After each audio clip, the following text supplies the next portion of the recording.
Good morning, everyone, and welcome to the Arizona State Board of Pharmacy meeting. Today is August 20th. The time is 8:30, and I will call the meeting to order. Dr. Gandhi, if you can do roll call in conflicts of interest. Thank you, Madam Chair. Mr. Braswell, Here, no conflicts. Mr. Thorwald, Here, no conflicts. Ms. Browning, Here, no conflicts. Davis, Here, no conflicts. Ms. Walmsley, Here, mine have been submitted. Ms. Spark, Here, mine have been submitted. Mr. Hogan, Here, no conflicts. Mr. Al-Nassif, Here, no conflict. and Mr. Anderson. Here, no conflicts. Thank you. Thank you, Dr. Gandhi. Housekeeping notes, we will be offering CE for today's meeting. If you're interested in CE, please make sure that you sign in the back. You'll need to sign in the morning and in the afternoon to get a full day of CE.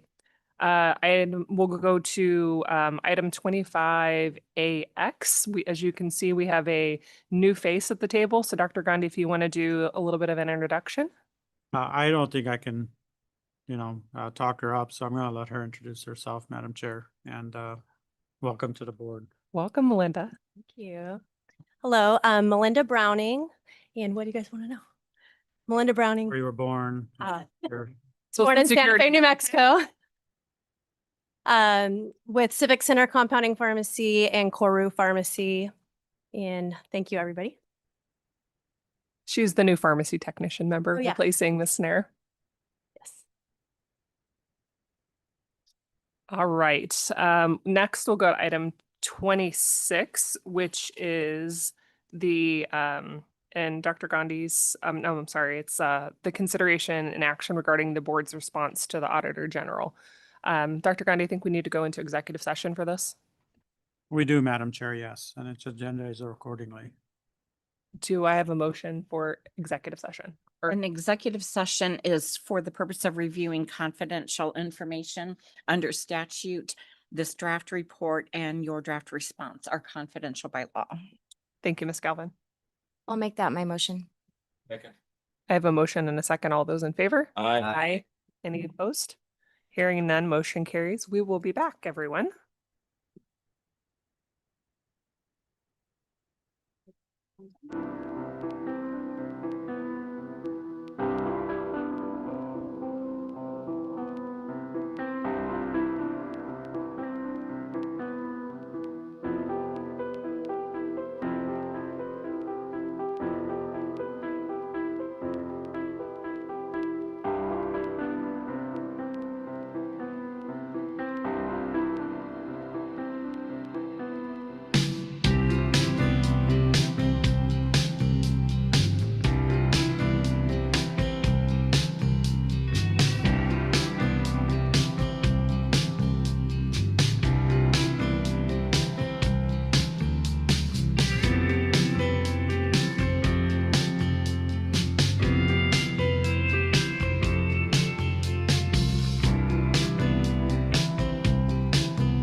Are you good? All right, sorry for the length of the discussion, but we're back. Do I have a motion from the group regarding our executive session discussion? I make a motion to table until tomorrow. Second. And that's just for the public's knowledge for the purposes of addressing the revisions to the final report. To the draft report, actually. I have a motion and second. Any discussion? All those in favor? Aye. Any opposed? Hearing none, motion carries. I have a request for a bio break, so we'll come back at 10 o'clock.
We're going to go to item 3, which is approval of the meeting minutes. Do I have a motion for approval of the meeting minutes? I I- move we approve the meeting minutes.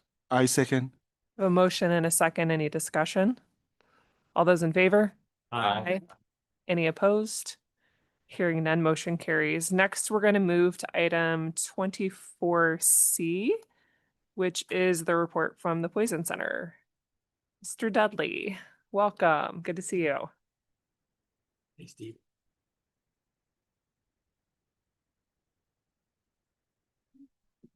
Okay, The floor is yours. If you could introduce yourself, since probably not everybody knows you. sure thing. Is that good? Okay. Thank you, President Walmsley, Director Gandhi, members of the board. My name is Steve Dudley. I'm the director of the Arizona Poison and Drug Information Center, and I'm here today to give an annual update of our operations. And I have a slide deck prepared. Phenomenal. Well, I just do next slide. Is that the best? Oh, thank you, sir. Okay. Next slide, please. Okay. So just as a brief background, the State Board of Pharmacy has supported the Poison Center, the Arizona Poison and Drug Information Center, since about 2011, 2012. And quite literally, we would not be here today without you all. And so I think you all have a right to understand what your impact has done, not just for our center directly, but for the Arizonans that we serve and the state of Arizona as a whole. And so who we are a staff of pharmacists. So there are 53 accredited poison centers across the country, and there are 2 main models. There's pharmacy-based and nursing-based. And so we are a pharmacy-based poison center. We are staffed by pharmacists. We have 21 there. They're called SPIES, which is one of the coolest acronyms in the game. It stands for Specialists in Poison Information. Our poison center is actually pretty unique in that 100% of our SPIES are actually certified specialists in poison information, which is an additional board exam after 2 years on the job. We have clinical toxicologists, that's myself, so 2 years of a fellowship training, take a board exam to become a clinical toxicologist, and then we have a clinical toxicology fellowship program as well. We have 6 pharmacy interns, 1 pharmacy technician. We have 11 physicians on staff to provide medical toxicology backup to our SPIES, as well as 2 health educators and 2 genetic counselors. Next slide. And then we have the critters. So if you're squeamish, I apologize in advance. We have 26 rattlesnakes because we are in rattlesnake country. Arizona is the rattlesnake bite capital of the U.S. We have more bites per capita than any other state, and it's not even close. We have 2 scorpions. Next slide. Thank you. Scorpion with the babies on her back. We have Gila monster. Next slide. Her name's Peg. And next slide, we have 1 Colorado river toad. And these are all medically important animals in Arizona. We do have our certs through Game and Fish. Everything is above board, I promise. But it's a great environment to learn about what is around you. Next slide, please. Okay, so again, just a little bit of a history for those who may not know. So again, back in 2011, our state funding and our federal funding got cut in half back-to-back years, and we were in a very dire position. Quite literally, our doors were getting ready to close. Next slide, please. And so thank you to the under leadership of former Executive Director Hal Wan, the Board of Pharmacy Fund, under his leadership, allowed for a transfer one time of up to $1 million, which was exactly the deficit that we needed to not shut our doors. And we've been able to survive ever since. Without that spot funding, we would not be here today. And I want to make sure that you all understand that quite literally our success is your success. And so understanding the impact that you all have had on the Poison Center and what we've been able to do with that, I think is paramount. Next slide, please. Okay, so there are 4 main pillars to the Poison Center. It's patient care, public health, education, and research. When people think about the Poison Control Center, they think of little Johnny got into the bleach underneath the cabinet. And that is a bit of what we do, but there is a lot more. And so when we look at just the home call, so people who call us from home with an exposure, we had about 11,000-ish call from home. 85% of those we kept at home. And that's really, really important because we surveyed these patients who call us. Last year alone, we had about 2,500 people that we surveyed. And one of the questions we ask is, hey, what would you do if we weren't here? 76% of those patients said they would go to the hospital or some sort of healthcare utilization. So go to the hospital, call 911, go to an urgent care, or call their doctor. Now, I include call their doctor in there because there was a survey done by our national association that surveyed family medicine physicians and pediatricians, and it gave them 5 scenarios of calls we normally get at the Poison Control Center. 4 or 5 are calls we normally handle at home without any issue. Universally, almost, the pediatricians sent those kids in. And the problem was, if the poison center didn't exist and it was after hours, what would you do? Right. And so again, we know those patients are getting referred into the healthcare system unnecessarily, and we want to prevent those unnecessarily utilization of the healthcare charges. And so when you look at the average cost from the Healthcare Utilization Project, or HCUP, in Arizona for treat and release ED visits for tox-based diagnoses, the average cost was about the average charge was about $7,000. And so it is hand wavy math, admittedly, bar napkin math, but just looking at the 9,700 people we kept at home last year, multiplied by 76% that said they probably would have gone in at some way, multiplied by the $7,000 of the average visit, you're looking about $52 million saved in just that portion alone from our poison center. Next slide, please. And then on the bottom is the bar graph. And the reason I bring that up is because, again, we do survey these patients. About a third of them are on access, 11% are on Medicare, 3% are uninsured. And so when you're talking about, state dollars, federal dollars, et cetera, this has a double impact on our ability to safely manage these folks and not have them utilize the healthcare system when they don't have to do it, right? We don't want to increase ED wait times. We don't want to increase ED costs, and we don't want to increase the charges to the healthcare system and the insurance companies. Next slide, please. Okay, so the other side of this. So I mentioned the little Johnny scenario. The other side of what we get is the hospital. So pharmacists, nurses, physicians who call us from the hospital who have a very sick or critically ill patient, and they're asking us for our advice on how to manage that patient. We see rattlesnake bites and ethylene glycol ingestions and methamphetamine stuffers every day or every week. This may be their first one. And so what you're looking at here is we provide our services for over 65 healthcare facilities across the state. We had about 6,600 exposures from a hospital last year. And we did this project with ADHS last year, which I'm pretty excited about. So there's a hospital discharge database. And what that is every state licensed healthcare facility or hospital reports into this discharge database. We took our patients that we had that were consulted on from hospitals, and we matched them by name, date of birth, MRN, admission date, facility, et cetera. And then we match those patients in the discharge database to find out who were we consulted on and who were we not consulted on just for tox purposes. And so what you're looking at, that top box, from 2018 to 2023, the average per patient charge was about $9,000 less when we were consulted versus when we were not. And the length of stay was about a day shorter per patient when we were consulted versus when we were not. So again, from the outpatient side to the hospital side, no matter how you slice it, there's a direct benefit to our pharmacists being involved in this care. And it's just another example of pharmacists proving our worth. And the bar graph is just the same thing that's in the top box. The orange are patients we were not consulted on. The blue line are patients that we were consulted on. And again, hand wavy math, right? But $9,000 dollars saved, right? Times 6,000 patients, that's 54 million. So next slide, please. So we've been talking about one-to-one, right? One patient at a time, but we do also work and coordinate with county health departments and other agencies for mass exposures. And so I'm not sure if you all remember a couple of years ago, there was a nitric acid spill on I-10. And so we were consulted on that, working with DPS, Pima County Health Department, and other agencies to provide clinical guidance. We actually developed their protocols and their response messaging and followed those patients up, both outpatient for those who didn't need to go to the hospital, but they smelled the fumes in the air and they were very concerned. And for those who did have to go to the hospital, working with the hospital team to say, hey, this is what you need to watch out for. These are the clinical treatments, X, Y, and Z. Next slide, please. And this is just some screenshots from just different sources kind of showing and highlighting the work that we did working with PCHD and DPS. Next slide, please.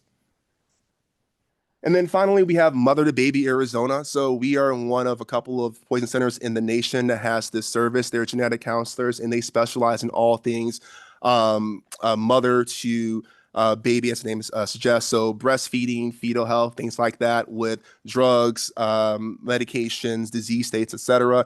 I know we don't use it anymore, but the whole like X category system, right? Where, category X for drugs. Going up through pharmacy school, you have the category C where it's like, we don't know and no one wants to test on unborn children. They live in that gray area. And so you can imagine how helpful it is for us when we have pregnant patients who overdose and we have our guidance, but we really don't know much more about that. We consult with them. They are literally in the same room as us, and they are a tremendous help to what we do. Next slide, please. And then these are just their top 10 exposures they get called about. So acetaminophen, buspirone, dextromethorphan, excuse me, et cetera. Next slide. And then some more stats. They are widely utilized by both the public and healthcare professionals. Over 24,000 website visits and 114 provider consults last year. Next slide, please. Okay, so public health, the second pillar. We serve as the state response emergency line for COVID, for Mpox, for the opioid epidemic. This is a picture of our center with the DEMA dashboard up in the back of how we respond to certain outbreaks, epidemics, et cetera. Next slide. Again, just another example of us working with ADHS to coordinate the TPOXX distribution across the state. Next slide. And then for the opioid epidemic, just a picture of us making some naloxone kits. Next slide, please.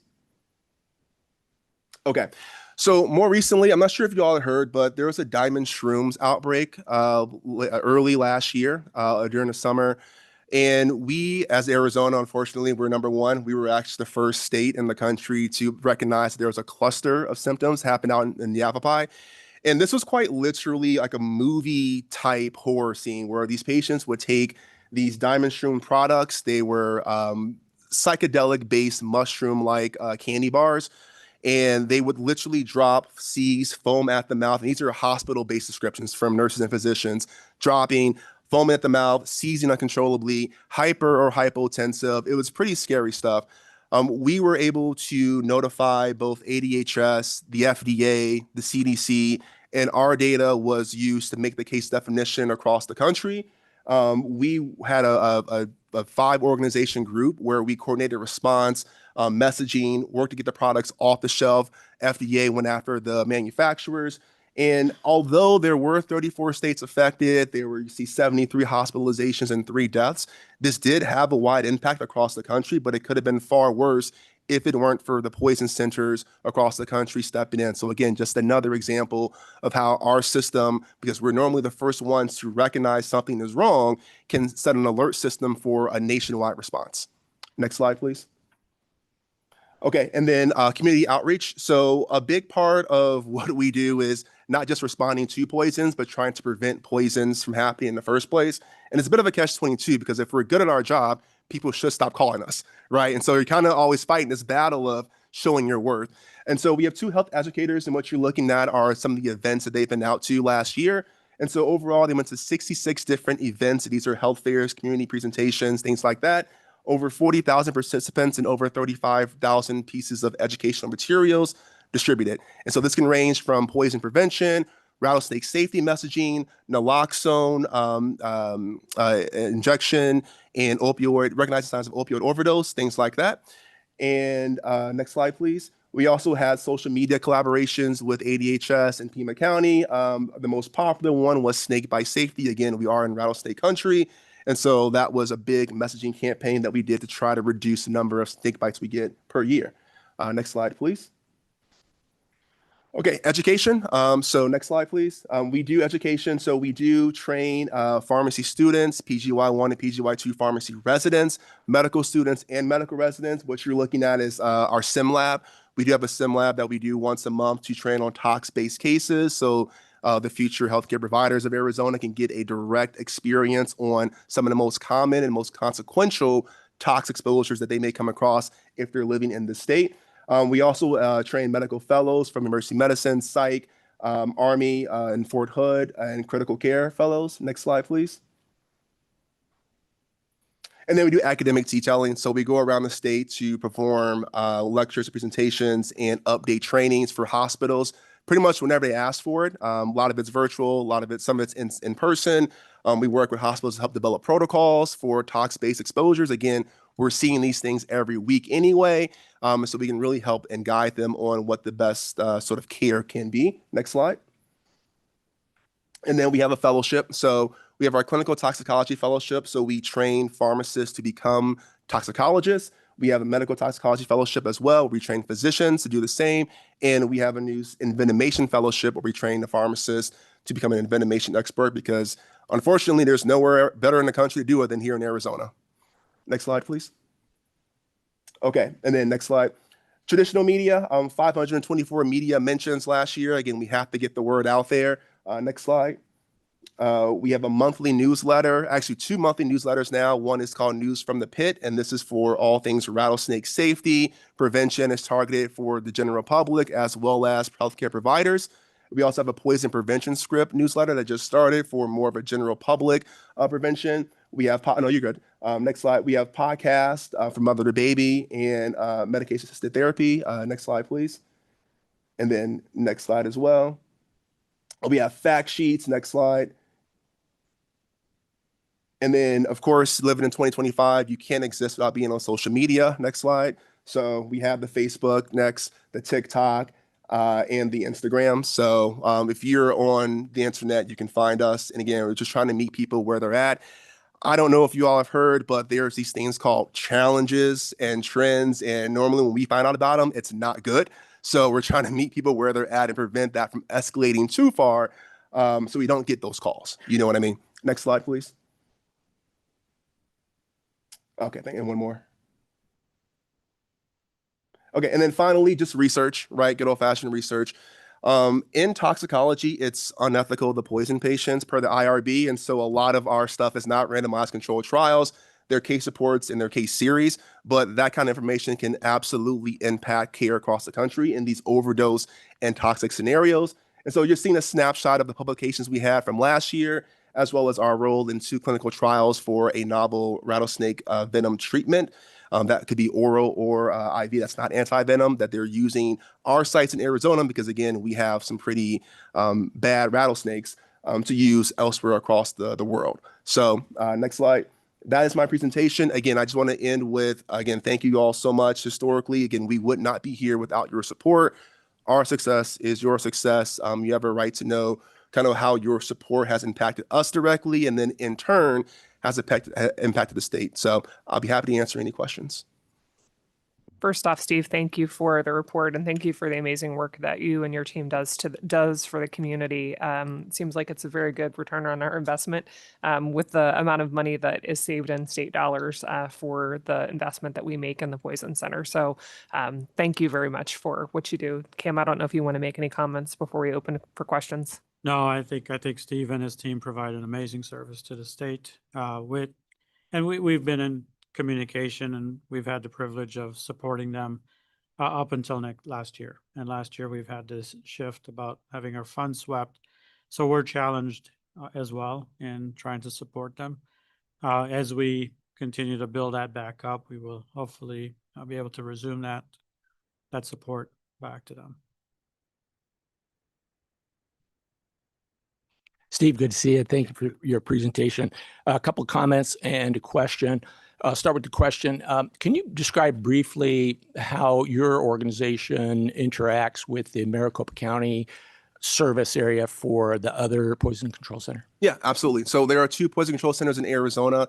We cover all of Arizona outside of Maricopa County. The Banner Poison and Drug Information Center incorporates or covers for Maricopa County.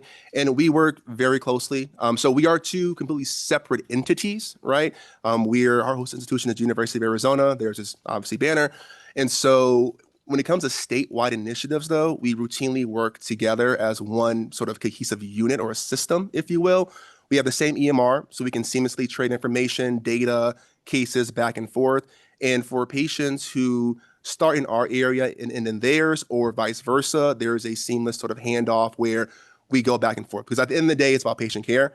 And so we're all under the America's Poison Center, which is our national organization. And so the goal here is to make sure patients are covered no matter where they are. Now, with that being said, we have, obviously different operating systems. They're nursing-based, we're pharmacy-based. They're within Banner, we're within U of A.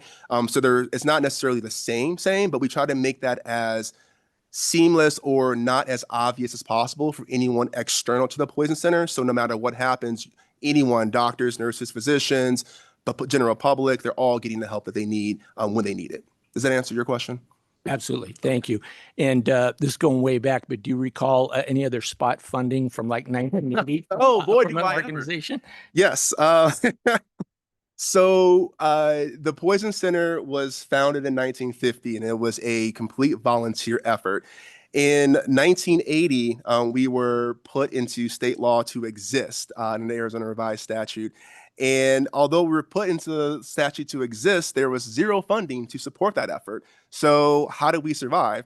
Well, Blue Cross Blue Shield of Arizona generously stepped in and provided us funding to keep the doors open until 1981, when we actually got our first official funding to do what we do and not be a volunteer program. So thank you for that.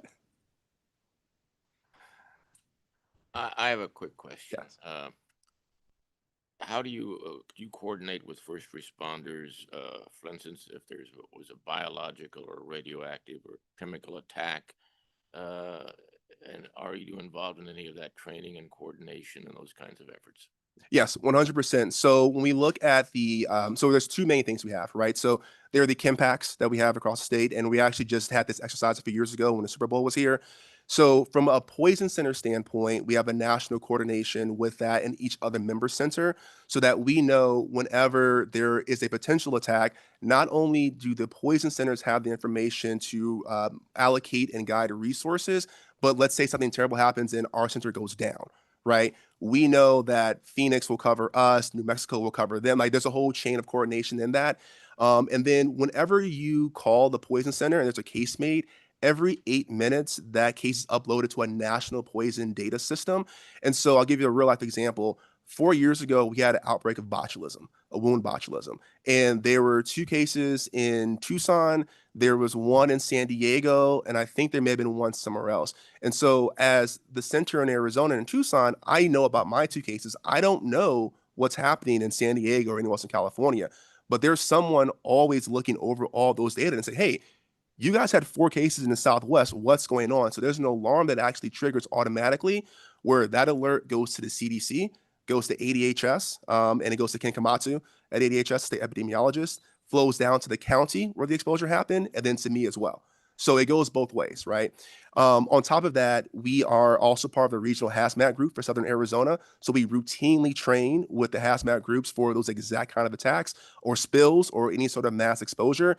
And we actually just met with DPS yesterday to further protocolize a standing response from the nitric acid spill as a lesson learned. Sounds great. I like what you're doing. Thank you. I appreciate that. Anything else, anybody? Thank you, Steve, for being here. Appreciate it. And thanks for the good work again. Thank you. All right, let's go back in the agenda to the consent agenda. So we'll move to tab 4, which is our complaints. I have requests to item 4U was requested by the committee for full board review. I think Dr. Gandhi wants to make a comment on 4S. Is there anything else anybody else would like to pull from the consent agenda related to complaints? Madam Chair, I'd like to pull 4M, 4Q, and 4V, please. V is in Victor. Anything else from anybody else? All right, let's go in order then, alphabetical here. So I think that will take us to 4M as the first item for review. So that is complaint number 25-0250. A patient may have received the wrong medication. Mr. Anderson, since you requested it, want to start the discussion? Sure. Thank you, Ms. Walmsley. The complaint committee recommended non-disciplinary CE for both the technician and the pharmacist, and I certainly support that. I do have an alternate viewpoint on the permit. The complaint committee recommended dismissal against the permit, and I'd like to share some thoughts on that. In reviewing the case, we saw a patient present to CVS to pick up a newly issued prescription for ciprofloxacin to be started the morning of his urologic procedure and continued for 3 days. Instead of processing that new prescription, the pharmacy system released an older ciprofloxacin prescription that had been placed on hold, one for a course of 14 days, prescribed by a different doctor. This occurred despite clear differences in quantity, indication, and prescriber, and despite the patient's need to fill the most recent order for surgical prophylaxis.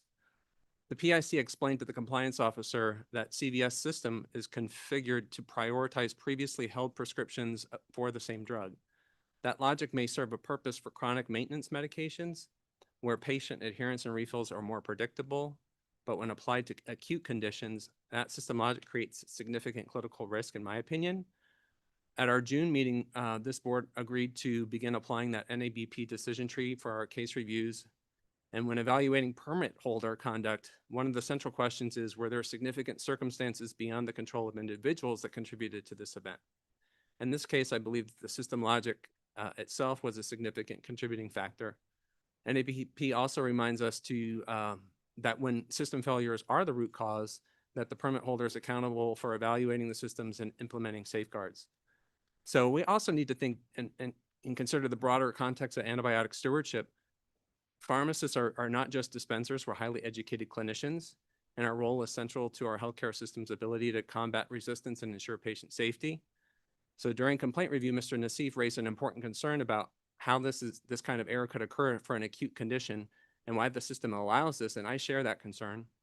I think that this is at-risk conduct at the level of the permit holder who oversees the prescription processing computer systems, and I think under the NABP decision tree, at minimum, this at-risk conduct should be considered by this board. I have a question for Mr. Jacobson, who I think was the compliance officer. Did we validate that that is actually true, or was that just the pharmacist's understanding of the process? And if that's the case, maybe we need, if we haven't validated, maybe we need to hear from CVS about their process to make sure that we are considering all the facts. Yeah, good morning, Madam Chair. Max Jacobson, Compliance Officer, Arizona Board of Pharmacy. From what I understand in this complaint, Mr. Anderson, you have it right. The patient got a new prescription for the Cipro and had a stored prescription for the same medication, different prescriber, different indication, different instructions. From the employees, when I was on site doing the investigation, the employees tell me that when a new prescription comes in for the same medication that's stored on that patient profile, there's a pop-up that comes up and says, would you like to fill the new one or the stored old prescription? Through my investigation, I was unable to determine who saw that pop-up and who approved that pop-up. So it was unclear to me, and I did ask several times, it's unclear to me who said yes to that. Did we ask that question to the permit holder? The PIC, I believe, But and the district manager. Okay, So but not perm- not at the corporation level. Not at the corporation level, district manager level. So the system was not prioritizing one over the other, you just picked which one it was? That's what I understand, yes. The system did not automatically pick one over the other. It gave one of the employees, one of the staff members, the option to fill the new prescription or the old one. Sounds like we have some questions then still. But if that's happening, my concern, we ask technician to make decision which one to pick. But we don't Yeah, we don't know. We It don't has ask happened. that, Yeah, who that Yeah. was prompted to. yeah. I think I we agree. should go to a conference then for this and ask some additional questions if we don't have all those answers. Yeah, I agree with that. And but for technician and pharmacist. We might as well bring everybody in Bring because everybody. maybe it changes our opinion. That's my thought. Sure, sounds Uh, good to me. And this is my motion. Do I have a second? Second, I have a motion and a second for a conference. All those in favor? Aye. Aye. Any opposed? Hearing none. Thank you, Mr. Jacobson. I think that takes us to 4Q as the next item, and I will step aside. Thank you, Ms. Walmsley. This is complaint number 25-0302. Respondent is Walgreens number 03463. Type of complaint, a pharmacy operated without a designated pharmacist in charge. Since I asked for this to be pulled, in this complaint, the complaint committee recommended a standard $100 non-disciplinary civil penalty for failing to update their PIC. However, I think that the evidence presented by Mr. Castaneda supports disciplinary action. The complaint committee rightfully acknowledged that the permit holder had a duty to update the board's record regarding the pharmacist in charge. And our compliance officer discovered during the routine inspection in May that the pharmacy had not had a designated PIC since March. That failure to notify the board is a clear violation, and the complaint committee was correct to identify that. However, what compels me really to speak up today and ask for this to be pulled from the consent agenda is we need to consider an alternate motion in this case, I believe, because the district manager's conduct following that discovery. According to the evidence, the district manager retroactively updated the board system to show that the PIC change occurred in March. And this directly contradicts the new PIC's own statement to our compliance officer, confirming that he did not assume the PIC role until after the inspection occurred in May. Again, using that NABP decision tree, we use the guide to our disciplinary process to ask us a specific question. Did the permit holder intentionally conceal or falsify records? In this case, I think we have strong evidence that the answer is yes. This attempt to backdate the PIC change after being found out meets the standard of falsification and signals reckless conduct according to our decision tree, not simple oversight. So the integrity of this board's regulatory process depends on that truthful reporting from permit holders. And when somebody presents that false information, I don't think it can be met with a simple $100 non-disciplinary fine. And that's why I asked for this to be pulled today for further discussion and consideration. Yeah, I mean, can you hear me? Okay, the way I looked at it, it's pharmacy with big chain like has no manager or PIC. By default, the district manager will become PIC and they fail to report. I looked at it as simple as that, you know what I mean? So I didn't see to the level of fraudulent report or like misleading the state or the board. But because if I ask now the pharmacy staff, who's your manager, I believe they would refer me to district manager. So I believe, I agree with you, there is a gap, there is sort of violation, and our standard is very, our like, you know, rules very clear. It is $100 fine, non-disciplinary. That's how I looked at it, and that's what I stand for. Would it be helpful if we heard from Mr. Castaneda? Yes. Mr. Castaneda, could you come forward, please?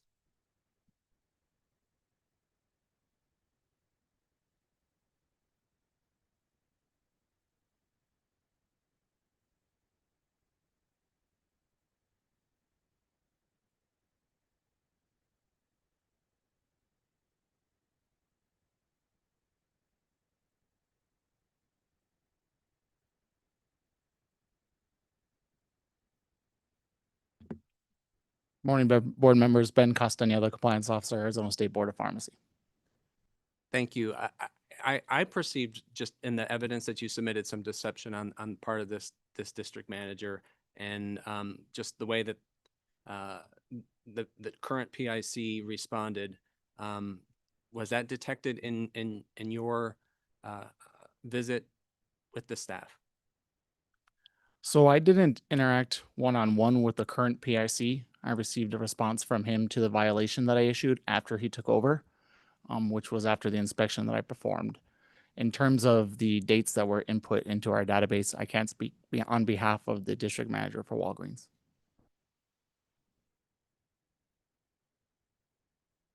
Do we have any other questions for Mr. Castaneda? Was there any other PIC between the time that the original PIC resigned and this new PIC, which I don't know the name? Was there anybody in between? No, there was not. There was that gap that we had already discussed. Yeah, there is not, it's not reported to the state board, so nothing Correct. online. There was nothing But- online, and I confirmed with staff during the inspection that they did not have a current PIC. But then the district manager said that the current PIC started in March. So then he altered that record with the board, saying that they started in March when they didn't start until May. Okay, So I didn't catch that. That's what I caught. Yeah. Any discrepancies like that in dates when people were on? I'm sorry, could you please clarify that? Did you see any discrepancies in the dates when people, when the new pharmacist in charge came on board? So I didn't know that the pharmacist came on board until he responded to that violation. And then he said he didn't take over until May. So was there And- any differences in the dates from what his statement, he said May, and the other one said a different date? So Yes, in our database, the database was initially updated to reflect a change of PIC in March. And then it was later modified and reflected the current date of May 15th. And where did that date come from? That was done online. And who put that in? I'm assuming that that's the district manager that did that. I mean, it could be just misunderstanding. It is like when I offer PIC, like if I'm a district manager, I offered someone a job on March. To me, maybe, oh, this is the time I have PIC, but when the pick physically start their job, maybe till May, I don't really believe there is correspondency, like somebody trying to do something like fraud or illegal or something like this. I believe that's too much beyond what's happened. That's my perspective. If we need to get like a certain answer, I believe that will benefit to maybe hear from the district manager. But I really don't, me personally, I don't see is needed unless anybody has any other. On page 800, there's an email that says that this person was supposed to be the temporary PIC beginning 3/15/25. After interviews, he was chosen to be permanent with a start date of 5/15/25. So I guess that this temporary PIC Confused. is kind of confusing because he didn't do the controlled substance inventory until after that May date. I agree with Tariq. I don't see enough clarity in all of this. There's too much flexibility, and I don't see any way to get a better answer than what we already have. I see the potential, but I don't see a way to confirm it.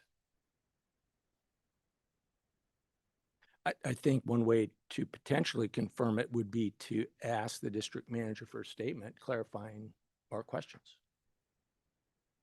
That was kind of what I was wondering was in the response, if there is discrepancy in date, even if we're talking about a temporary PIC, we would still expect that, we would have the record updated and the controlled substance change. Was there ever any information from or a response from the district manager about the discrepancy in dates or?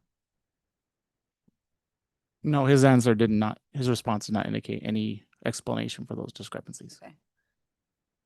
I think in our rules, like there is interim PIC or permanent PIC. It's PIC is PIC. It's PIC's I mean, they don't need to report to the state board twice, like when I'm interim and when I'm permanent, right? So they don't need to do that. So Would it be helpful to hear from the permit holder and the district manager? I would like to.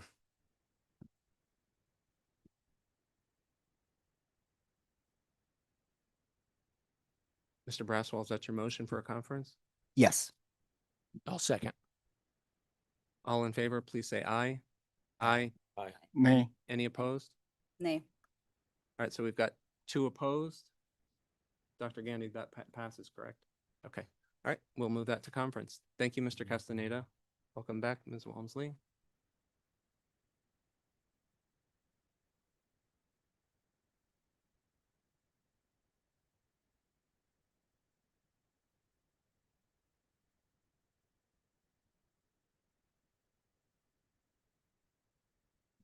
All right. Madam Chair, on 4S, I know I had a comment, but I think we'll agendize it for the next meeting. Okay. 'Cause it's not agendized appropriately to talk about it, but Okay. yeah, if that's all right with you. Yep, that sounds good. I know that was your request to me. So we'll go to item for you, which is complaint number 25-0202. The complainant stated that the pharmacy involved didn't follow the provider's heparin order and the heparin was dosed incorrectly and that they are responsible for the death of the patient. We, I don't think, could come to a full consensus as a complaint committee, and based on the severity of the incident, thought it would be best if we would discuss it as a full board. So I will open the floor for discussion. Yeah, I just asked for full board review to hear, like, I don't want to put Dr. Anderson on the spot, but with his expertise with the hospital, I don't know if you have any comments on this. I'd have to see the whole entire patient record. I mean, and we'd have to subpoena the patient record to validate this complaint. What aspect of the complaint would we need to validate? In my reading of the record, it seemed pretty clear that there was an error. The cause and effect to the patient outcome, I think, is impossible to determine in my Exactly. experience. So I think as a board, well, personally as a board member, I would probably set aside that aspect and focus on the fact that there was a clear error, and then we just move forward with whatever our standard approach is for that type of error. I agree. And, you know, ultimately the outcome of the patient shouldn't dictate our response. In this particular case, the patient didn't follow the hospital's heparin protocol based on the patient's diagnosis. And ultimately the patient had a bad outcome. I'm sorry, the pharmacist didn't follow the protocol. Whether or not that caused the death of the patient, which is obviously very unfortunate, I guess is questionable. But whether or not, I mean, it's clear that they didn't follow the protocol. It's also not known at the time of order verification, was the indication clear for ACS versus DVT profile or whatever. So at the time that the order came across to the pharmacist for approval, some of that data might not be available in the EMR. There's a lot of information that's unknown based on just what we have here. I don't know if Ms. Chang is here, could share anything more, if that would be helpful. Did I read in the record, maybe somebody can help me, that the pharmacist admitted that they selected the incorrect protocol? It does appear that the hospital made a lot of changes to I the agree. system to prevent an error like this happening in the agree. future. I was happy with the response that the hospital had to the situation. Ms. Chang? Good morning, Nancy Chang, Compliance Officer from the Arizona Board of Pharmacy.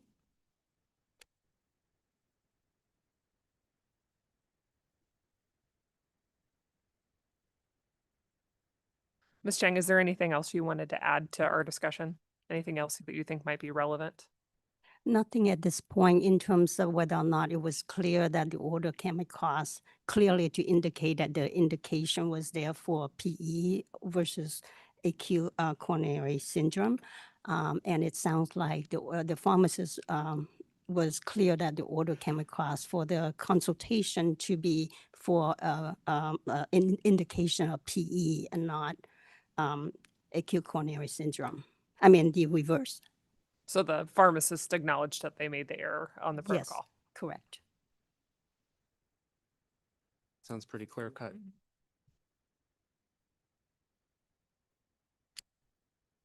Thoughts on a motion?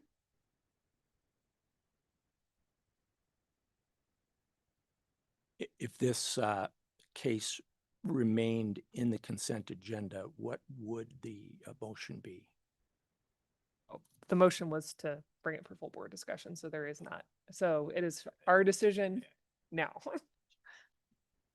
I asked for full board discussion, just My thought is 3 hours of patient safety CE for the pharmacist that was responsible for the error with the protocol and dismiss the others.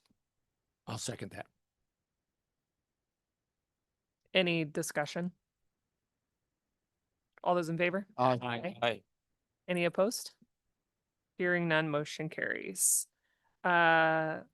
Last one is 4V, which is complaint number 25-0290. The complainant stated that the pharmacy dispensed the incorrect administration directions. I am recused from this one. Thank you, Ms. Works. Dr. Gandhi did indicate that the respondents are available online if we have any questions for them. Mr. Anderson. Thank you, Ms. Walmsley. And in this case, the Complaint Review Committee recommended dismissal against the permit and non-disciplinary CE for the pharmacist. While I support the recommendation for the pharmacist, I'd like to offer some additional thoughts on the permit holder before dismissing. This case involves a situation where the prescribed dose of sucralfate was accurate, but the dispensed and labeled dose was only 10% of what was ordered, resulting in subtherapeutic regimen and a lack of clinical benefit for the patient.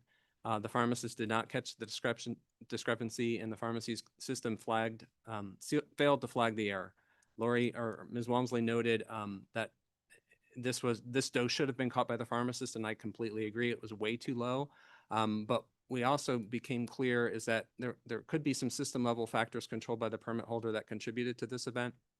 According to the PIC, the pharmacy's clinical decision support system did not recognize the SIG code for the liquid formulation of sucralfate.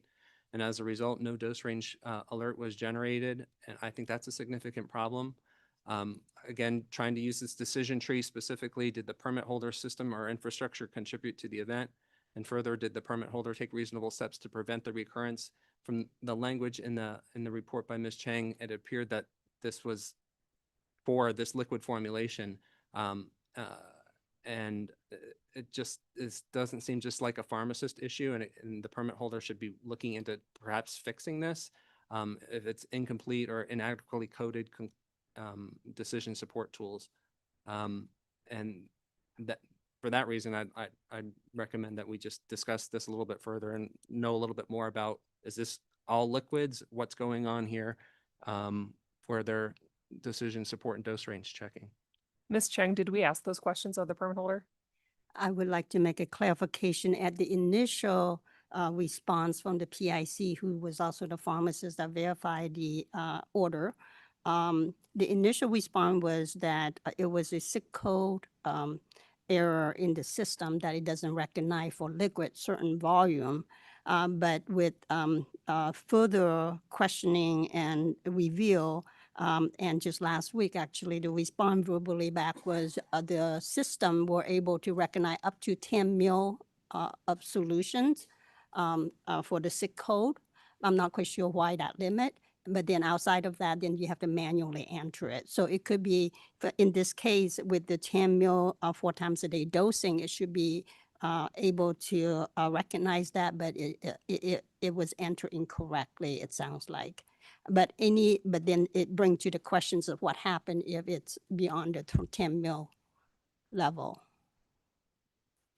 So my perspective for this, like, we have pharmacists in the pharmacy for a reason to do their job by looking at those things. We cannot really rely on a system all the time to do the pharmacist's job. Otherwise, we can move to run a pharmacy without a pharmacist, and then we can blame the vendor. That's how I look at it. And I mean, if the system giving misleading, like giving a wrong diagnosis or wrong dose, we need to look at it and then hold permit holder accountable. But the system did not give anything. It doesn't mean the pharmacist will not look at, like drug interaction or dosing. And that's why I believe I'm okay with like dismiss the permit holder and just hold this, like who made the error accountable on this. Dr. Gandhi, I know you said there are several people present. Is there anybody we would like to hear from as a board as we contemplate our discussion? Okay, hearing none. What other questions or thoughts on this? May I add, in terms of the perspective of the system, in terms of from a DUR standpoint, the dose is quite low, 1 ml 4 times a day. I think with the current system, there should be guardrail that the system could be put in place to say this dose is either underdose or overdose. That guardrail, if it could be set up, it could be very helpful to pharmacists. Do you think the DUR would have been quantity per day supply, or is the DUR actually looking at manually and put SIG codes? I do not know the system to know how it is. So this is like the standard adult maintenance dose. Yeah. So, I mean, so it should be in there. We all at the pharmacy there, we wish the system would do all this for us. I mean, this is kind of wish, but is it really realistic? Is it like, I don't think But it's got to be configurable that way. I mean, that's the it standard is, dose. yeah, but it's not a must. It's not something stated in our rules or pharmacy board that the pharmacy system should have those features. Otherwise, we need to act on it. But this is something, all as the leaders of pharmacists, we want the system to be advanced more and more to minimize the error, but I cannot really hold the permit holder accountable on something is optional. And, you know, that's my I agree with you. And to me, and I said this during the complaint review, this was pretty egregious. I mean, there was a lot of ways that the pharmacist should have caught this, even if there weren't system pieces here. The quantity, the fact that it was such a low dose for an adult patient, like 1 milliliter is not going to do anything. Correct. And any pharmacist should know. It's totally missed by pharmacists, and otherwise we double dipping here, like we holding two different licensees like accountable. I mean, it's literally to me is a pharmacist's job. Yeah, and that's why we have a It's not a pharmacist, right? If the pharmacist. Yeah. system can do everything, then what's the point? What's the pharmacist? point of having pharmacists? I'd like to ask Ms. Chang a clarifying question. So did you state just recently here today that the system allows for a 10 milligram dose to be input? That's, 10 milliliter dose to be input? yes, that's So if the what pharmacist the pharma- would have input the correct SIG, then the system would not have rejected that or caused an alternative recommendation. It sounds like yes, if they enter the correct. then I the system when. personally don't think that the system in this specific case was contributing to the error. Because you believe that it was inputted as 1 ml QID instead of 10 mLs, that it was input incorrectly? Yes. Okay. That's what yes. That's the way that I see the error too. It was input incorrectly and then ultimately verified incorrectly. Are there some things that could have probably been better? Probably from the system, but I don't know that we 100% know that, but we also don't require that. But it sounded like the expectation of the pharmacists when they're working in that environment is like they're going to get some sort of dose range checking guardrails, to Ms. Chang's point. And it sounded like from the response that the liquid dosage form was excluded or ineligible for that dose range checking. And that's what I wanted to bring to the attention. Like if this patient was taking sucralfate tablets, that would not have been an issue versus it being in a liquid formulation, and that the system did not support the liquid formulation dose range checking. That's how I kind of was reading this. Yeah, I'm not about this specific medications, but to require or the system to give the right range that required to have a patient's weight, patient's age. We have it in the retail, but I have many boxes you need to check to get the right dosing, and this in the retail world, it's not available for pharmacists. I mean, I see it in the hospital because you have the patient there, will give you a warning, but that's why we need pharmacists there. And I maintain my motion that just dismiss the permit holder. And I believe this is totally on pharmacists. I would be supportive of that. What if we just added a letter of concern that just talked about these other points? I mean, What would the basis of the letter concern be? I mean, it's not a requirement. True.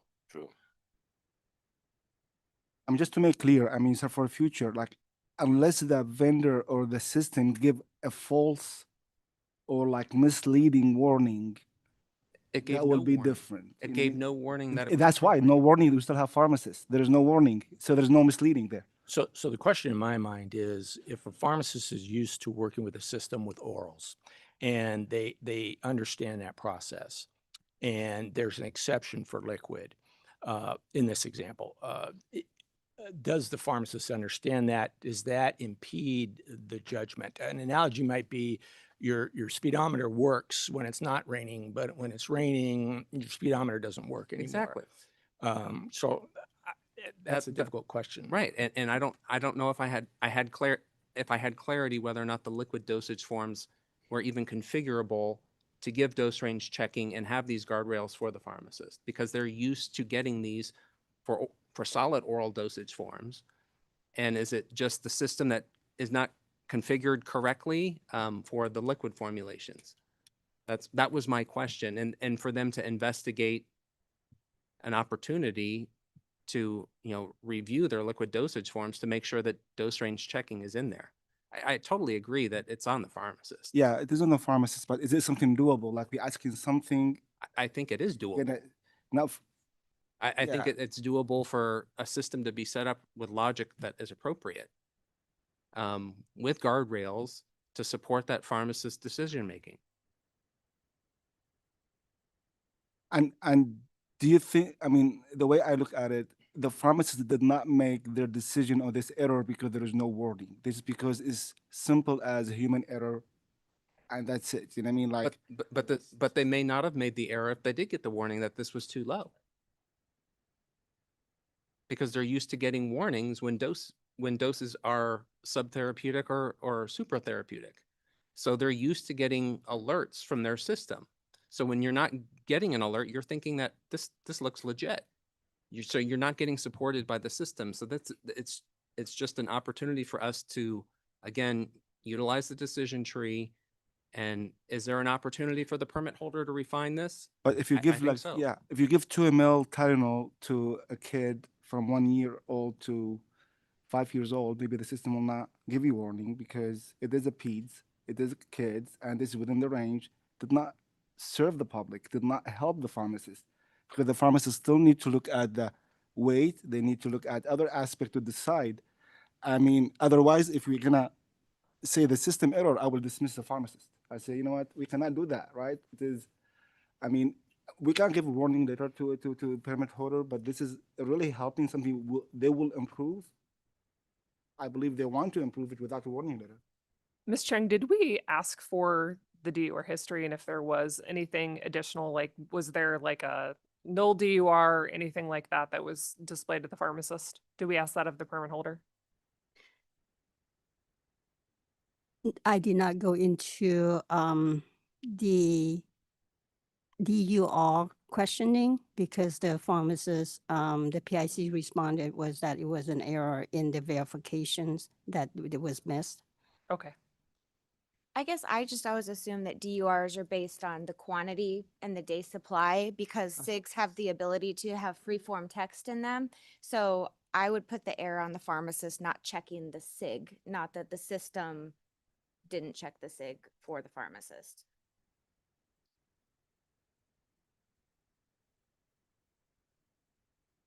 Do I have thoughts on a motion? I think Tariq was of the opinion of keeping it the same. We have all. I will test my motion. I will maintain my, the recommendation, motion dismiss permit holder and 3 hours non-disciplinary for pharmacist. Second. I have a motion and a second. Any discussion? Do you want to do roll call? No. All those in favor? Aye. Any opposed? Hearing No. no. Motion carries. Madam Chair, I just wanted to clarify 4S again. I wasn't questioning the recommendation to uphold the executive. Just a comment portion of it needs to be agendized separately.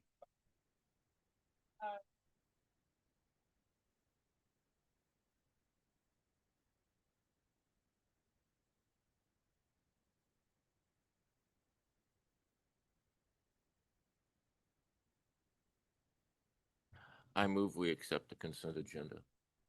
I second. I have a motion and a second. Any discussion? Dr. Gandhi, roll call. Thank you. Mr. Braswell, Aye. Mr. Thorwald, Aye. Ms. Browning, Aye. Ms. Davis, Aye. Ms. Walmsley, Aye, noting recusal. Ms. Spark, Aye, noting recusals. Mr. Hogan, Aye. Mr. El Nassif, Aye. and Mr. Anderson. Aye. Ayes have it, Madam Chair. Thank you, Dr. Gandhi. Okay, that takes us to tab 9, item 9A.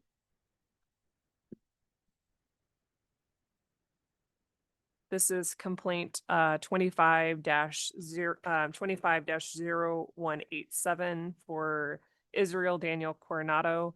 A licensee was non-compliant with the terms of a consent agreement in order for probation and license monitoring. I see we have Ms. Brown and I assume Mr. Coronado. If the parties could introduce themselves, starting with Mr. Grease. Good morning. My name is Ryan Grease. I'm the PAPA Program Director. Good morning. I'm Israel Coronado. Good morning, Jenica Brown, Executive Assistant to the Deputy Director. Welcome. Ms. Brown, if you could give us a summary. Certainly. Israel Coronado was issued an Arizona Pharmacy Technician license on January 23rd, 2015. His license expires on October 31st, 2026. It is currently open and on probation. Mr. Coronado entered into a consent agreement and order for probation of license with monitoring in board case number 24-0412, which was executed on December 17th, 2024, and placed his license on probation for a minimum period of 1 year. Standard terms of the agreement require Mr. Coronado to furnish all pharmacy employers with a copy of the agreement through the term of probation and ensure that all pharmacy employers submit to the board a written acknowledgement that they have received a copy of the agreement within 10 days of entering into an employment relationship.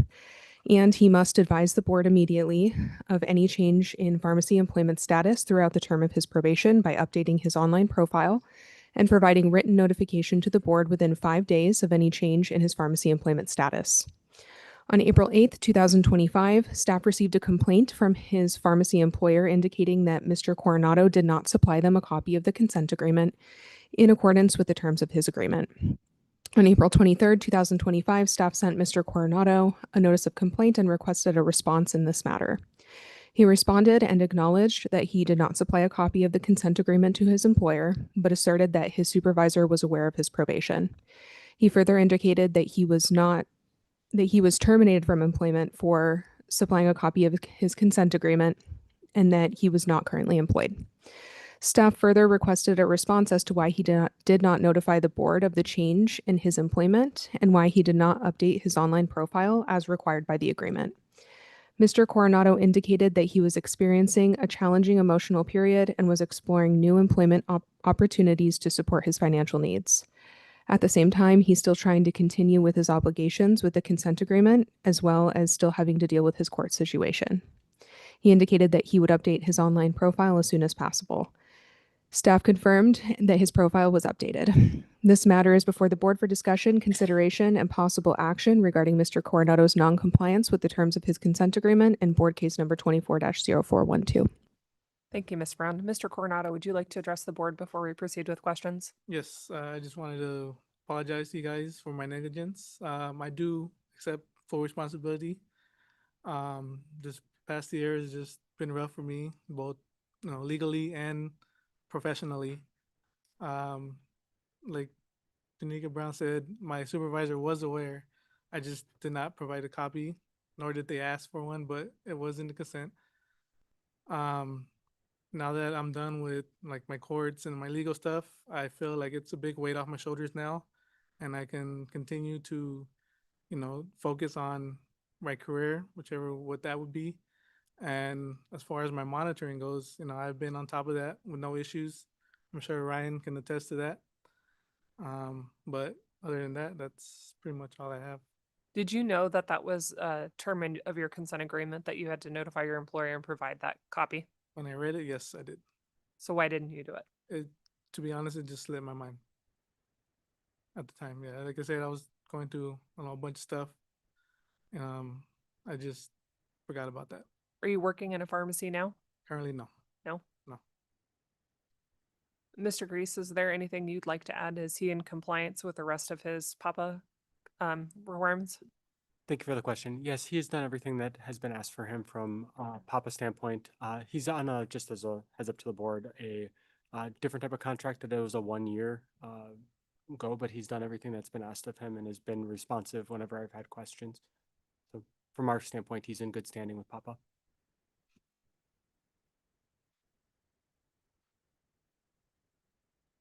Board members, additional questions or discussion?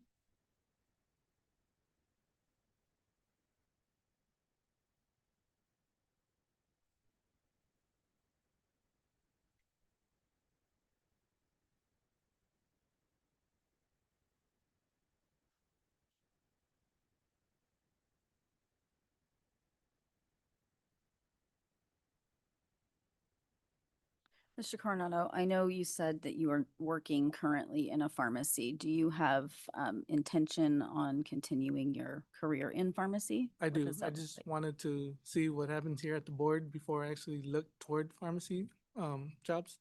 But yeah, I do. Since he's in compliance with all the other terms of his consent agreement, and this sounds like an honest mistake, his employer did know.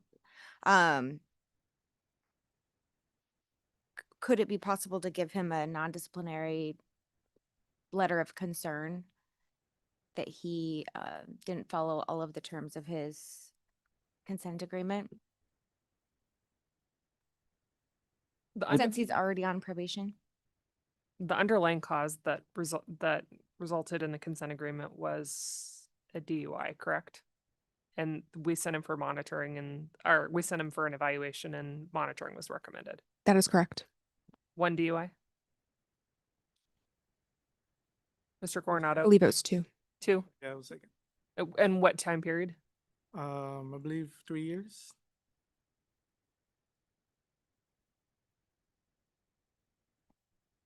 I would agree with the like warning letter for this event. At this point, if you were to make that offer, it would be a consent agreement for a non-disciplinary advisory letter.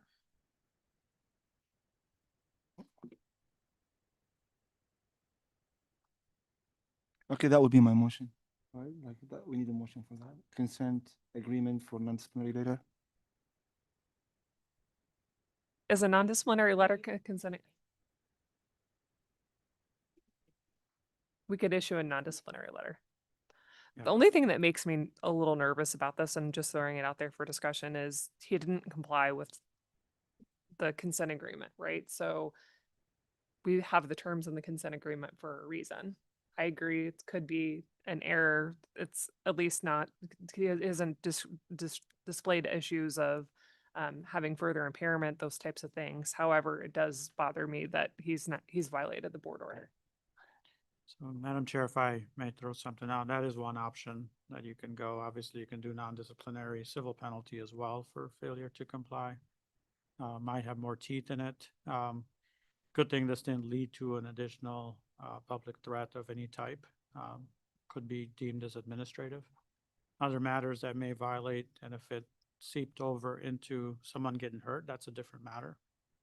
But this is maybe more administrative, and so those are two options that you could exercise. What would be the typical penalty for this? That's your determination. I know we have a range from what, $25, $100, $250. Failure to report typically is around $250. I rescind my motion just to take it off. When is the probation over? Yeah, when does it end? And December 23rd, I believe, 24th.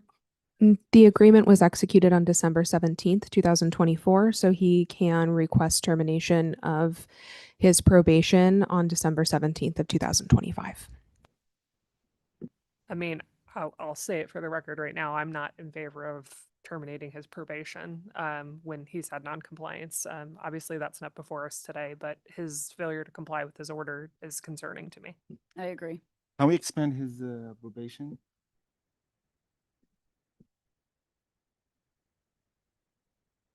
That is another option. It would be a updated, amended consent agreement. Exactly. I think that sounds reasonable. Okay. Lengthen the, We can do it like 1 more year, for example, or 6 months or 1 more year. Would that continue the PAPA agreement for that additional time? The time period for Papa could stay the same, just extend the probation out. I will include informing his employer and Board of Pharmacy. I think, I agree. I think maybe another year would be appropriate. Okay. So I move to update his consent agreement for 1 more year. Expand the time. Keep the PAPA and the Keep program. Yeah. Or same. just modify the probationary period to extend. Yeah, 1 more year. Any penalty? And no penalty. I mean, to me, I don't see like financial. I second that motion. Have a motion and a second. Any further discussion? Jean, do you need clarification? as if you're extending his probation for 1 year, and hand in hand with that is additional compliance with PAPA, correct? When typically, if you have probation extended, you have to have some kind of terms attached to it. So extending probation for a year, but removing the monitoring piece of it. No, the PAPA will be the same term, same. We're not changing that, right? We don't want to remove the We monitoring. don't Yeah, want to.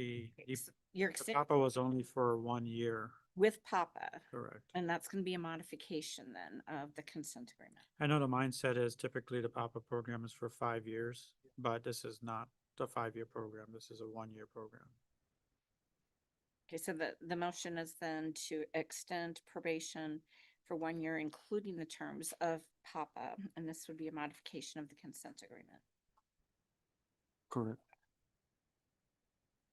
Is that including PAPA or excluding PAPA? I'm sorry. Hearing including PAPA to keep the program of monitoring in place.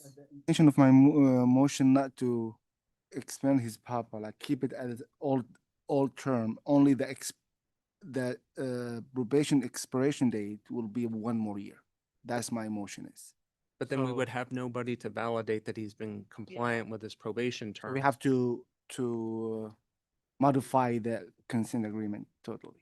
To have the PAPA concurrent with the probation, Okay, right? yeah. I'm we just have- not supportive of that, considering this is an administrative, like, he's not having, he didn't violate the consent agreement with the- by violating his PAPA agreement. But this was egregious enough for his employer to terminate him, which is the whole point of us having them have to notify their employer of the consent agreement in the first place. I don't know.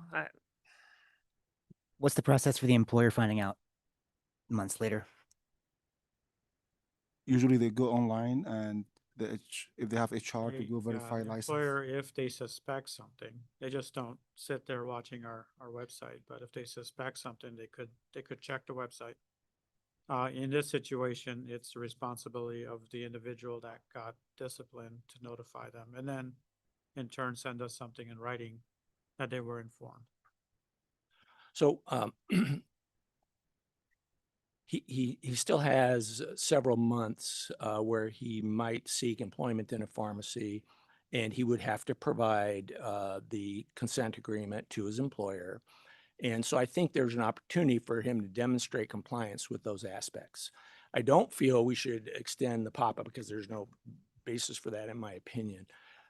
So I would not be in favor of the current motion. I would be more in favor of a non-disciplinary letter with a, for example, $100 fine, which may be significant to this individual. Yeah, I mean, to the point of he violated the consent agreement that we all agreed to. And that's why I rescind my motion, because I believe it's significant enough to more than a letter, because he knows, you know what I mean? Like I believe he read this letter multiple times. So add 1 more letter for him to read will not change behavior. That's why I support my own motion. He does have to come, By the way, he does Which I rescind it. You come know? before us in December and ask for the probation to be lifted. So will we get a final clearance report from PAPA? How will that work when, Yeah. how does that work? That would work in that process. They would submit a request to lift probation. We would get supportive letters from PAPA and any other individual that they want to submit. But just for your information, we do have precedent on how we've managed this before. I think it happened at the last case, possibly. and what was that precedent? It was, I recall, it was $250 non-disciplinary from our recollection. I'd like to make a motion for a non-disciplinary letter concerning this aspect of what he didn't comply with and $250 civil penalty. I second. I have a motion and a second. Dr. Gandhi, do you want to do roll call?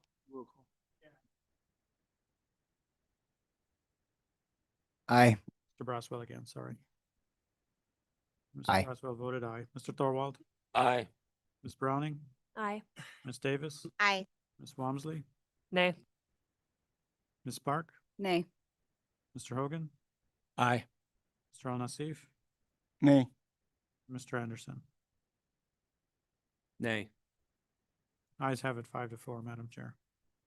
Thank you, everybody. Moving on to 9B. Complaint number 25-0318, respondent Brian Cho, a pharmacist, was terminated for unprofessional conduct, specifically theft of an over-the-counter product and sharing credentials. Ms. Brown is back.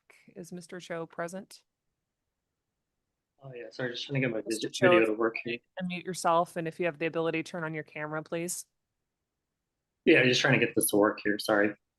No problem.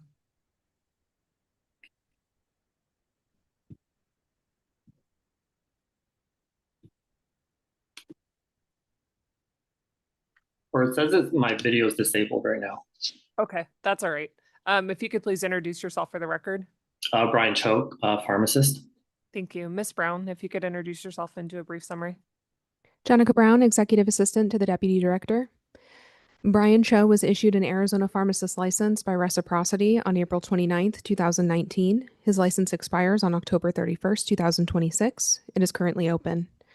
On June 10th, 2025, board staff received a notification that Mr. Cho was terminated from employment on or about April 10th, 2025 for unprofessional conduct related to theft of an over-the-counter item as well as credential sharing. Staff sent the employer a subpoena for records and requested any and all documentation related to Mr. Cho's termination. The records received indicate that on March 9th, 2025, an asset protection leader received a call about an empty Aftera package in the wellness room. The store manager approached Mr. Cho regarding the empty package, and Mr. Cho admitted to taking it. In a later interview, Mr. Cho indicated that he took the medication for another person and forgot to pay. He further stated that he did not want a woman technician to ring it up, and he was waiting for a male technician. However, he forgot. Mr. Cho was asked why he did not use self-checkout, and he did not have an answer. Mr. Cho signed a promissory note to make restitution in the amount of $34.99. The case narrative provided also indicated that Mr. Cho was questioned about falsifying cycle counts and giving his credentials to technicians to do DUR consultations. Mr. Cho admitted that he was not counting the pills during cycle counts due to being busy. He also admitted to sharing his credentials with technicians. In his written statement, Mr. Cho indicated that he shared his credentials day to day. A notice of complaint was sent to Mr. Cho on June 12th, 2025. In his response, he indicated that he took an emergency contraceptive off the front store shelf to purchase later in the day. He stated that he felt more comfortable purchasing from one of the technicians in the pharmacy. However, his technician was not working that day, so he took the contents and kept the package to purchase during his next shift, but he eventually forgot about it. The packaging was discovered, and he quickly notified the asset protection officer of his unintentional oversight. He further stated that there was no ill intent, just poor judgment on his part. With respect to credential sharing, Mr. Cho indicated that he admitted to his employer that he was sure he had shared credentials in his years of practice. He further stated that it was not common practice, but he had given his credentials to technicians when he was checking in medications if a day was too chaotic and it was getting too late where some patients were needing medications. He further stated that although it was rare, anytime he would share credentials, everything would be by his station under camera and double-checked for accuracy. He stated he was aware of his employer's policies and understood that any write-ups or punishment was to be expected. He indicated that he learned from his mistake. Staff further requested a response to the allegation that he falsified cycle counts by completing the count without opening the stock bottles, as indicated in his written statement to his employer. Mr. Cho indicated that his admission was in response to counts not being entered leading up to a manager meeting where he was backed up at the time, and he did not want his store's numbers to show compared to other stores. He further stated that there was no ill intent to falsify or lie, and he trusted past counts and marked bottles and felt that any irregularities would be found if there were any. Mr. Cho's complete response is included in the board's files for consideration. This matter is before the board for discussion, consideration, and possible action regarding the facts of this complaint. Thank you, Ms. Brown. Mr. Cho, would you like to address the board before we proceed with questions? No, I don't have any written statements or anything. So just welcome any questions. I know there's a lot there. So I have a question, Mr. Cho. With Sure. regards to the credential sharing, if you're sharing credentials with technicians, would they have the ability to do final verification or check on a patient's prescription without you looking at it? I guess technically, yeah, there would be. But I mean, it's not every technician I would trust. But technically correct. Yeah, they could go about with my credentials, but Is yeah. that what they were doing with your credentials? Why else would they need them? To check, I think, what's it called? When they check in control, like just control 2 medications, they would require my credentials, but sometimes, people, especially with shortages and whatnot, people are looking for their meds, and I know it's in there. So I would request one of my, usually just one tech that would help me check those in. Again, under camera, everything would still balance out in the end. But Thank you for your honesty, actually. yeah. And so your credential you shared with your staff that will let them, they would be able to DUR, like verified DUR or the product verification. Is that right? I mean, yeah, with CVS, their credentials are basically their way of tracking or monitoring who's doing what and what falls under which employee. I believe this is. I mean, worst case, yeah, I obviously can't always trust everybody, but that's where the judgment kind of fell there. But, I mean, the issue here is not about just trust. It is really a record keeping from our perspective. Now for the cycle count, I'm not really worried about this. This is, I believe, internal business issue. I don't think there is any statutes in our board talking about cycle count or whatever. This is a business. And then people get fired easily for those things, like not putting the right numbers for their inventory. But really my biggest concern about intentionally sharing credentials, honestly, maybe you don't know what your technician did with your credential. Who knows? right, correct. Yeah. And by sharing these credentials and allowing the technician to check that in, would that apply your name to the 222 form? I assume is that you were the person that received that, even though the technician was who technically was receiving that product?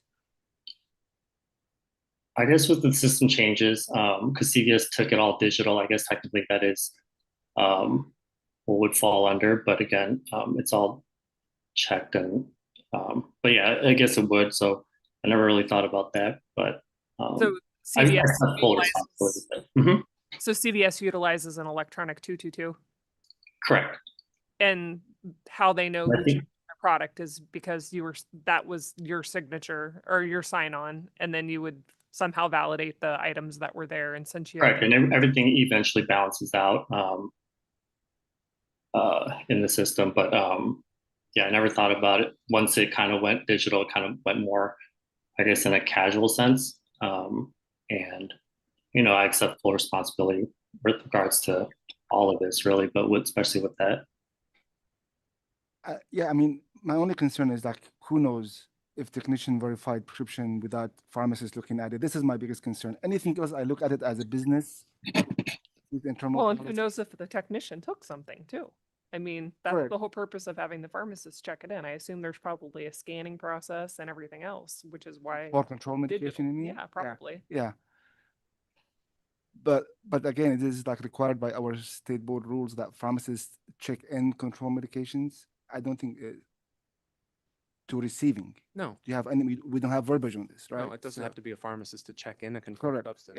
Yeah, that's my thing. So I believe this is But a pharmacist has to sign a 222 for, to send it, right? To send it out. and also to receive it under To federal law, receive right? it. But with the new copy, right? So I don't know if it's required to be a pharmacist. Well, Because regardless, some They're facility, they don't have pharmacists. Like if you have a doctor, so it doesn't need to be a pharmacist, right? I mean, please correct me, compliance officers. I mean, I'm not a DEA expert here, but I mean, but regardless, he did the big violations. But from the board perspective about the record keeping, I don't know what's happened on that location because of his action, because what he did, that he now, I mean, I don't know what they did with his credential. I mean, who knows, right? And this, I believe, is severe enough to act on it because previously we've had some pharmacists who share their credential for one time to do consultation. We give them a warning letter, but he admitted it that he did multiple times to multiple technicians, not only one time, and it changed his password. He did it multiple times. I don't see that happen maliciously, but just over. Yeah, I mean, I wouldn't, I mean, even one time is too many, given like One technically time's it's too the whole many. D222, right? And I definitely understand that, but I mean, it's a pretty rare occasion. Obviously, it's still just the one should really take into account, but just to clarify that, it's not like a daily occurrence, but yeah. We also have the matter of the theft, which is Yeah, unprofessional. The both together just kind of demonstrate that he had a lack of judgment here. yeah. So I mean, ultimately, the firing was the initial theft. Everything else was kind of just brought up. I'm assuming for some contingency thing, but you know, I don't mind it. I accept all everything that came about it. But yeah, it was just kind of a silly thing. I understand it's not some like small mom and pop like laugh it off and kind of correct it. It is black and white, whether it's a $1 item or like Correct. $100 item. Even this one with CVS, all these items are $5. But I did obviously not intend to steal. Obviously, the room that it was discovered in, you know, there's no cameras, there's nothing. I could have easily just, you know, slid it in the garbage and gotten away with it technically. But my whole intent was to just purchase it in the future. But again, not the most fun flu season. And so it just kind of slipped my mind. And I did not know that there was an investigation going on the whole time. Had I known, I would have thrown my name in there ahead of time anyways. So as soon as they found out that they were getting nowhere, they approached me as pick. And I kind of just was, I guess I just forgot about it. So I was like, oh shoot, yeah, that was mine. Let me just get them off your backs and figure this out and take responsibility for it. Yeah. So for the shoplifting, so you did not pay for the item because you waited for another technician to help next day, right? Yeah, it wasn't like embarrassed of the item, right? Yeah. But you know, sometimes you don't want your coworkers to know your business or whatnot. Had it been a front store employee, which is, you know, they're older women, that doesn't really matter either. We're real close. Any of my technicians, but I just preferred the one, and I think for some reason they weren't in, and I kind of just slipped my mind, and just one of those things that you know, made a mistake there, and you know, just happened. So you took the product, and next day you. I don't think I worked the next day. Usually I'm in every day because again, we're really short staffed. But I just completely forgot about it. Mr. Cho, the thing that was interesting, you guys have self-checkout, correct? Are employees allowed to use the self-checkout? Correct, but I thought that you couldn't use your coupons with it, which I guess they changed. But that's the only reason why I was just like, I'll just take care of it the next day. It's just like lack of judgment. Not to come out not to come out to, you know, whatever about it, but in the moment, that's all I was thinking was just, you know, we'll take care of it. I mean, I laugh about it now, but obviously, you know, I learned from it. Not, you know, it shouldn't happen again, but yeah. So referring to the decision tree, look at, did personnel disregard or consciously take a substantial risk by sharing the user ID with unlicensed pharmacists or unlicensed personnel? I think that is where this decision tree is helping me understand that his conduct was reckless. I mean, just to, because we have those complaint, like not once, not twice, we have those incidents when pharmacists share their credential, and I always say, you know what, one time is more than enough, right? But, and that's why you go case by case, because previously we give warning letter for pharmacists, understanding the situation. Nobody can justify this whatsoever, right? And that's severe enough for me to act on it, but with his case here, it's more than, as we said, I mean, it is just helping himself, right? And I mean, I have my own thoughts and motion, unless like somebody, I mean, we don't need to add fuel to the fire. There's already fire there, right? So What are your thoughts on a motion? I mean, regardless of the shoplifting or, I mean, my concern with the sharing credential more than anything else. Anything else is, to my perspective, is a business decision, whatever policies. Now, for me, I will go with consent agreement, probationary, like for 1 year for him. I'll second that. With the standard terms of no pick, no preceptor. No, is it standard one, no pick, no preceptor for 1 year, and then, you know what I mean, I'm hoping he will learn and then he can move forward after a year. I just want to clarify, I agree that the misuse of his license was more egregious, but I don't want to dismiss the shoplifting. I agree. I think it shows a pattern of poor behavior between the two things. Yeah, agree. Yeah, but we have shoplifting many times, right? Like people get reported, like doing fingerprint suspended, and we get those shoplifting, and we agree. So this probation will include everything. But I just said, I didn't say like it is not a problem. It is a big problem, but my concern to protect the public and everything about, sharing credentials multiple times with multiple technicians. Ms. Galvin. And what would the violation be? Which statute? Record keeping, because of, we don't know who did this, who verified prescriptions. Unprofessional conduct, record keeping, unethical, probably security as well. So if those are the two violations, then you may want to ask staff if there have been previous record. Ms. Canavong? Yeah, so the board saw Mr. Cho in June, and this was a matter related to an unsanitary pharmacy. And at that time, you issued a consent agreement for 3 hours of CE and pharmacy law For him? for him. Okay. So this ongoing issue with this. I agree with where you're going with probation. I think it needs to be longer than a year. I mean, Yeah, I mean, I will modify my motion to 2 years. I'll modify my second to 2 years. And the terms are no pick, no preceptor. Yeah, standard. I believe that's our standard, right? Yeah. No. Oh yeah, never pick again. I'm just a worker. Yeah. Not to make light of this, I apologize, but Thank you, Mr. Cho. We're in discussion at this point. Any further discussion from the board? Dr. Gandhi?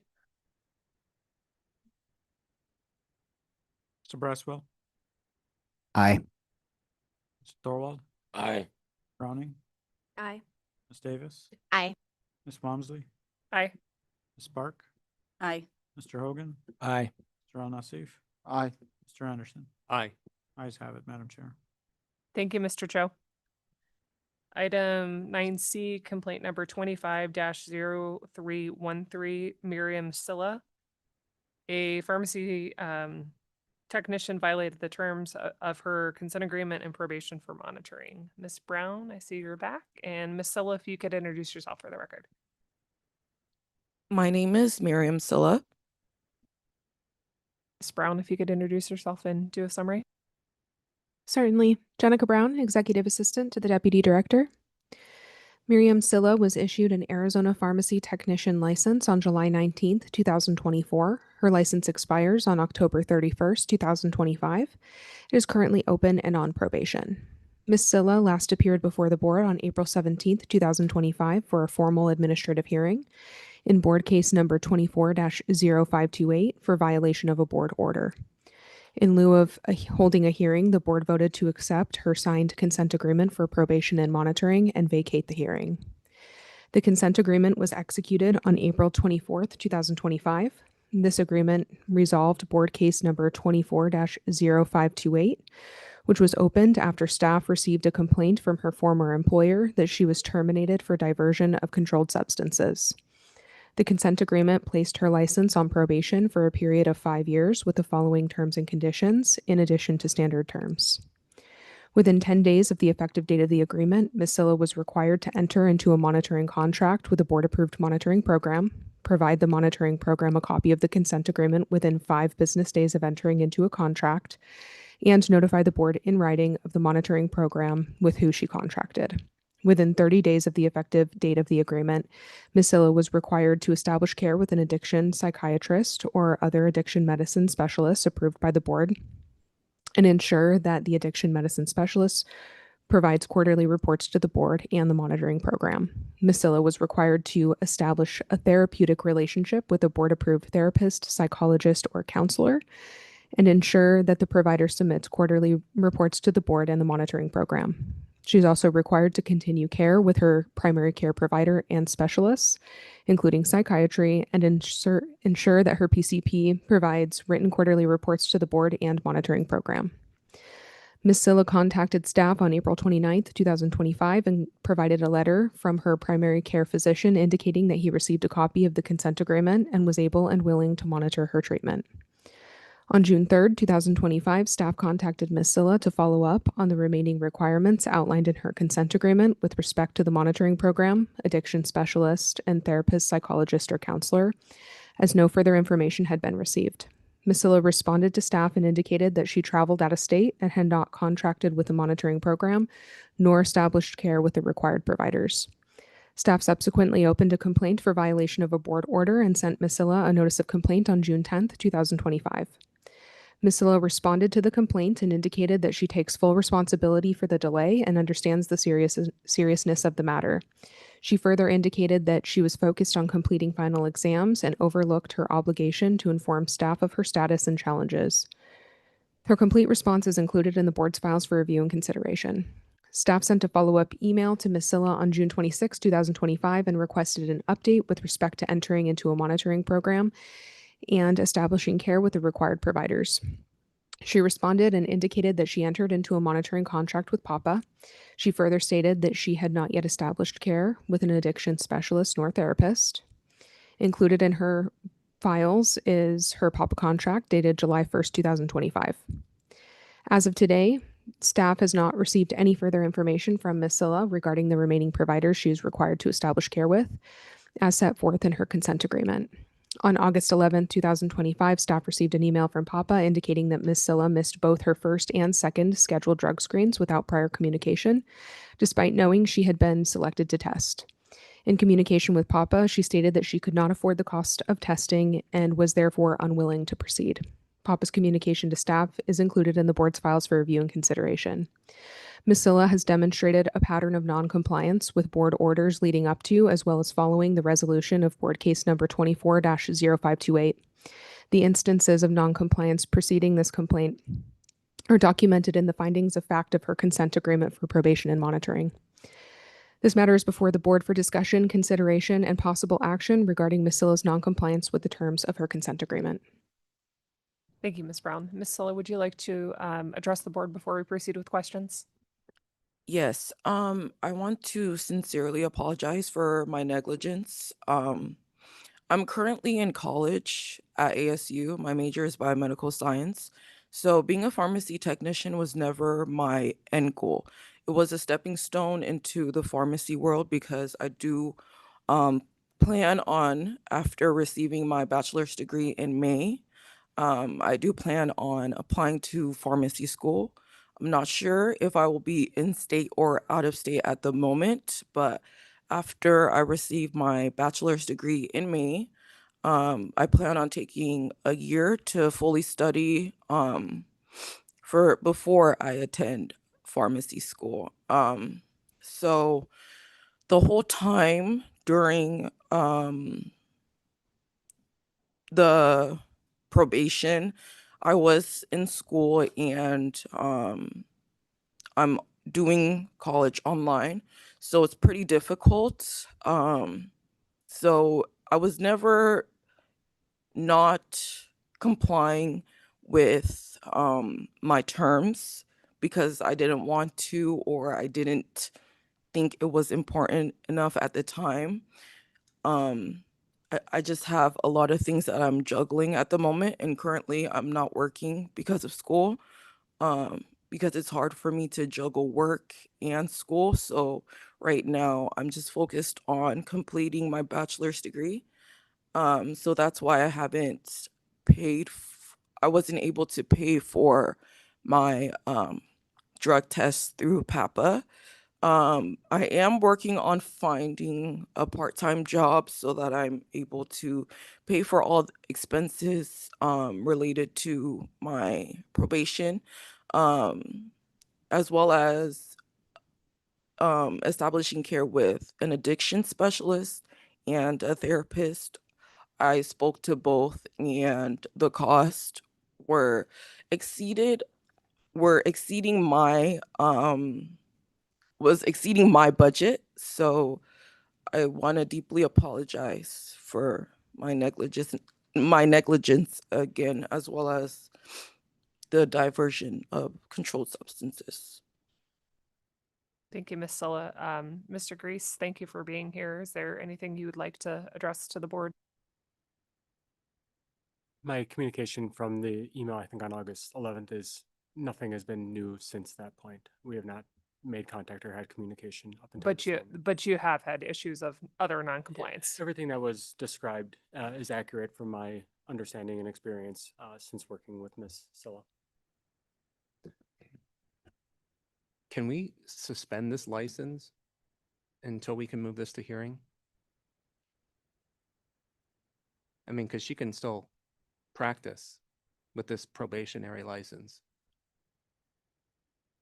Not in a manner that is agendized today. Agenda for a possible summary suspension. Would you care to receive legal advice in executive session? Yes. I'll make that my motion. I second. All those in favor? Aye. Any opposed? Hearing none, we'll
All right, welcome back, everybody. Ms. Sullig, you mentioned earlier that you intend to get a job. Is your intention to work in pharmacy, or are you planning to work in another field? So I don't plan on going into pharmacy until I'm able to apply for my pharmacy intern license. So until that time, I don't plan on going back into pharmacy. I've applied to Wells Fargo as a bank teller, so that's the route that I plan on going to. Thank you. Board members, additional questions for Ms. Silla, or does somebody have thoughts on where we might want to go from here? I mean, I'll start by saying that I have significant concerns. I feel like this case is much different than the last. She showed a history of non-compliance, not just with one thing, but multiple things. And I have pretty significant concerns about her behavior and her ability to be regulated. I share the same concern here. It's not once, not twice, multiple times. Ms. Silla, would you be willing to voluntarily surrender your license since you have no intention on practicing as a pharmacy technician? Yes.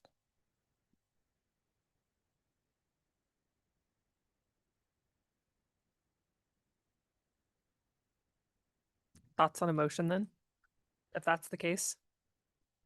If I may, if the board is inclined to accept her statement that she is willing to voluntarily surrender her license, we can comply with that. Alternatively, could your motion also include that if she fails to sign the consent agreement for voluntary surrender, the matter would be moved to formal hearing for revocation?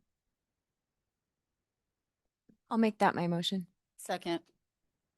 I have a motion and a second. Any discussion? Dr. Gandhi? Mr. Braswell, Aye. Mr. Thorwald, Aye. Ms. Browning, Aye. Ms. Davis, Aye. Ms. Walmsley, Aye. Ms. Park, Aye. Mr. Hogan, Aye. Mr. Al-Nassif, Aye. Mr. Anderson. Aye. Ayes have it, Madam Chair. Thank you, Dr. Gandhi. I think at this point, I think the next case is probably going to require a fair amount of discussion. Let's go ahead and go to lunch. We will return at 1 p.m.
All right, welcome back, everybody. As a reminder, if you're interested in CE, make sure that you sign in for the afternoon session. Dr. Gandhi, if you'd like to do a roll call, please. Thank you, Madam Chair, and welcome back from lunch. Mr. Braswell, I'm back. Mr. Thorwald, Here. Ms. Browning, Here. Ms. Davis, Present. Ms. Walmsley, Here. Ms. Park, Here. Mr. Hogan, Present. Earl Nassif, Here. Mr. Anderson. Here. All accounted for, Madam Chair. Thank you, Dr. Gandhi. That will bring us to item 9D on the agenda, which is complaint number 24-0516. Ernest Amatinov, a complaint notified the board staff of termination of a pharmacist for diversion of a non-controlled substance. I see that we have Mr. Kalapuri and Ms. Brown. Is Mr. Amatinov present? Yes, I am here. Hello, board. Hi, if you could please turn on your camera and introduce yourself. Hello, members of the board. My name is Ernest Imadinov. I'm a pharmacist. Thank you. Yes. Ms. Brown, if you would like to introduce yourself and provide a summary. Certainly. Jenica Brown, Executive Assistant to the Deputy Director. Ernest Amatinov was issued an Arizona pharmacist license by Reciprocity on August 28, 2014. It expires on October 31st, 2026. His license is currently open. On September 17th, 2024, board staff was notified that Mr. Amatinov was terminated from Mayo Hospital Pharmacy on or about September 13th, 2024 for practice violations related to non-controlled substance handling. The notification indicated that there was high suspicion of drug diversion. A memo included in Mayo's investigative material indicates video footage was reviewed from July 29th, 2024, and Mr. Amatinov was seen retaining several sildenafil 20 milligram tablets in his closed right hand and continued to hold the tablets until he exited the medication room.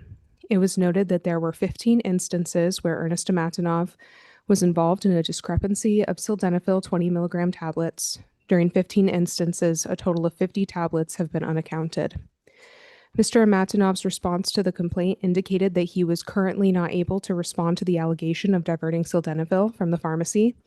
He described 2 meetings with his employer related to the allegations and indicated that he was shown 2 video clips from the surveillance camera located in the Pyxis room, but didn't see it clearly enough to discern specific details. He stated he was confronted with allegations of diverting drugs, but wasn't shown any evidence other than surveillance videos, neither of which were very clear.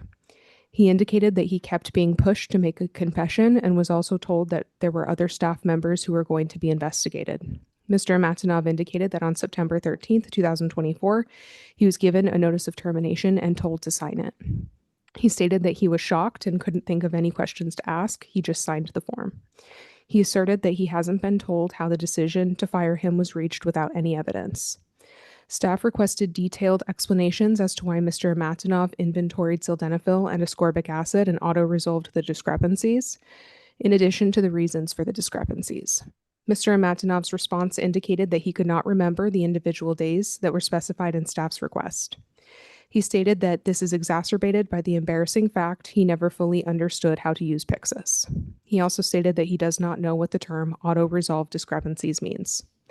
This matter was considered by the board during the February 2025 board meeting, and the board voted to table the complaint and subpoena Mayo for complete Pyxis records spanning from a year prior to Mr. Amatinov's employment date to present, in addition to Mayo's policy on auto-resolving discrepancies. Staff worked with Mayo for several weeks to obtain the requested records, in addition to answers of questions from staff. Mayo's complete records and staff's observations of the information obtained are included in the board's files for review and consideration. In addition to the information provided by Mayo, staff discovered Mr. Amatinov's resume, which was saved to his board profile. Of note, Omnicell and Pyxis medication dispensing system are indicated on his resume under technology and computer skills. On August 5th, 2025, board staff sent a request to Mayo to appear for today's board meeting in order to participate in the discussion of the case and answer any questions related to the data that was provided. A representative from Mayo contacted staff on August 11th, declining to participate. This matter is returning to the board for discussion, consideration, and possible action regarding the facts of this complaint. I will turn it over to Board of Pharmacy Compliance Officer Ram Karlapudi to provide the board with a high-level interpretation of the data that was requested from the Pyxis machines. Good afternoon, board members. This is Ram Kalapudi, Compliance Officer with the Arizona State Board of Pharmacy. I was the one who corresponded with Mayo, got the data, interpreted the data, analyzed it, sorted it, all kinds of different things to come to the conclusion. First, I would describe how the Pyxis machine works for those of you who are not familiar with. Pyxis machine is an automated medication dispensing system, and it has a QB pockets, so they keep usually controlled substances in the QB pockets. They have a lid on the top and it's locked. So if a user wants to get into that particular medication, they have to first scan their finger, and they have to put their username and password to access to that particular QB pocket where the medication is. So the drawer where the QB pocket is opens for the user, and then the lid opens up. The rest of the QB pockets with other medications, they stay locked. So we have several instances where Mr. EI, the pharmacist EI, accessed the QB pockets with discrepancies. So we focused on the data where he accessed the QB pocket for sildenafil 2 different times without anybody accessing it in the middle. So I have presented those in pages 1612 and 1613. And also some other observations are the hospital gets a discrepancy data every Monday at 7 a.m. Their threshold is any discrepancy exceeding 5 or more tablets, they'll have a report generated.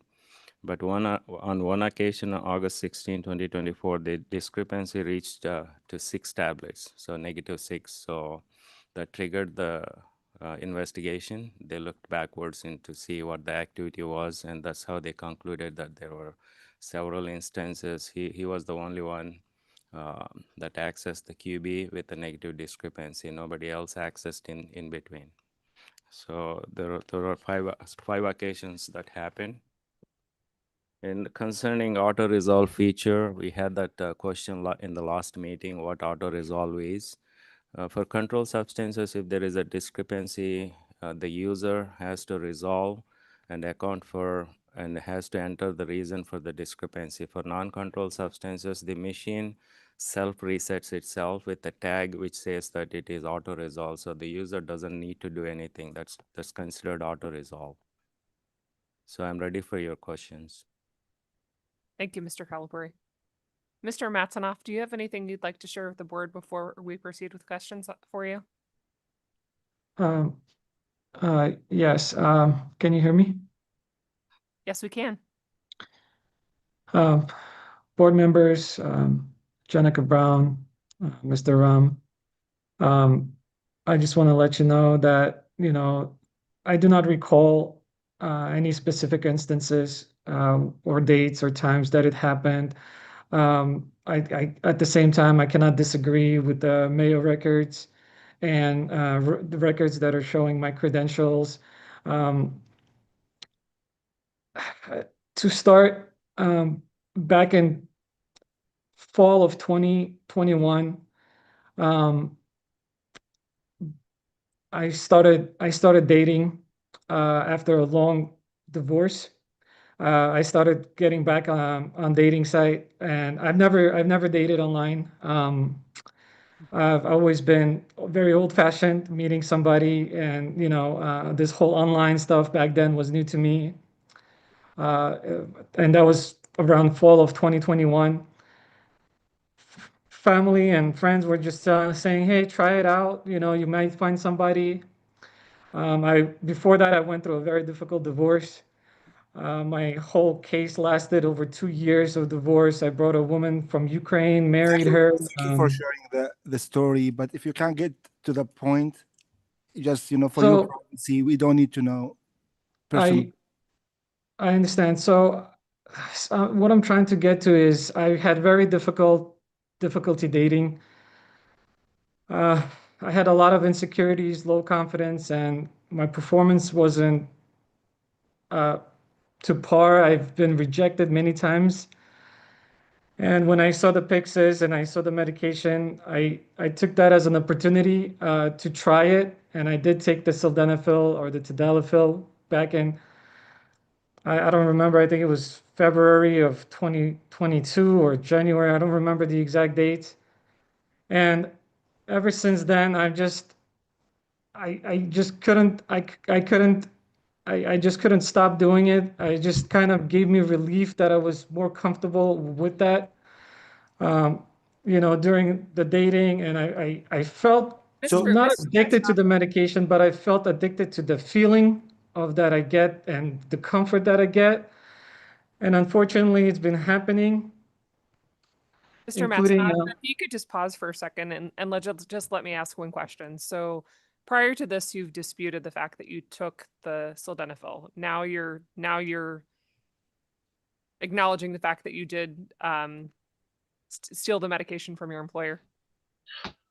Before you answer that, Ernest, I'd like to make my appearance now. I am Mr. Amadanov's attorney, and I've been waiting for the board to allow me to speak. Is his microphone muted? No, it just looks like it's a delay, so his voice is coming through before. Okay.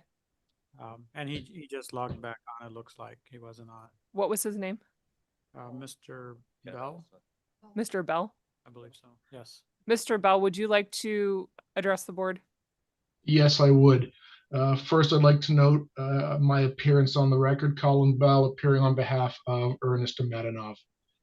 Mr. Madanov has had the opportunity to review the new material from Mayo, and while he can't recall specific instances of accessing Pyxis, he also can't reasonably refute the data that is contained in the Mayo records. He's talked a little bit about the stressors he was under moving into this period.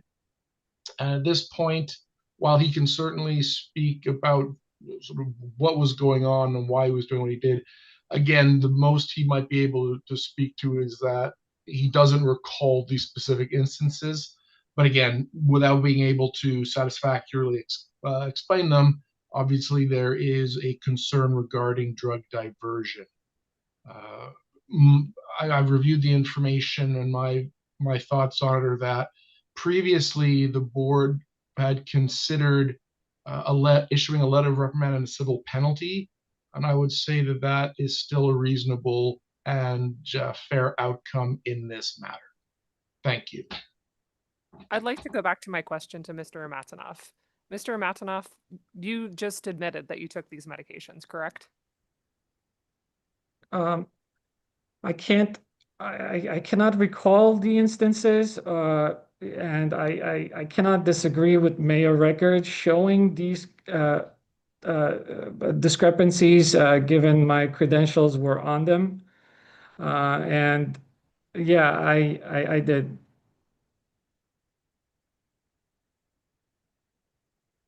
Thank you, Mr. Matanoff, for coming clean. Given this information, I think I made the initial motion back in February for what Mr. Bell had stated. But considering the additional work involved in the lying that occurred in February, and the additional work involved in getting this information to get us to this point today, I don't know if I'm willing to make that motion again in August. I think that there obviously was deception and dishonesty, and I'm glad you've come clean today. But I don't know if a letter of reprimand is significant enough.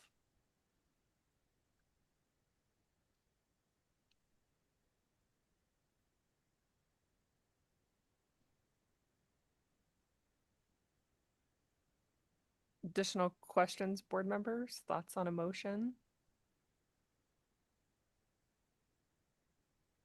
Just a comment, Madam Chair. I know we talk about resources and the manpower we have and we're limited, and it's unfortunate that we had to invest a lot more time when we could have had this information readily available. Is this information now coming to us because we have all this information and he's at a crossroads where he has to either tell the truth or maintain his lie? So it's unfortunate that we had to do that. And this matter could have been resolved Exactly. adequately. If he had owned this in February, we wouldn't be here today.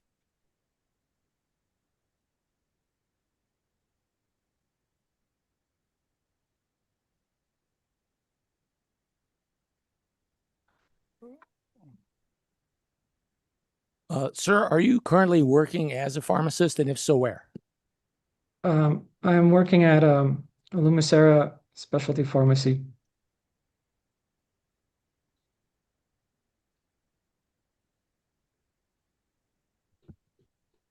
So if there's no further discussion, I'm willing to make a motion. I move to resolve the case with a consent agreement imposing a 3-year probation with standard terms, including quarterly employer reporting.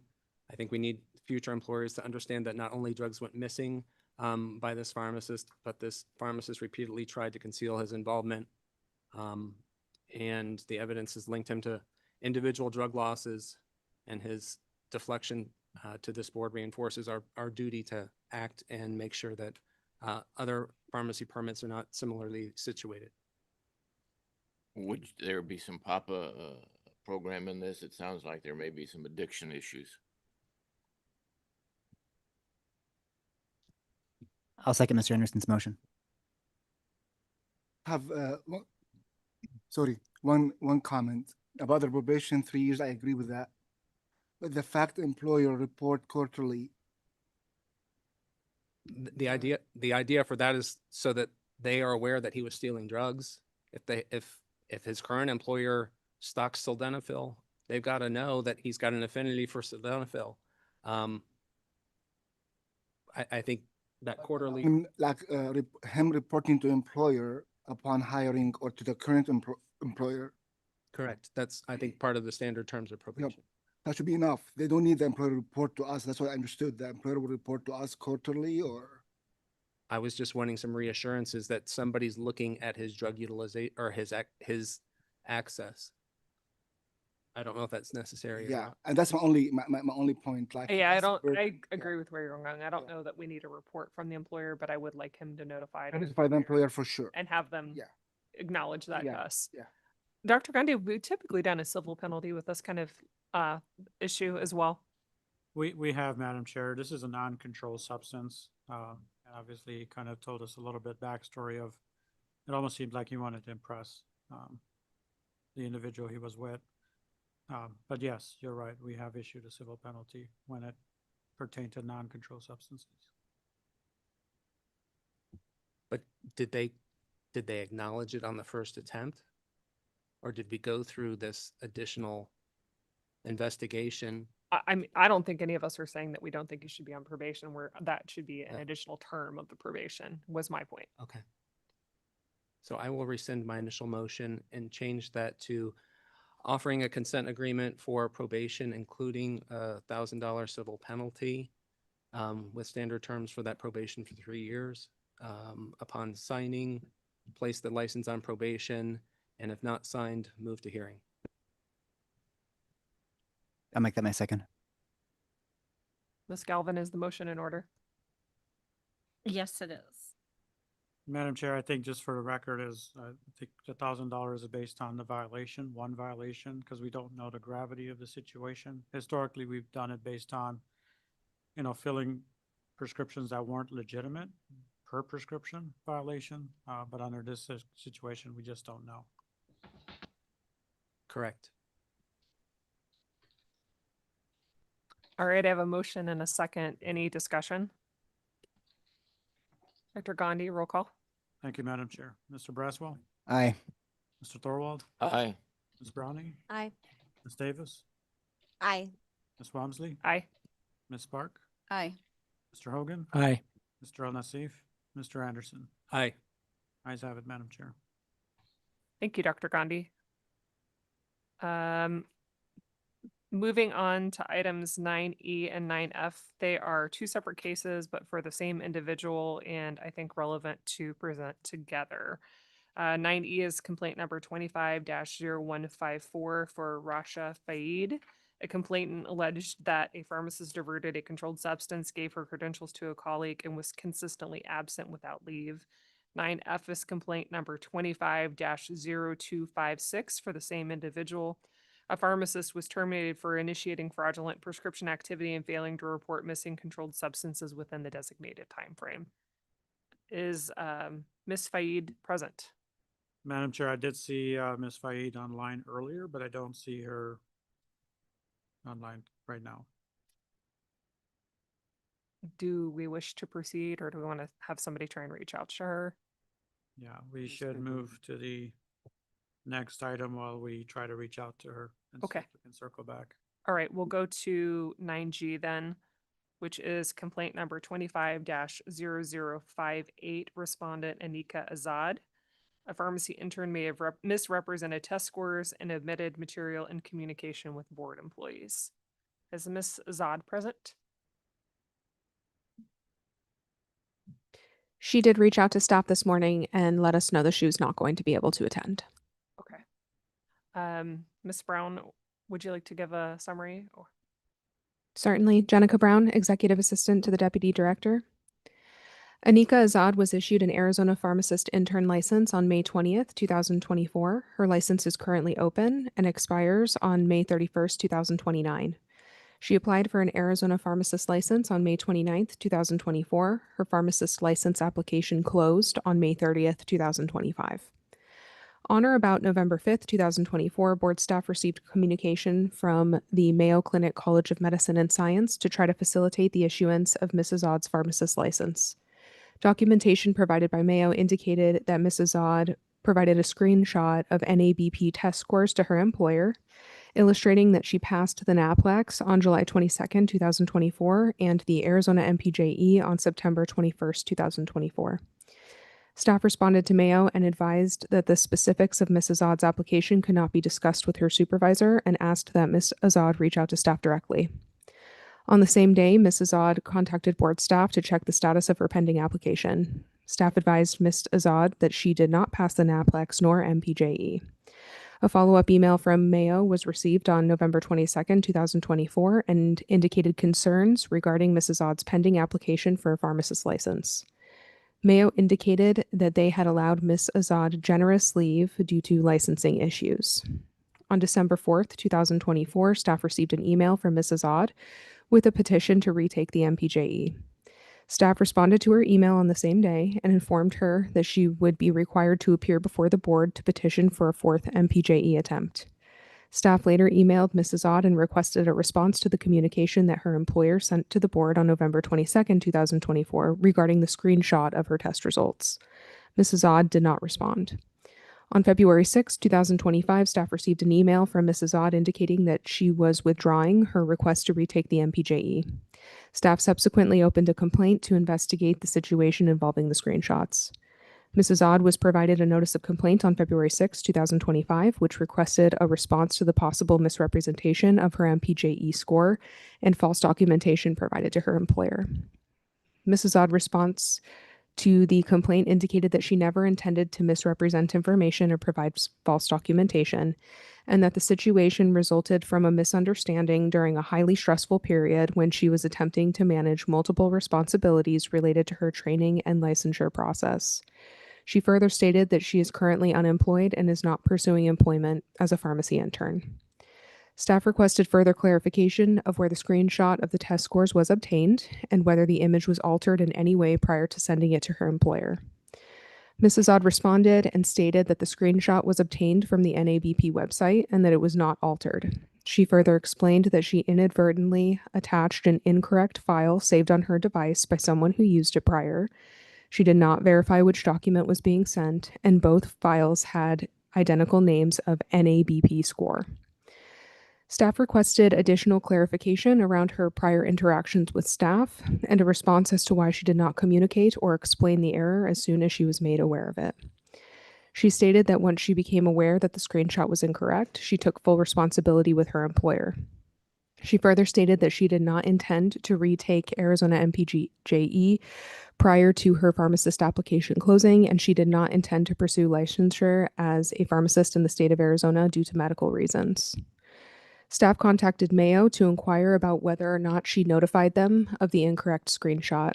Mayo indicated that Mrs. Odd was dismissed from the program, and it was further clarified that the email, including the screenshot, was cited in the dismissal notification form. However, Mrs. Odd did not comment during the dismissal discussion. Staff sent Mrs. Odd an additional request for information to obtain the name of the person whose test scores were in the screenshot and a copy of the screenshot that she intended to send her employer. Mrs. Odd responded to staff and indicated that she was unable to disclose the name of the individual whose test scores appeared in the screenshot that was sent in error. Mrs. Odd also attached an image which was saved with a name that was not consistent with the name she previously described.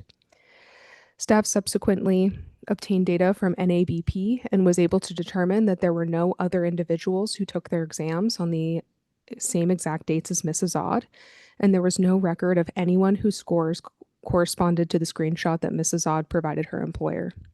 Staff further confirmed this with NABP. This data and communication with NABP is included in the board's files for review and consideration. Staff contacted Mrs. Odd for clarification on the discrepancy of the screenshot titles, informed her of the information that was obtained regarding NABP score data, and requested an explanation. Mrs. Odd responded and indicated that the screenshots were sent from different devices and the name of the file was auto-generated. She acknowledged that there were no corresponding records that matches the scores in the screenshot and indicated that she regrets the confusion it caused. Mrs. Odd further indicated that she does not intend to pursue licensure or employment as a pharmacy intern or pharmacist and requested that the board consider this context in reviewing the matter. During the June 10th, 2025 Complaint Review Committee meeting, staff requested the complaint to be tabled to obtain further information from Mrs. Odd. Staff contacted Mrs. Odd on July 1st and requested details and documentation regarding the medical information she referenced in her initial response to the complaint. Mrs. Odd responded on July 8th, 2025 with a brief explanation and 3 letters addressed to the Board of Pharmacy from 3 different providers. Staff requested that the providers sign and send the letters to staff directly. Communication regarding the letters is included in the board's files for review and consideration. Of note, the letters received by the providers were different from the letters provided by Mrs. Odd. Staff was unable to confirm whether the letters Mrs. Odd initially sent to staff were in fact written by the providers. This matter is before the board for discussion, consideration, and possible action regarding the facts of this complaint. Thank you, Ms. Brown. One question for you. What was her reason for not appearing? Did she provide any additional details or she just said she wasn't coming? She did let us know that she recently obtained new employment and was not able to get the time off. We did confirm that her employment is not in the pharmacy field and it is not in Arizona.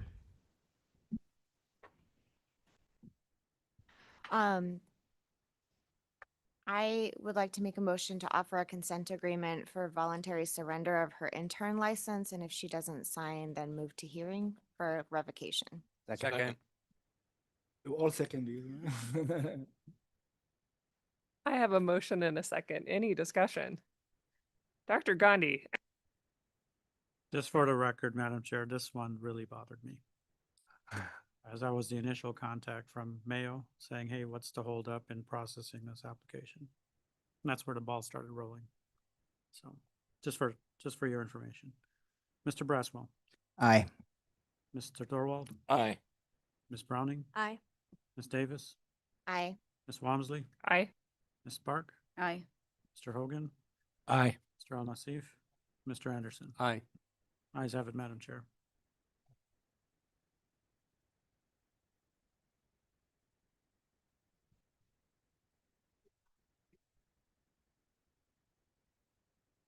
Yep. It's not before us.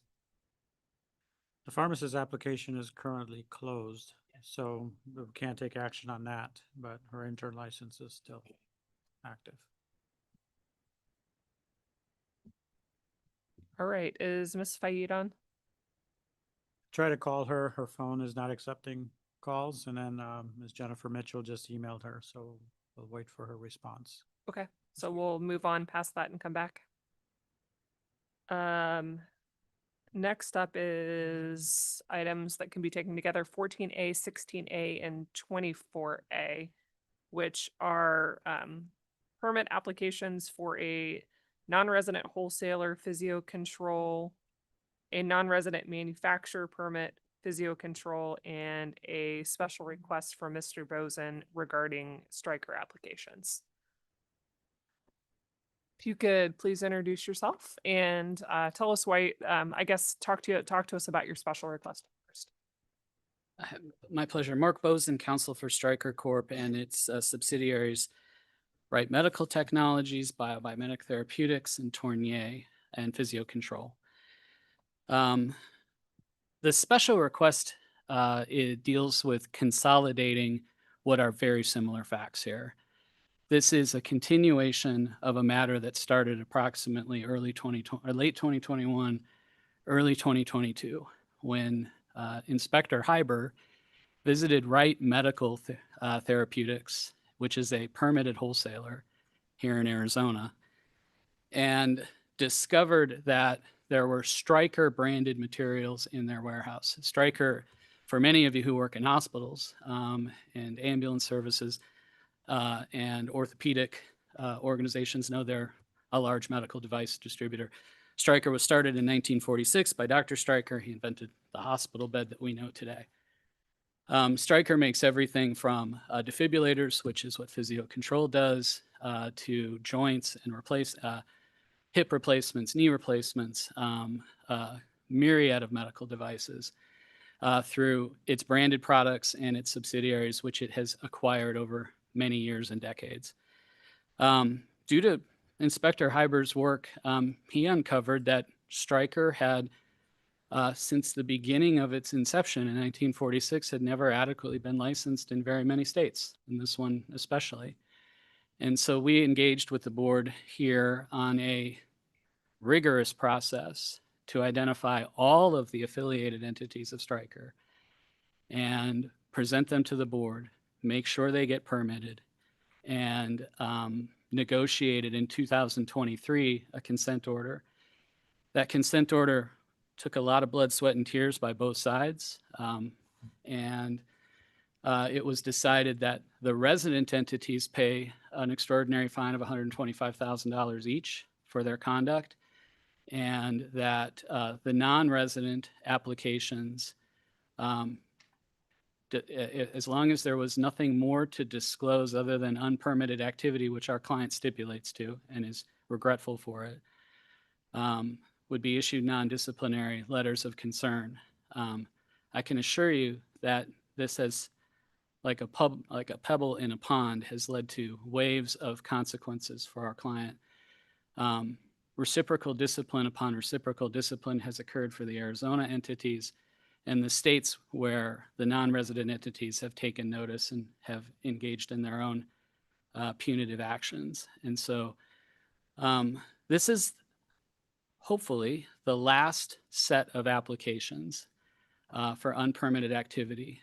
These entities that are before you today in the special request have been owned by Stryker since at least 2019. So during this investigation, and the intent, and I have transcripts of the 2023 board meetings. I know there are a bunch of you who are new, who weren't participating in those.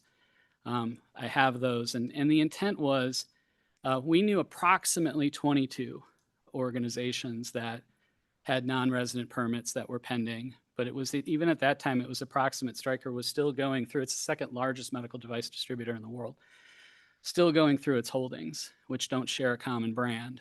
And it's a decentralized system, a very, very large company that doesn't provide any excuses, but it helps explain why it was difficult to determine what kind of licenses they needed. And we even had a telephone call with the board staff. They've been working very, very hard with us on some of the applications to see, are these even the right applications? Are these wholesalers? Are these manufacturers? Are they 3PLs? Do we have the right things? Because we're looking at labels, we're making sure we're checking all the boxes, and we're finally here. We have pending applications as it relates to the special request for those entities. Physio Control is all the way through the substantive review process. It is agendized as 14A and 16A. The other 4 entities, Stryker Corp, Tournier, BioMyMedic, they are in a pending status awaiting substantive review. The special request is this, that despite the fact that these didn't come in with the initial batch in 2023, these came in a subsequent batch that ranges anywhere from November 2024 to as recently as last week, when we finally figured out the structure of Wright Medical Technologies and the extra license it needed, which is a manufacturer permit. This set of licenses is related to unpermitted activity. These are medical devices that generally don't have a drug component. For example, Physio Control is exclusively defibrillators and defibrillator devices. One of the reasons why the number for Physio Control is 5,900 and change is it's not just that many defibrillators that it's sold to hospitals like Banner and Honor Health and almost every political subdivision that has an ambulance in the state, but the electrodes and the leads and the batteries are all also prescription-only devices, and so we counted all of that. And what we would ask this board is that, respectfully, that you treat these non-resident applicants similarly to the other 23 applicants that you've approved. Allow the board staff to review these. If they find nothing more than unpermitted activity, which has already been disclosed and stipulated to, that you permit them to issue the permits following their substantive review with a non-disciplinary letter of concern consistent with the consent agreement for the 23 other similarly situated entities that you've already done.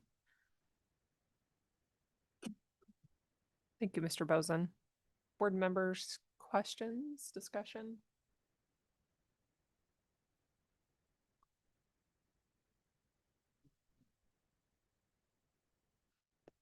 I mean, we have, Ms. Galvin, I guess maybe correct me if I'm wrong, but the consent agreement that was executed back in 2023, is that right?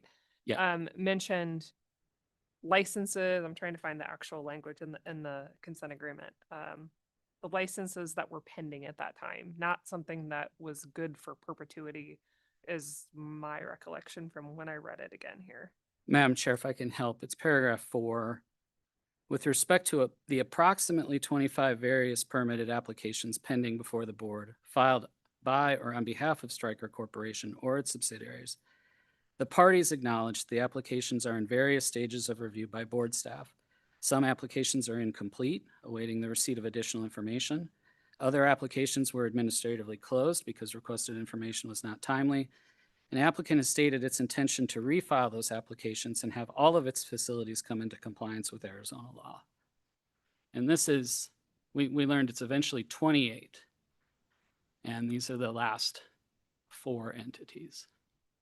But these are new applications. They were filed like within the last. Yes, in fairness, they were filed after the execution of this agreement. And so that's the point of the special request. Staff very candidly said, I don't feel like I can do exactly what we did for the 23 because these were filed after.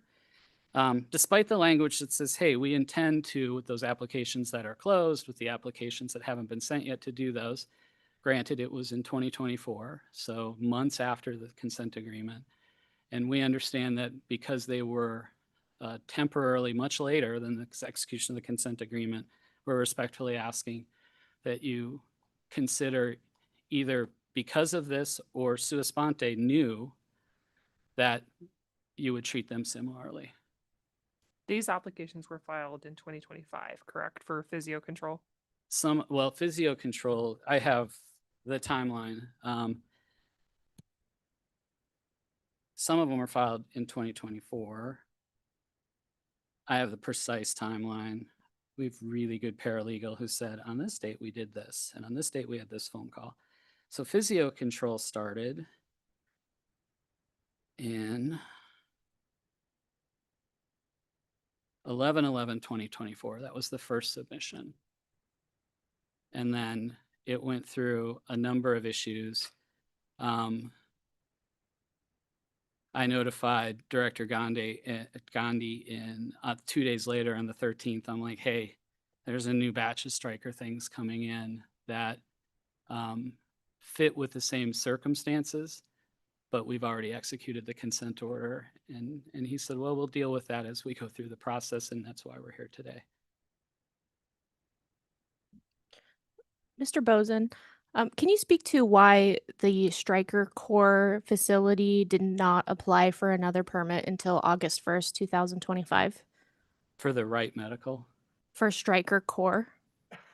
August 1st, let me see, Stryker Corp. Let me find my Stryker Corp.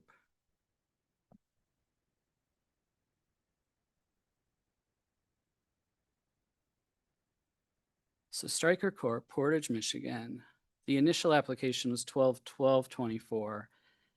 We had a phone call at the end of April about the family, Howmedica Biomedical. And that was when we had a phone call. This is our firm, the board staff, trying to review whether or not these permits were the right permits. Did we apply for the right ones? Do we need more than one per facility? And some of these permits were administratively closed at the end of April. We didn't realize that. We found out later, and so we had to refile some of them. And I wanted to make sure before this board meeting, I said to my staff, I am not going to this board meeting without an unfiled application. If they were administratively closed, we have to get them in the queue again, because I don't think this board has the patience for another visit. If I may, the Stryker facility that we're discussing, located at 3800 East Center Avenue in Portage, Michigan, they had an application that was filed on May 12th, 2023. That application closed, and they did not apply again until August 1st of 2025. So this was one of the original applicants that was included in that consent agreement, and they didn't apply for a permit until 2025, a lot later than that consent agreement. But the permits that records are different. I've got 12/12/24, but we did start this process, and we're trying to correct it. Just for education of some new board members, the reason that this is so difficult is because they shipped so many products into Arizona without a permit, and we can either issue them a discipline and negotiate some sort of arrangement with board staff, or it's $100 per item, which would obviously be Millions and millions. millions of and dollars. millions of dollars. I would add that some of us, like myself, were for charging them many, many times more than 125,000, which I thought and still do was minuscule by comparison to what we've done for others. We did the research. That is one of the largest fines you've ever issued, $125,000, which is what the magnitude. We wanted it to be severe, and we looked at some of your history. We could not find, and it may exist, we could not find a fine that was higher than $125,000. And that was per facility, so it was 3 times. It ended up being $375,000 for the Arizona facilities. I would ask you to compare one other thing. Yes, sir. The number of items shipped into the state versus the number of items anybody else shipped into the state. It was significantly, I mean, there wasn't even a comparison to those numbers. So yes, the other numbers would be considerably lower. Well, and I was talking not just about unpermitted activity, but any violation of Arizona law. That was the highest fine that I could find. And from a public policy perspective, one of the challenges you have is lots of people failed here. My client takes all of the responsibility, but every purchaser that's also a permitted entity by this board also failed in notifying, hey, I didn't check that I'm buying from a permitted entity either. There's some culpability here. This could have been caught a long time ago.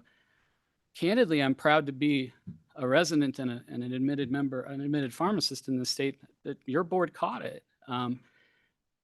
It's a case study I actually taught to a class of mine, a law student class of how could this happen? How could the second largest medical device manufacturing company that's been around since 1946 not have permits? And when something is so ubiquitous as Stryker, I started my professional career as a paramedic.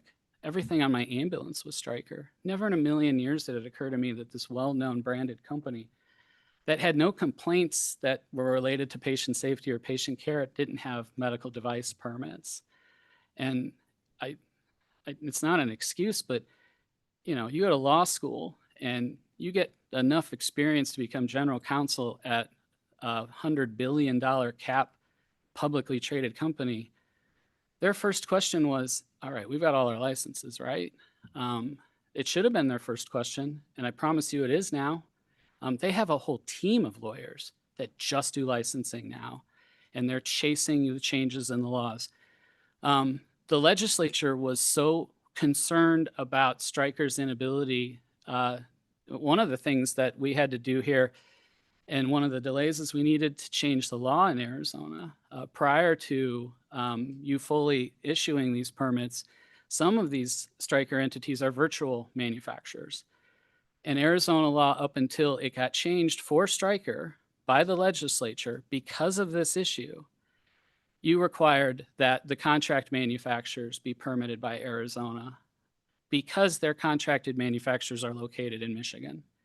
If their contracted manufacturers had been located in a foreign country, you didn't require a license. That was offensive to the legislature, that they were being punished for keeping jobs in the United States and not offshoring them. And so the legislature said, let's treat all the contract manufacturers the same.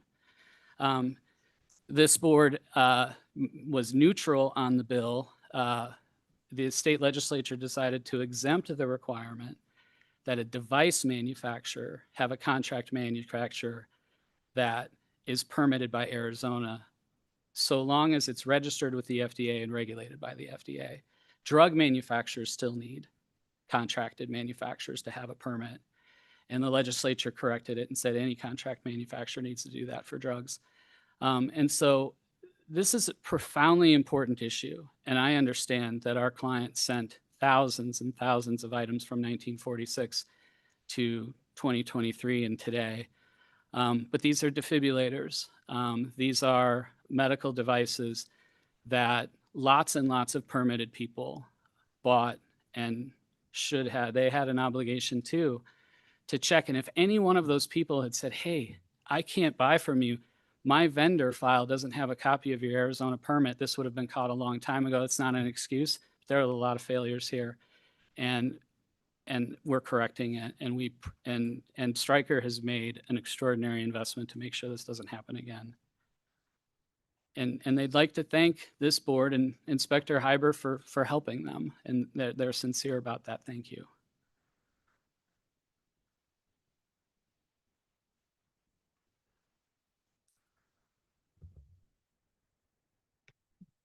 Board members' thoughts?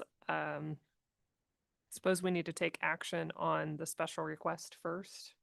I know it's a massive number of items, but there does seem to be a difference between like defibrillator pads and prescription only drugs, even though I know that they're prescription devices. It's I don't know, it's just a really tricky position to be in. Yeah, I mean, part of your list, if you were able to look at the list of things, one of them is a carry bag. It's the bag that these things go in. And because of how they distribute it and because of how it's labeled, it's a prescription only medical device, but it's the orange bag that carries the defibrillator, the pads, and the batteries. I understand the defibrillator needs to be regulated, but the orange bag is counted as another item. Each electrode is counted as another item. Each battery, and you have more than one battery in those bags, counts as another item. Could you repeat your special request? Special request is specifically to allow board staff to continue their substantive review of the application. And if the only deficiency or violation they find is the stipulated unpermitted activity, then you allow the staff to issue the permit with a non-disciplinary letter of concern, as you've done for the 23 other similarly situated applicants. If there are other issues, then we got to come back here and deal with them. And these are all out-of-state entities? They are all out of state. So you're essentially asking that these, if they're new or even if they were previously applied for and then closed, to still be considered, or any of them? The intention was that we even used in the consent agreement in the minutes approximately 25 entities, or what it says in your consent agreement. We weren't even sure on that date that there were 22, 23, 28. Turns out there's 28. But we wanted to make sure, because the other problem is the ambulance companies and the hospitals can't live without the defibrillators. And so the other problem is you've got a medical device manufacturer out there that technically you don't have any jurisdiction over because they're not permitted. And you don't want that either. So we wanted to get to, as fast as possible, permit status. And I think that's still the most important thing to do. Let's get them permitted so that you can engage in inspection of devices, make sure they're being invoiced correctly, make sure they're not subject to surreptitious diversion, other things, and make sure that you have the jurisdiction over them should you find any issues. There haven't been any reported adverse events with their devices that I'm aware of to this board. But if there were, you'd want to have a permit to be able to go to and hold them accountable to, rather than have to go to the Attorney General and deal with their unpermitted and unlicensed staff, which really isn't their specialty. That's your specialty. And we want to get them there. And so the intention was, let's do everything. Let's go through every single SEC filing. Let's find every single small, large acquisition that you had, and I checked before I came here. Were any of these entities acquired after 2023? No. These are not new entities to Stryker. These are the same entities we talked about in the words approximately 25. Dr. Gandhi, do you have any comments on this case? Well, I think my concern is that, and I appreciate the fact that they got this whole team now to review it, but in an event they miss something and they come back here with the same special request a year from now, 5 years from now, saying, oh my gosh, we forgot, and they were operating since 1946 or whatever. That's the only concern. Are we then setting the tone? So if I'm hearing you correctly, and you just said at the very end, you feel like this board would be setting a precedent that in the future would be hard to change if we decided to do It's that. possible. It's up to the board to have that discussion. I believe we already made this decision in 2023, to his point, that we apply fine on 3 Arizona-based, and we did a letter of concern for virtual licensees now. And I agree with him, like, is it, what the end of it, right? Like, is it today? Non-residents, okay. But yeah, non-residents. But I don't know if they can confirm it. That's it. There's no more. You know, to Mr. Gandhi's point, and I've informed my client candidly. I don't think I can come back here ever again and ask for this. But yet here you are. No, I am. But in fairness, and I remember this very vividly, almost immediately after signing this consent agreement, I called Director Gandhi. I was in the car. I was on the HOV lane going from the 202 to the 101.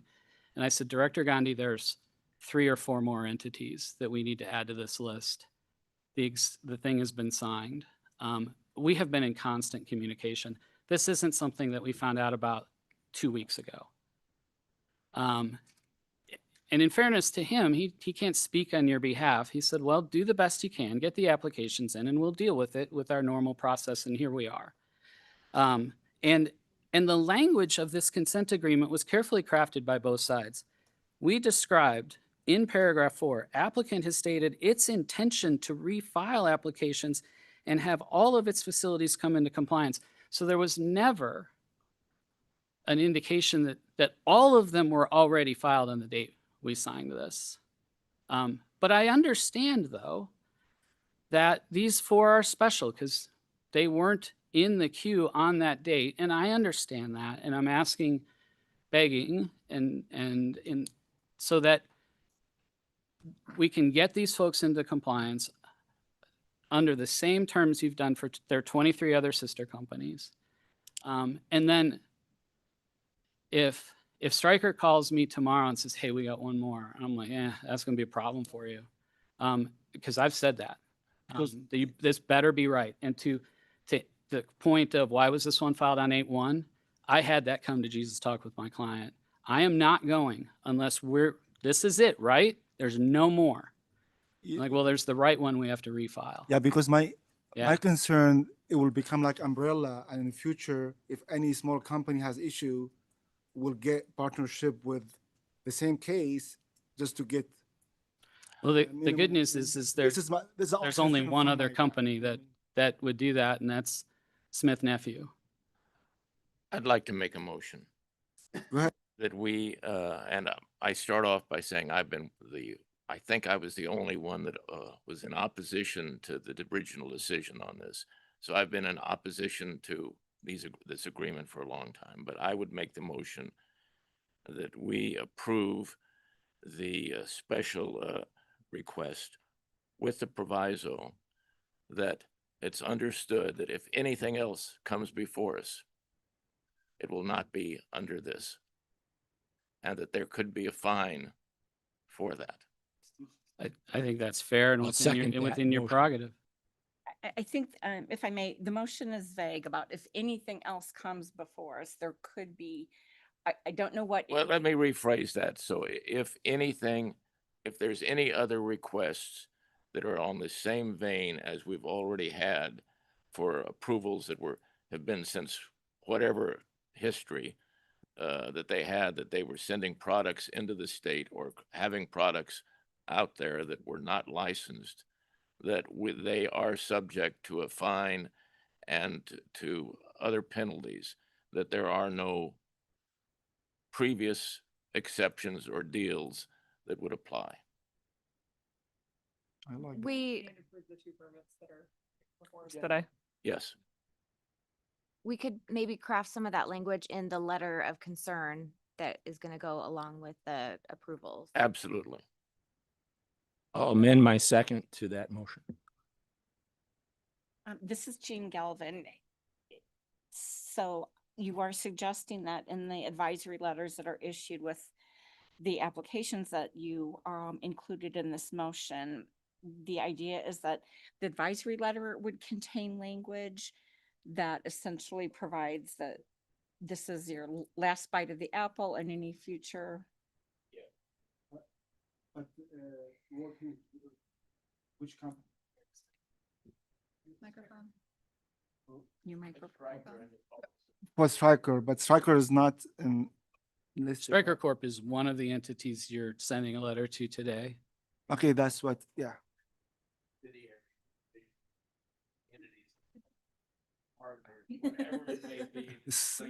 Stryker and Cousins, right? Yeah. I mean, I would agree with that. Is there anything that's going to hold Stryker to actually finishing these applications? My concern is that Stryker Corps applied for a permit in 2023. They never finished it, and they just now reapplied for a permit on 8/1. It doesn't seem like they were very concerned about becoming permitted. I am personally handling those applications now, and that's all I can say.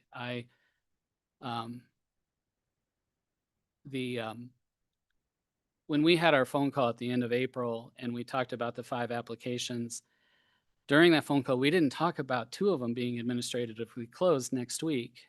So that's one of the reasons why we had to reapply. And so I think there's some communication that can be improved on both sides, and I'll be happy to lead and facilitate that. And you can call my personal cell phone 24 hours a day, because these are my applications now. There's only 5 of them left. Well, we're looking forward to a response to the checklist that was sent on August 6th for Biomimetic. Understood. I will take care of that. Madam Chair, I think if I may add that in addition, if the board wishes to move this way, that we add that if any of these existing applications closes and they have to refile, that we would take it outside of this motion and consider it a separate item altogether. I that make modify, sense? I modify my motion to include that. I'll modify my second. But I think that would kind of fuel the fire to get these completed and out of the way. If not, then we're kind of just back here at the end anyways. With that, as if I may ask for a professional courtesy, if we could get notice of any impending action to close an application, that would help. Mr. Bozen, a date for the deadline was provided on the checklist that was sent to Miss Snow. She did provide a incomplete response to the checklist, and that is why that application closed. That date was listed very plainly on the bottom of the checklist. We do that with every applicant. I appreciate that. I'll contact the board and ask that the email be changed to mine. Okay, I have a motion on the floor, and I think I also have a submitted second. Any further discussion? We do not need a roll call, do we?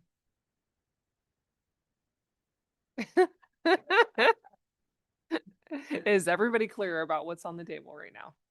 Can we have it read one more time?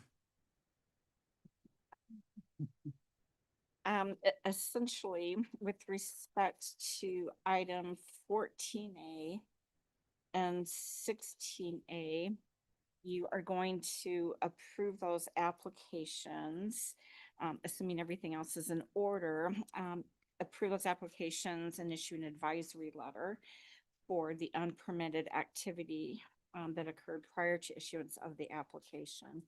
And then with respect to item number 4A. 4A, you have also approved that one with the same provisions. Approved it with the advisory letter, and that advisory letter is to caution them that no more applications will receive the similar treatment that the previous 28 have received. Can we refer this letter to case number 2366?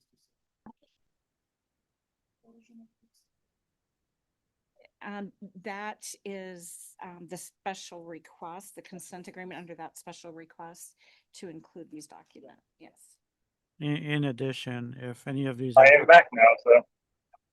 If any of these applications end up closing because they weren't processed in a They're time. still talking to this guy though, but I'm hoping they're gonna come to a conclusion here soon, but it's like, yeah, you have zero control over all of it. I got him. Yep, he's muted. If any of these applications move to a closed status and they reapply, it will be treated as a new situation altogether and not bridged with this decision. Yep.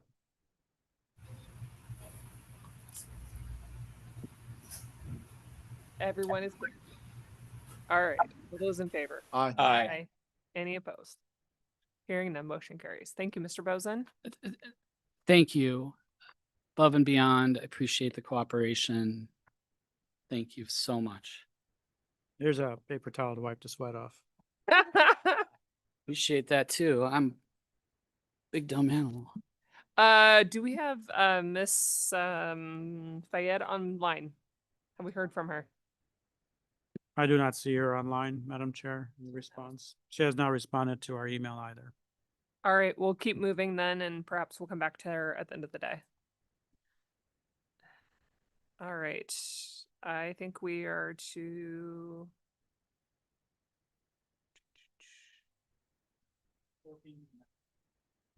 Thank you. 14B. MWI Veterinary Supply doing business as MWI Animal Health. And Madam Chair, I think you have a agreement between board staff and Susan, Ms. Trujillo there about an agreement on a non-disciplinary civil. So you're just asking for ratification of the non-disciplinary civil penalty? Yep, absolutely. And then to move forward with the application and approve it. I would like to make that motion. Second. I have a motion and a second. All those in favor? Aye. Thank you for being here. Thank you very much.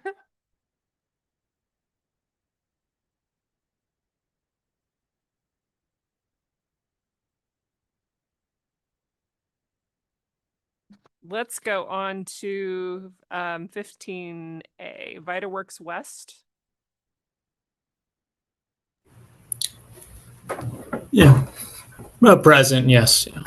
If you could please, if you have the ability, turn on your camera and introduce yourself for the record.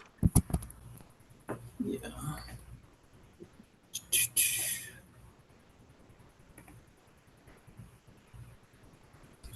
Andrew Spencer, I'm the Director of Quality here at VitaWorks West, a nutraceutical company here in Tempe, Arizona.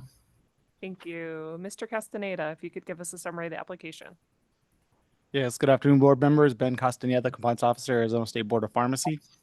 VitaWorks West applied for a resident manufacturer permit. They manufacture food and food supplements as well as pet items. They applied for their permit on May 13th, 25 to obtain a certificate of free sale. There's a current permit open at this address for Nutritio Labs. During substantive review, the applicant stated the company underwent an ownership change in July 1 of 2024. Electronic communications with the applicant and the organizational charts are in the board packet for your consideration. Mr. Spencer, is there anything you'd like to say to the board before we proceed with questions? Yeah, so in the last 2 years, we've gone under two organizational changes. So initially, the license was under the company Fine Living Farm Naturals. And then when we got purchased or acquired in July, August 23, that's when our name changed to Nutritio Labs. And then that's when we did the application at that point in time. And then a year later, after that, July, August, the last year, we were required and then assumed the name VitaWorks West. Purpose of this application is we do not do any pharmaceuticals. The purpose of this application is to get the permit so we are ordered, so we can apply for a certificate of free sale for export purposes for some of the clients we have.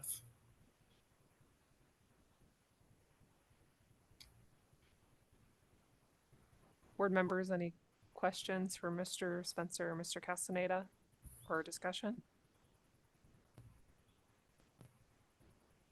Whose responsibility is it, the seller or the buyer, to notify the change of ownership? Excuse me, sorry, I didn't hear. What was that? I think that was a question for the staff. Oh, okay, sorry. I believe it's the applicant's responsibility.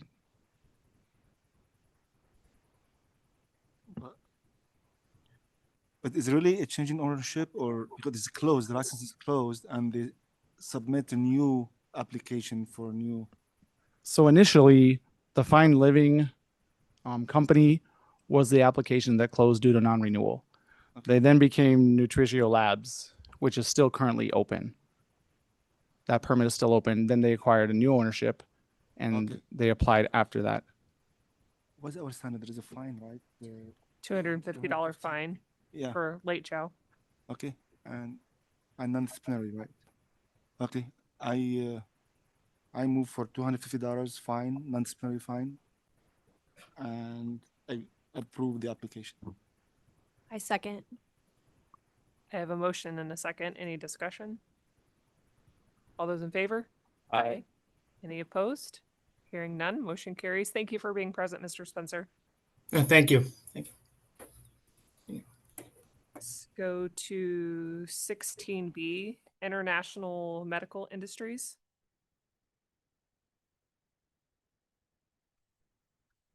Is anyone present from International?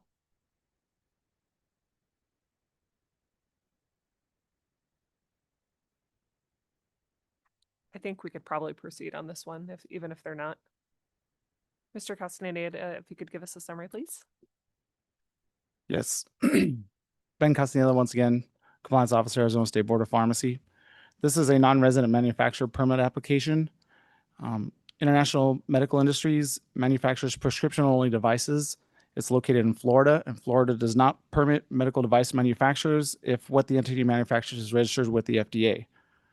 They initially applied for a non-resident permit back in February of 24. This application was closed due to the company's failure to provide the requested documentation within the statutory deadline. It then reapplied in April of 2025.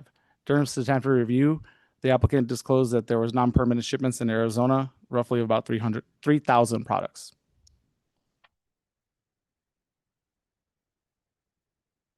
Board members, questions for Mr. Castaneda or discussion? So the standard is 100, so this would be $297,800 to receive a non-disciplinary civil penalty, correct?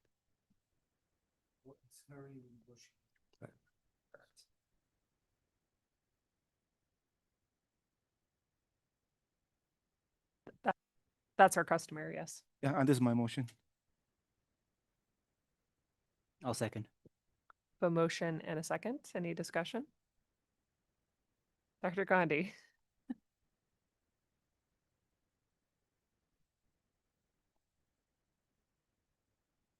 Mr. Braswell, Aye. Mr. Thorwald, Aye. Ms. Browning, Aye. Ms. Davis, Aye. Ms. Walmsley, Aye. Ms. Spark, Aye. Mr. Hogan, Aye. Mr. Al-Nassif, Aye. Mr. Anderson. Aye. Ayes have it, Madam Chair. Thank you, Dr. Gandhi. All right, item 19A. Renewal applications requiring board review. Rayanne Huff, pharmacy technician. Is Ms. Huff present? I'm here. If you could please turn on your camera, mute yourself and introduce yourself. Hi, my name is Rayanne Huff, pharmacy technician. Thank you. Ms. Brown, if you could give us a summary. Jenica Brown, Executive Assistant to the Deputy Director. Rayanne Huff was issued an Arizona Pharmacy Technician license on April 15th, 2015. Her license expired on October 24th, 2024. The license is currently closed, did not renew. It is staff's understanding that she is not currently working as a pharmacy technician. On or about January 14th, 2025, Ms. Huff applied for a renewal of her license and disclosed a DUI charge from January 2024.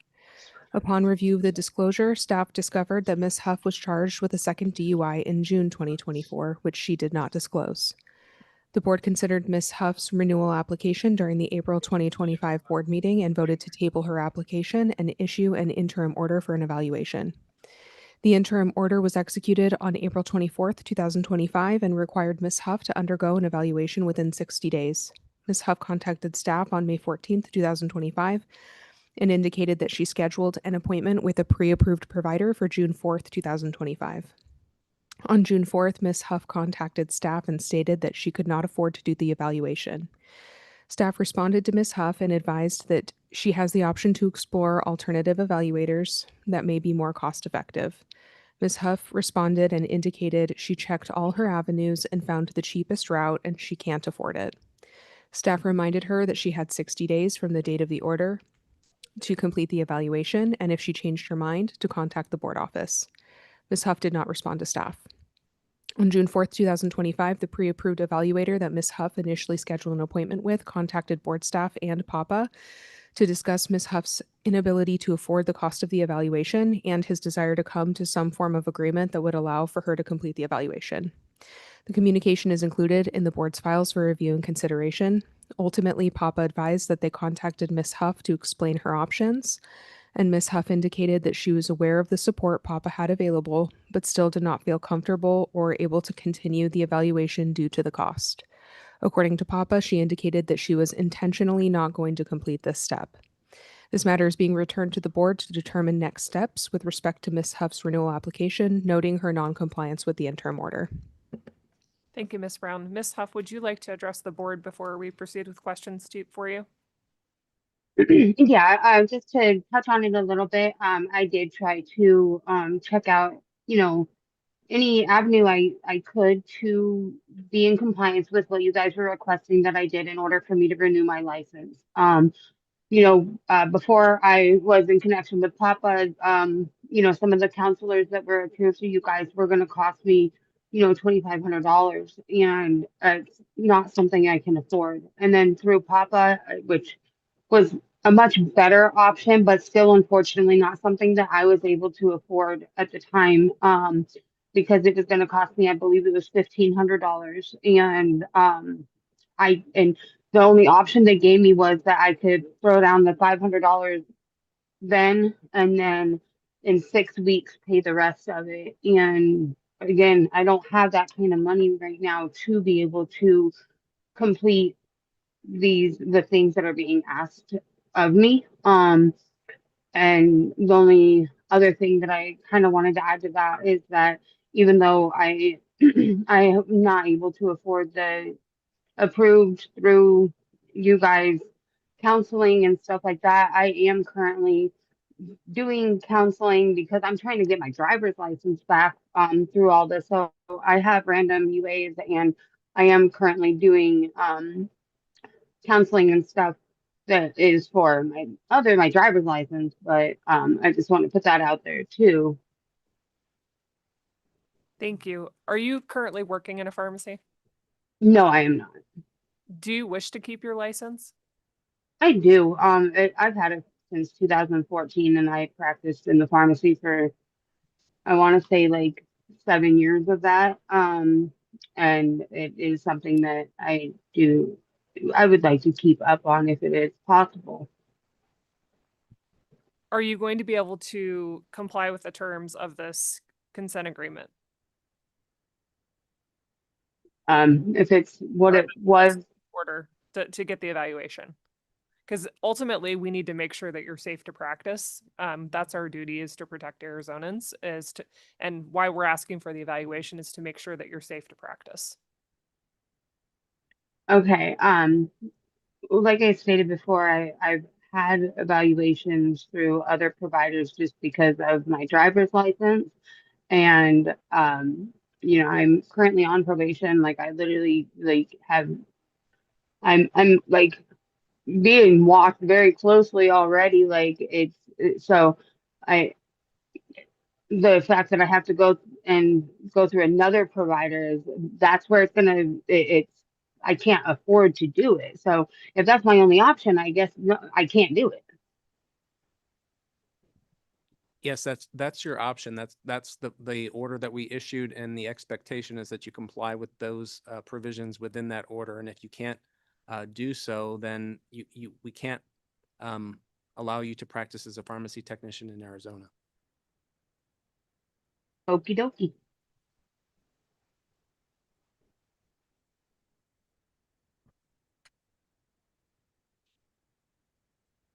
Make sure, can you repeat that with your mic? I move we deny the application. Would that also include a provision or a finding that she violated the board interim order, and that's the basis for the denial? That is correct. Would you, in the alternative, accept a consent agreement for the denial of her application and the surrender of her current license? Yes, make that part of my motion.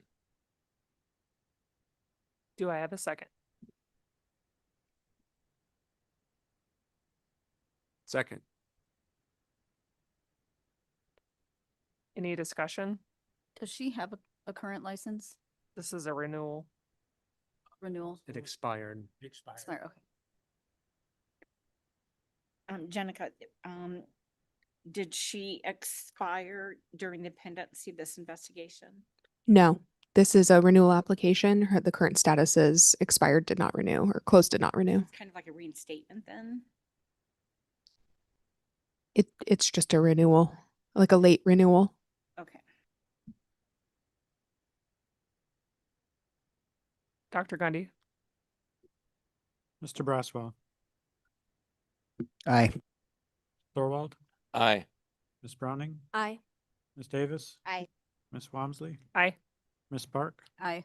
Mr. Hogan, Aye. Mr. El Nassif, Aye. and Mr. Anderson. Aye. Ayes have it, Madam Chair. Thank you, Dr. Gundy. Thank you, Ms. Huff, for being present. Go to item 19A, Andrea Lynette Santa Cruz. 19B. I'm sorry, 19B. Thank you for keeping track of me. Just testing us, I know, Madam Chair. Is Ms. Cruz on the line?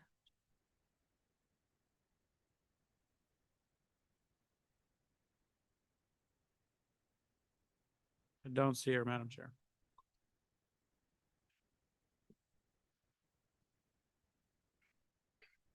She did indicate that she's working in another state and that she probably wouldn't be able to make it.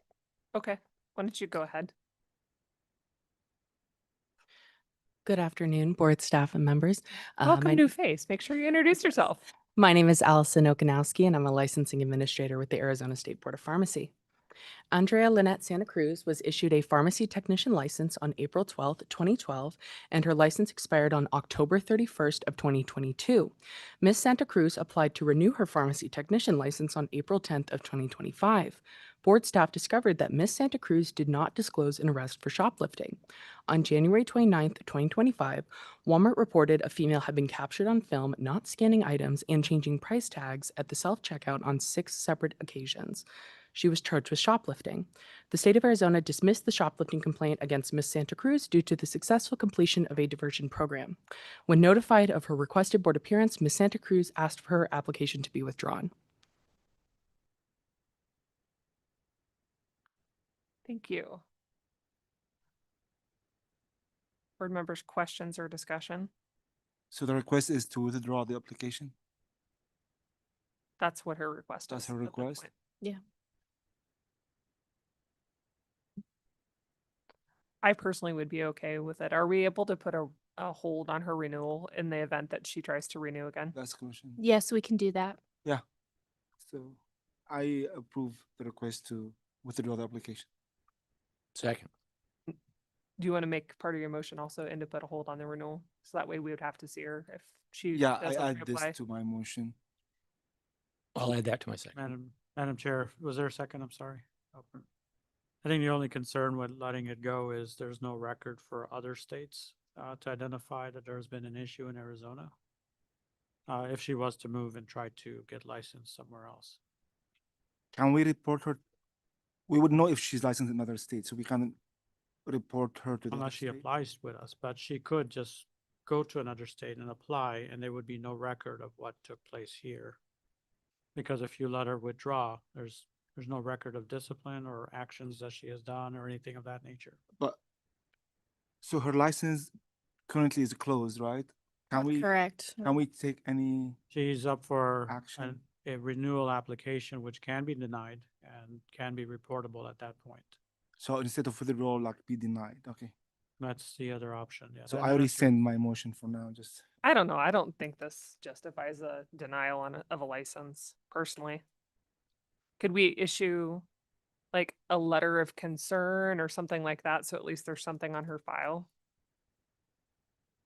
Ms. Galvin? You could grant an application for renewal with a simultaneously issued or offer of a consent agreement for an advisory letter. If you're, But I think we were leaning towards letting her voluntarily, like with letting her withdraw her application. So what option, would we have any other options to get this noted? If we allow her to withdraw? if you allow her to withdraw, that implies that there were no concerns by the board, so it would be, seems to be inconsistent if you were to allow her to withdraw and then issue her some sort of advisory letter with respect to the theft. Could we approve the license upon payment of a $250 non-disciplinary civil penalty, which is what we normally do for failure to disclose, and then if not paid within 90 days, deny? But then that would give her the license. But she's But asking for if she- withdrawal. I know, but she doesn't have to pay the fee, and then she doesn't get the license, and then we get what we need with a denial. Would a consent agreement for voluntary surrender apply here? Would that be a disciplinary note that? I mean, that seems extreme for this, at least to me. So normally if, let's say she did not apply for renewal here and apply for a different state, that won't be an issue, right? Because we won't be able to know what's happened. Now, since we know already, so I think the normal course is if she did want her license, we would have done a $250 fine and then upon payment. Allowing someone to withdraw at that point I don't think board ever took that position. They'd always issued or took action against the violation. So initially she's, okay. So I rescind my motion. I rescind. Would her fingerprint clearance card application to another state indicate that she had been arrested? I don't think we could speak for another state. I don't know what they would check necessarily. And the charges were ultimately dismissed because of a completed diversion program. So there's no.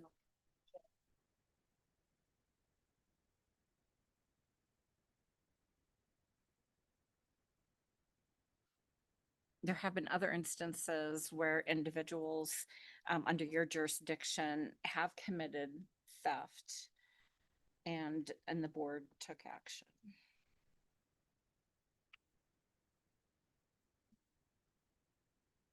So I like where did you go, like approve her renewal and put a $250 fee for not reporting. So it would be approved license upon application or approved license application upon payment of a $250 non-disciplinary civil penalty. And if not paid within 90 days, deny the application, Deny the application. right? Yeah. I'll second that. Was that your motion? Sure, yes. I have a motion and a second. Any further discussion? All those in favor? Aye. Aye. Nay. Nay. Motion carries. Is Ms. Faid on the line yet? I don't think she's gonna show, but do we want to do that one? Do we want to proceed with that or wait till the end of the day? I guess we can give her a little more time. Okay. Let's go to 20A then. Joseph David Cornegay. Is Mr. Cornegay present? Good afternoon. This is Joseph David Cornegay. Mr. Cornegay, are you able to turn on your camera?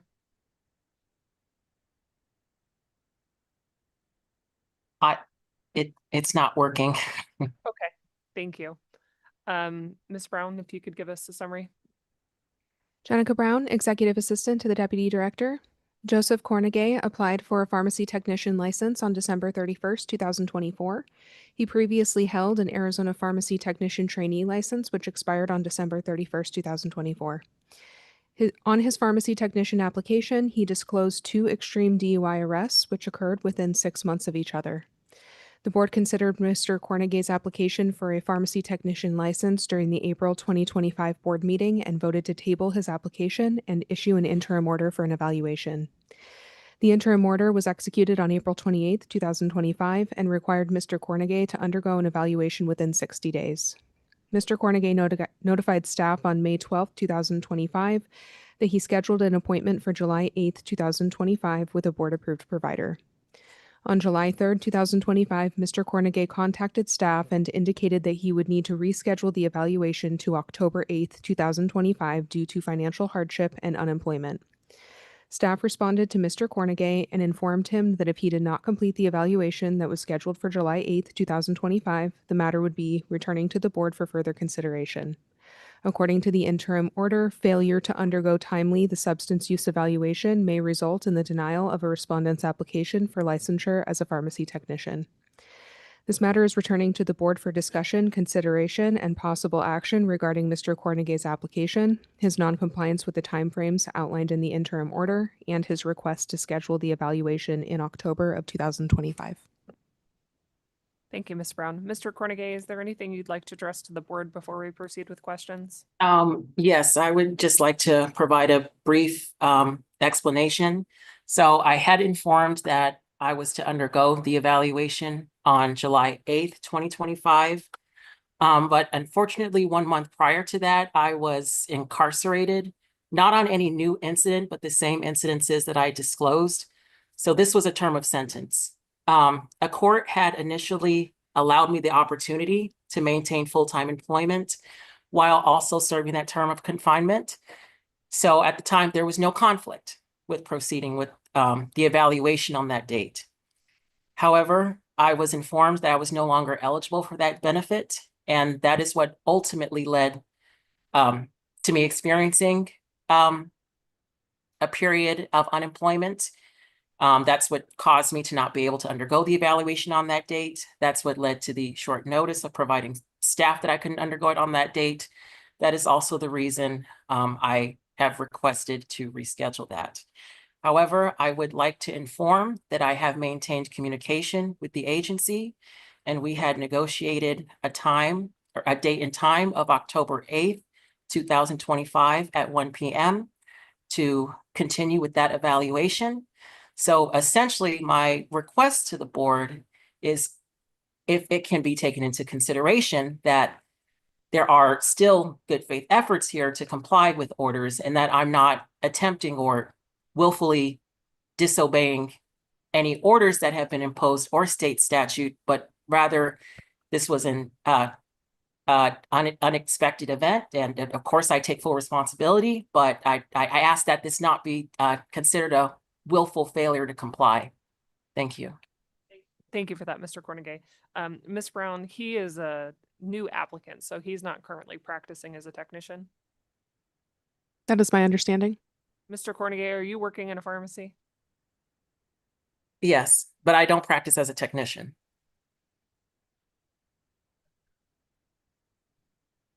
So Mr. Cornegay, you had a technician trainee license that expired on December 31st, 2024. Why didn't you go through the process of getting PTCB certified before then? And why did it take so long during that license period to apply for a full license? Well, there were some delays in me preparing for the examination for the PTCB, so that was delayed. I was unaware of the time periods in which that would have been approved, and I was unaware of the processes that occur in applying for the additional licensing and certification. So that's my only explanation for that.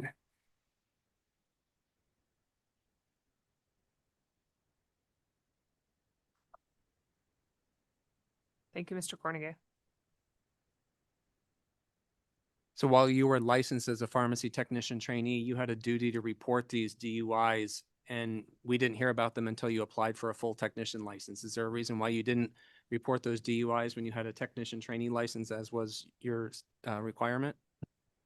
At the time of those incidences, I was unaware of my duty to report. I did receive an email, but I may have overlooked that information. I only became known that I had a responsibility to do that when it came time to apply for the license. So that's why I had only disclosed it when I had submitted the application for full licensure. But you intend to be able to comply with this order in October? Oh, absolutely.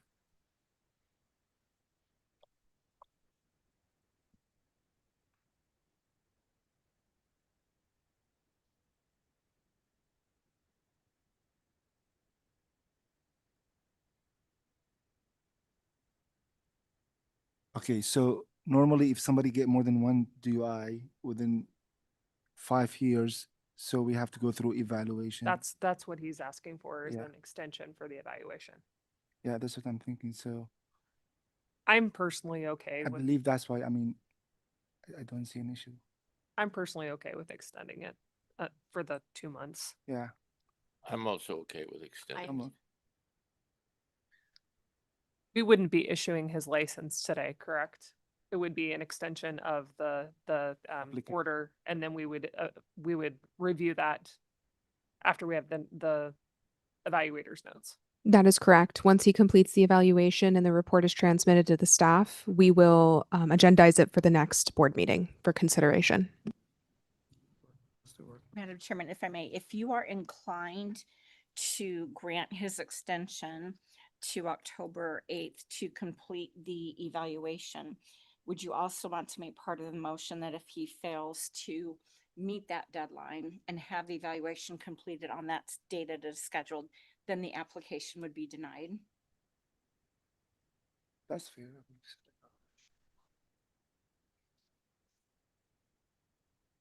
I believe that's fair. I mean, I think that's fair. yeah, that's fair. I think that's fair. Mr. Cornegay, you're confident that you're going to have this completed by October 8th? Yes, I can provide assurance to that. I'm comfortable with that as my motion. Second. Second. For discussion, Madam Chair. Yes. And this is probably for Hannah or Ms. Galvin, is how do timeframes play in this situation? Well, I think because we asked them to complete something that the timeframes are paused. It's on the applicant to comply with what we've asked. And then once they have done that, then the time starts again. So if we get the evaluation back October,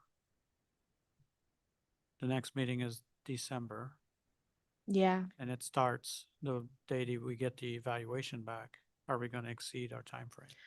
I'd have to take a look at the dates and calculate it. So if he has evaluation October 8th, you're probably not going to get the report for another 30 days. So then you would be in time for the December meeting.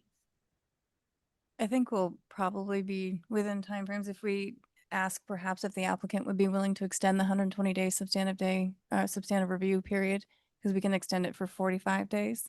If we ask them if they're willing to do so, perhaps that would extend us long enough, including the 90-day timeout, perhaps. Yeah, I raised you the right. question because his application's been with us since December 31, 2024. It's been some time. I don't think we deemed it complete until March. Right. And then we've asked him to do this, so that might give us enough time. I think it would put it, if you go from March with 165 days, it's into November. So perhaps with the timeout, we'll take him to December. So Mr. Cornegay, in the event that your evaluation report is not received by the board until November, would you agree today on the record to extend the substantive timeframe review or substantive review timeframe by 45 days? Yes, I agree to that. I think it has to be written according to We rule. can send a confirming email then to Okay. him. Okay, so we have a motion and a second. We need a roll call for this because there might be a denial, right? Yes.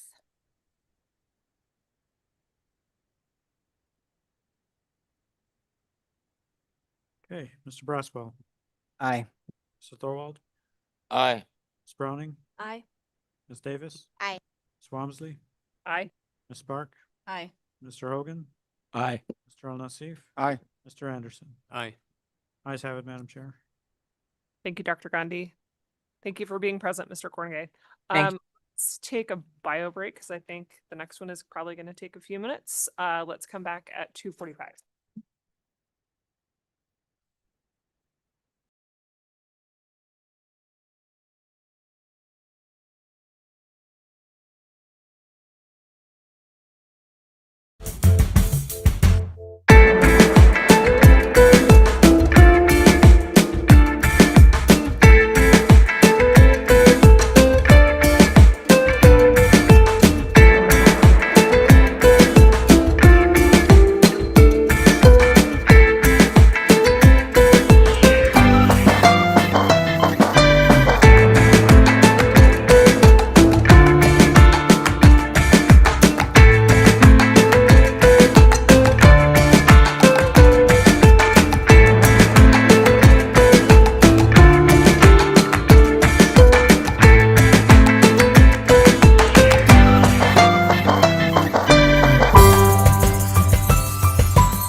All right, welcome back, everybody. I think we're just missing Chris, but let's go ahead and get started because we have a lot to cover and I think everybody wants to go home today.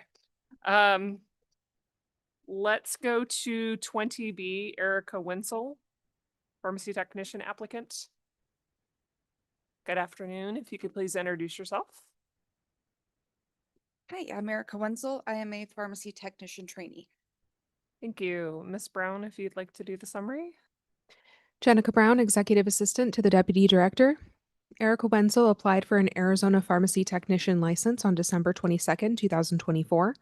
She currently holds an Arizona Pharmacy Technician Trainee registration, which expires on January 31st, 2027. Her trainee registration is currently open. On her pharmacy technician license application, Ms. Wenzel disclosed disciplinary action that was taken against her Arizona registered nurse license, which she held from September 4th, 2014 to November 13th, 2017.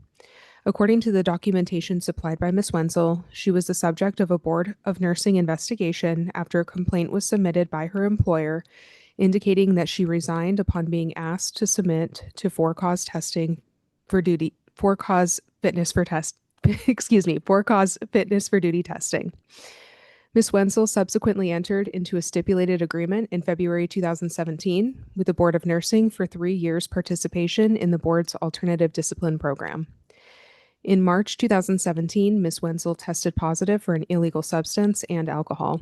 She further admitted to relapsing and signed an addendum to her consent agreement, which included additional treatment and follow-up care. Between May and June of 2017, Ms. Wenzel failed to comply with several program requirements, including drug testing. On July 27, 2017, she entered into a consent agreement with the Board of Nursing in which her license was revoked, the revocation stayed, and her license placed on suspension for a minimum period of 12 months. On November 13, 2017, the Arizona Board of Nursing revoked her license due to noncompliance with the terms of a consent agreement for state revocation. The Board of Pharmacy considered Ms. Wenzel's application for an Arizona Pharmacy Technician license during the April 2025 board meeting and voted to table her application and issue an interim order for an evaluation. Ms. Wenzel completed the application evaluation May 9, 2025 with a board-approved provider. The evaluator's report is included in the board's files for review and consideration. This matter is returning to the board for discussion, consideration, and possible action regarding Ms. Wenzel's application for a pharmacy technician license and the results of her board-ordered evaluation. Thank you, Ms. Brown. Ms. Wenzel, would you like to say anything to the board before we proceed with questions? No, I think you guys pretty much have everything. Just thank you for your time. I guess I'll start with questions. So you had a nursing license that was revoked. Do you intend to return to nursing or do you intend to stay in pharmacy? What are your plans? Long term, I do want to go back to nursing. I am enjoying working in pharmacy right now, but I do want to start the process with the nursing board probably in a few months to start the reinstatement of my nursing license as well. You are currently eligible to apply for that reinstatement, right? Correct. I just didn't want to do 2 boards at the same time. That seemed like, because I know monitoring will probably be recommended for both. So I wanted to just do one first and then do the nursing afterwards. So hopefully we can coordinate. But don't you have an open trainee license right now? Mm-hmm. So you don't really need to get a technician license with us then? No, I don't. I wanted to pass the test and kind of, I guess, show my dedication to meeting milestones that are important. So no, I don't have to do it, but it's something that was important personally for me to do. But your intention is to return to nursing, not work in pharmacy? Eventually, yeah.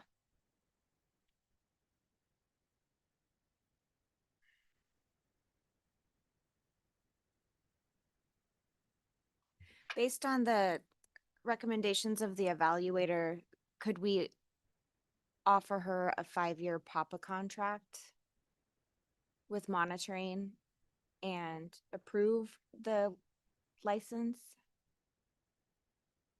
I think we could. The evaluator makes mention that she may need lifelong monitoring, but it also says that it can be reevaluated at a 5-year period. So I guess we could look at reevaluating it at that 5-year period. I think it's interesting that she's applying for this license when she already has a license with us, which I have concerns that she didn't, that we found out about this. And if we didn't issue it for some reason, I would want to do something with the trainee license, but we're comfortable with offering a contract. We usually, not always, follow the recommendations of the evaluators. And in this time, though, I mean, it says lifelong, and I don't. We may want to discuss the evaluation in executive session. Sure. If you want to continue specifics.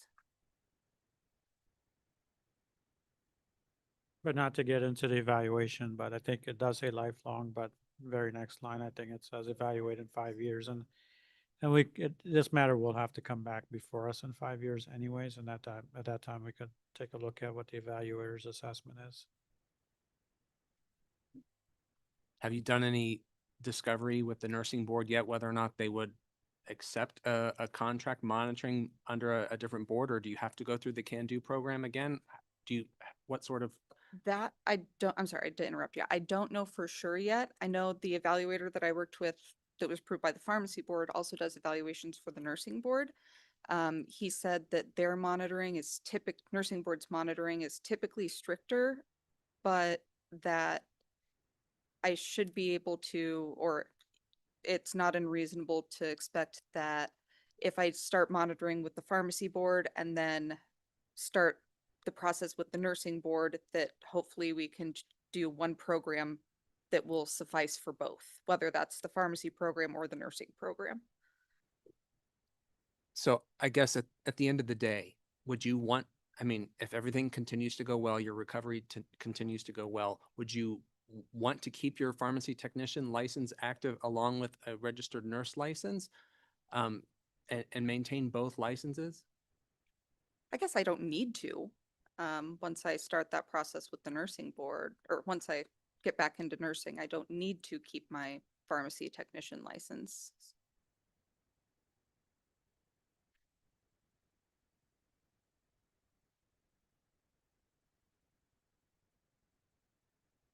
So the current registration for the technician trainee is valid through January 31st of 2027.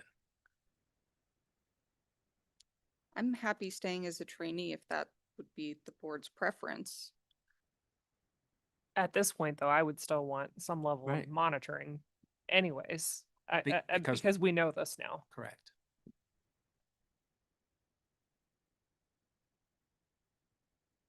But can we do that probation concurrently with the technician trainee license and have it naturally expire in January 31st, 2027? And then by that time, she'll be a registered nurse again and be under their Can-Do program, and we can just administratively dissolve this.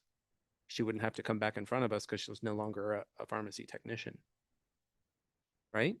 You could fashion a consent agreement for monitoring and probation for the period of time that she maintains an active technician trainee. And then if for some reason she didn't get her nursing license back, she could reapply for a technician license and she'd be back before us. Yes.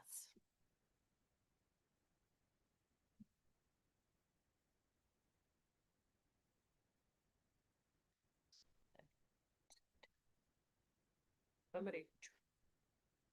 All right, I'd make a motion to take no action on the pharmacy technician full license and make a, We have to take some. You have to maybe allow her to withdraw, or allow Ms. Wenzel to withdraw the pharmacy technician application upon signing a consent agreement for probation for her technician trainee registration that will run concurrent with her technician trainee registration, which is currently valid through January 31st, 2027. That contract will have terms as outlined by the evaluation, the evaluator's evaluation. And should she desire to transition into a full pharmacy technician applicant or pharmacy, if she desires to transition into a full pharmacy technician license, then she would need to come before the board. Can I ask a question real quick? So since we're going to be doing the monitoring under the trainee license anyway, what's the difference between me becoming a full pharmacy technician and not? I mean, becoming a full pharmacy technician just gives me more opportunities to do like immunizations and stuff like that. And if I may, there's also different acceptable duties for technicians and trainees. So she's limited to what she can do as a trainee.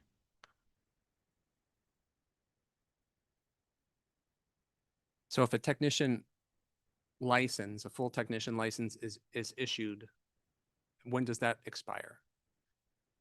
That would expire in 2 years. So the next October 2027. Guess it doesn't matter. No. So what we would end up doing if you granted this license pursuant to monitoring, we would close out the trainee, issue this one, and the time frame is about the same as far as it being active.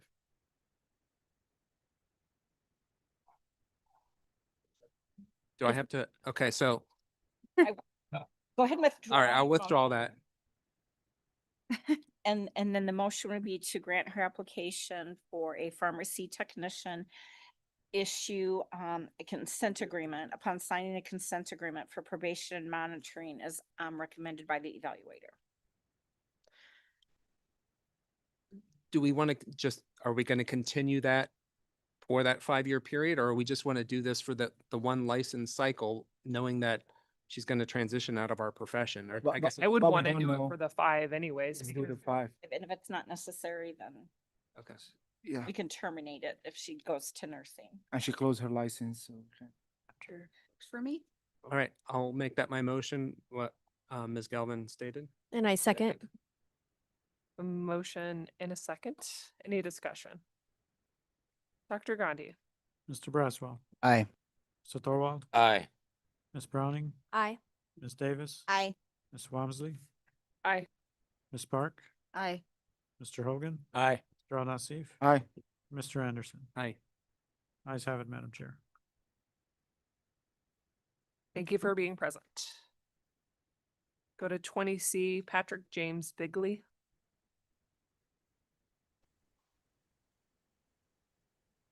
Good afternoon. Is your camera on?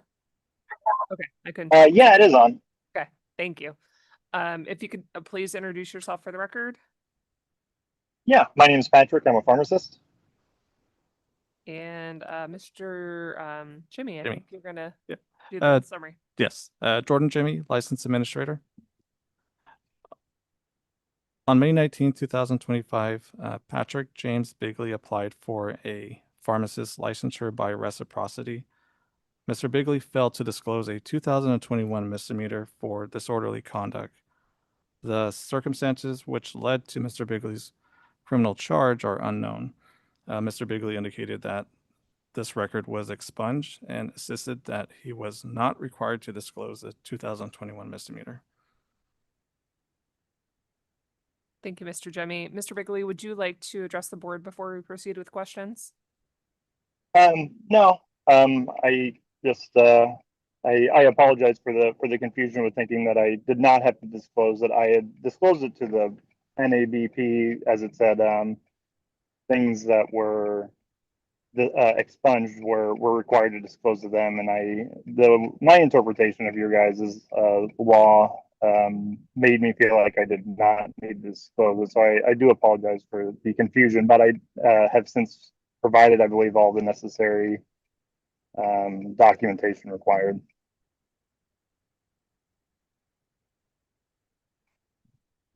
So we have $250 fine, right, for not reporting. So I just Sorry, Mr. Al-Nassif. Mr. Jordan, Jimmy Jordan. Do we have everything required? Yes, we do. And no concern beside not disclosing. Yeah, no charge. yeah. Okay. So I move for $150 fine, and approve his application. Non-disciplinary? Non-disciplinary, yeah. I have a question for Ms. Galvin. If something's expunged from the record, do you have to report it? It was my understanding if it was expunged, you wouldn't have to it wouldn't even be on the record anymore. That's true, but states differ in their applications and the questions that they ask. And our application requires disclosure even if it has been expunged. So here you would not be assessing the civil penalty for the conviction itself, but for the misrepresentation on the application. I would think that there would be an easy confusion there. I certainly would have been confused on that myself if I'd been in that position, and therefore I would not think a fine would be appropriate. Here's the question though. Or maybe that's the rule. It says even expunged in the rule.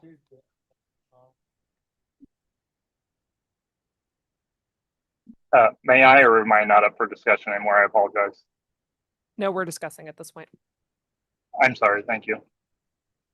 I'll second the motion. I think the only clarifier is that Mr. Bigney indicated he disclosed it to NABP, so I'm not sure why he would have excluded us. So what's exactly the question? Do you have the board wish? My diligent is corrupted. Let me pull it up. Again, to me, if it's expunged, it's not in the record, it doesn't exist. So I do have the rule available in in your summary below. So ASRS 32-1921. If you take a look at bullet number 1, a single misdemeanor charge that was dismissed, expunged, or set aside more than 5 years before the date of application. So because it was less than 5 years ago, he was required to disclose on the application. And it does indicate that on the application. It is a very long question. Yeah, I found it. Have you ever been arrested for charged with, pled guilty, or no contest to, or have been convicted of a single, just one misdemeanor offense? You are not required to disclose a misdemeanor that was dismissed, expunged, or set aside more than 5 years ago. I don't think so. I don't think it's. All right, I have a motion and a second. All those in favor? Aye. Any opposed? Hearing none, motion carries. Thank you, Mr. Bigley. May I ask, I'm sorry, I had a hard time hearing what was passed. I apologize.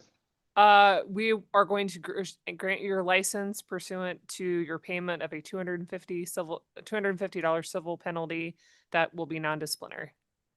Okay, and is that, I apologize for one last question. If I'm trying to start Monday, is that something that I should not be hinged on as long as I'm able to take care of that today? I'm not sure if the staff will have time to issue the license by Monday because we've got meetings tomorrow, but the staff will be in contact with you. Okay, thank you. All right, 20D, Devin Scott Levy.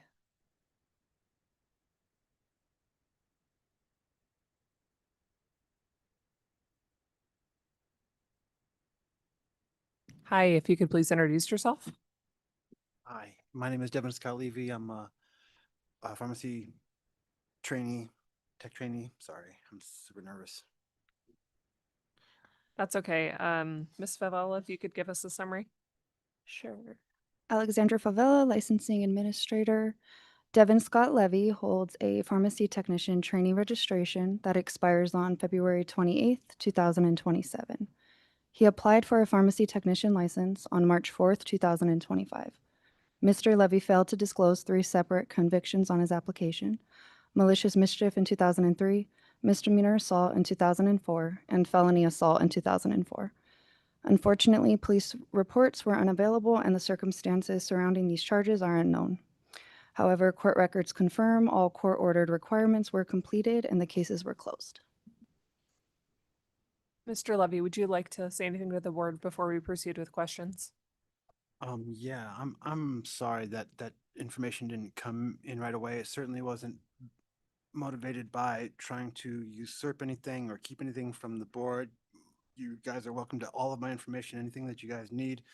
I was kind of under the understanding that, like, after the 7 years of legal problems, that most of my employment was with the other places and things didn't matter anymore. So once I had gone through and submitted all of the paperwork to the Department of Safety for the fingerprint card, which there was no problem with. I was forthcoming and brought everything to them, and I got it in a timely manner, and they expedited everything. I have no problem giving you guys any and every information. I brought it with me today, along with statements and letters from other people.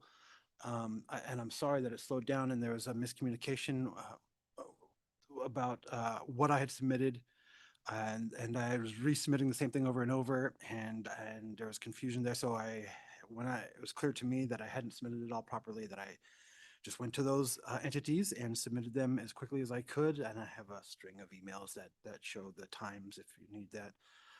I'm sorry. I don't mean to slow anything down or create any confusion. Again, it certainly wasn't like malicious intent to be dishonest. I'm sorry. Thank you. Board members, questions? Discussion? I'll make a motion to approve the application upon payment of a $250 non-disciplinary civil penalty for failure to disclose the felony assault. Upon payment, approve the application. If not paid, within 90 days, deny it. There are 3 charges. Sorry, 3. Second.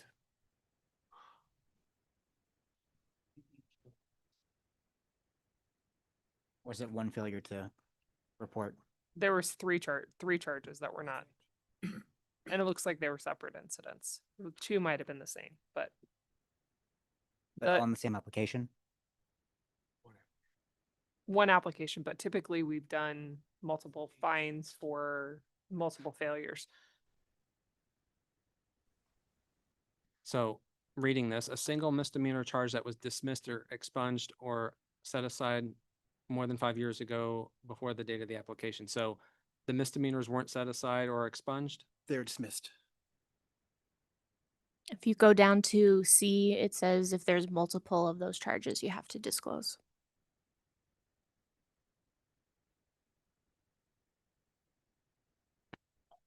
Mr. Levy, were they dismissed because you completed a diversion program? No, I didn't complete a program. They were dismissed because the findings from the court that there was not enough evidence to convict or anything from my testimonies. It was dismissed because there was not a crime. I'm sorry.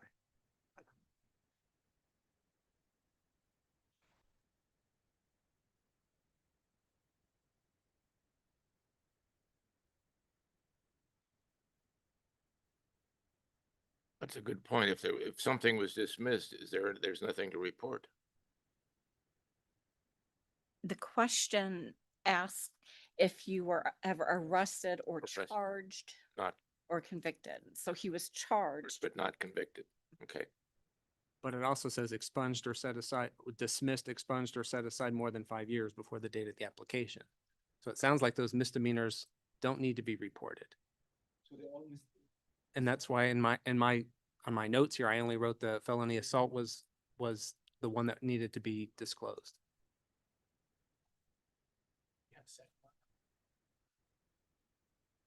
I believe you had second.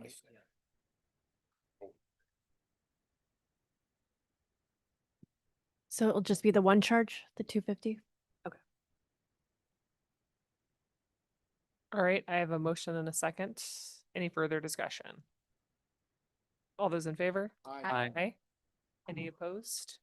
Hearing none, motion carries. Thank you, Mr. Levy. That takes us to 20E. I'm gonna butcher this name.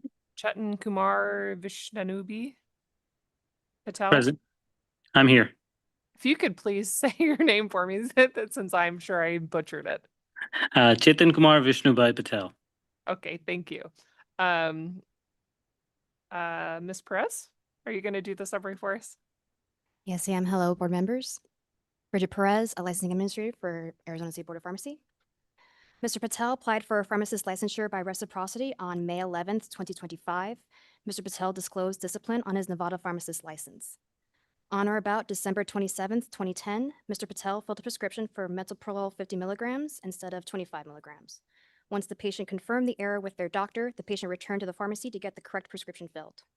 Mr. Patel corrected the error by filling the correct strength, then deleted the prescription number of the 50 milligram metoprolol, which prevented Walgreens system from filing an error report. At the time of the incident, Mr. Patel was the filling pharmacist as well as the pharmacy manager. 4 causes of action were found, and Mr. Patel was called to appear before the Nevada Board of Pharmacy on July 18, 2012. The Nevada Board decided disciplinary action of a fine with CE requirements. Currently, Mr. Patel's application is in good standing with the Arizona Board of Pharmacy. Mr. Patel, would you like to address the board before we proceed with questions? I just would like to say that that was a learning lesson for me in 2010. And since then, I have changed my practice to make sure that anything and everything is reported right away, and have not had any incidents ever since then, it was just a lesson that I'm not sure how it occurred since it was quite a long time ago. But yes, it was something that did happen. Mr. Patel, on your NABP license transfer application, you indicated you're currently working in an Arizona licensed pharmacy. As an ops manager, is that accurate? Can you explain? Correct. I left Walgreens in May, and I was going in Arizona as as an ops manager to see if the workflow can be improved and things like that. Since then, I have actually working for Promise Pharmacy in Florida, which I just got licensed not too long before I applied for Arizona license as a pharmacist with them now. For the record, I'd like to disclose that I do not know Mr. Patel, and his prior employment with my company will not impact my judgment. I have never worked in Arizona as far as prior to May anyway. Thank you. I'll make a motion to approve the license. I second. I have a motion and a second. Any discussion? All those in favor? Aye. Aye. Any opposed? Hearing none, motion carries. Thank you, Mr. Patel. Thank you. Let's go to 20F, Crystalline Stalker. Hi.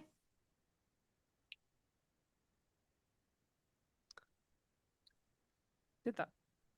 We just did that. Ms. Stalker, if you could please introduce yourself for the record. Yeah, hi, my name is Krista Stalker. I'm a pharmacist currently licensed in Colorado and Utah and looking to also get a license in Arizona. Thank you.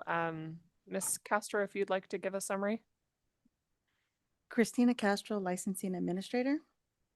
Kristen Lynn Stalker applied for a pharmacist license by reciprocity on May 1st, 2025. She disclosed prior discipline on her Colorado pharmacist license. In February 2013, Ms. Stalker dispensed the wrong medication. In May 2013, the Colorado State Board of Pharmacy reviewed a complaint related to the dispensing error and issued a formal letter of admonition. The disciplinary action is reportable and remains part of Ms. Stalker's permanent record. Ms. Stalker's Colorado pharmacist license is currently active. Ms. Stalker, is there anything you'd like to say to the board before we proceed with questions? I felt terrible when that happened. It was a chaotic situation, but I take full responsibility. I've still worked in pharmacy since. I've been a pharmacist in charge here in Colorado as well. I most definitely have learned a lot from this situation, and it most definitely changed my practice to just be a lot more diligent in dispensing and verifying. I believe, I would just move to approve her application. Second. I have a motion and a second. Any discussion? All those in favor? Aye. Aye. Any opposed? Hearing none, motion carries. Thank you, Ms. Stalker. Thank you. Do we want to go back to 9 or do we want to keep going in order? Keep going, Madam Chair. In order? Okay. 21A, action on previous action, complaint number 25-0251, Jolene Chavez. Hi, I'm here. I'm trying to get my camera to work. Thank you. In the meantime, can you go ahead and introduce yourself for the record? Yes, my name is Jolene Chavez. Thank you, Ms. Chavez. Ms. Brown, if you want to give a summary, please. Jenica Brown, Executive Assistant to the Deputy Director. Jolene Chavez was issued an Arizona Pharmacy Technician license on October 25th, 2012. Her license expires on October 31st, 2026. It is currently suspended. On May 9th, 2025, Ms. Chavez contacted board staff and self-reported her termination from employment on May 7th, 2025 for having alcohol in her system. On the same day, staff also received a termination notification from her employer. The notification indicated that on May 7th, 2025, Ms. Chavez reported early for her scheduled shift and displayed several signs consistent with impairment. The employer subsequently conducted for-cause testing, which returned with positive readings for alcohol, resulting in her termination. Staff sent the employer a subpoena for records in this matter. Their response to the subpoena is included in the board's files for review and consideration. On May 12, 2025, staff sent Ms. Chavez a notice of complaint and requested a response. Ms. Chavez responded to the complaint on the same day and indicated that she arrived at work unknowingly intoxicated from drinking the night before. She stated that she visited with colleagues after clocking in and then headed to her station, where she was asked to go to her operations manager office. She asserted that she did not perform any technician duties on the day of the incident. Ms. Chavez entered into an interim consent agreement for interim suspension of license and professional assessment of fitness for duty on May 15, 2025. The board considered and approved Ms. Chavez's interim consent agreement during the June 2025 board meeting. It was executed on June 23, 2025. The interim agreement placed Ms. Chavez's license on a suspended status and required her to undergo an evaluation within 30 days. Ms. Chavez underwent an evaluation with a board-approved provider on July 14, 2025. The evaluation report is included in the board's files for review and consideration. This matter is before the board for discussion, consideration, and possible action regarding the facts of this case, Ms. Chavez's underlying conduct, the results of her evaluation, and the suspension of her license. Thank you, Ms. Brown. Ms. Chavez, would you like to address the board before we proceed with questions? I don't have anything that I can say that's going to make this more clear than it is right now. Thank you. Board members, questions, discussion?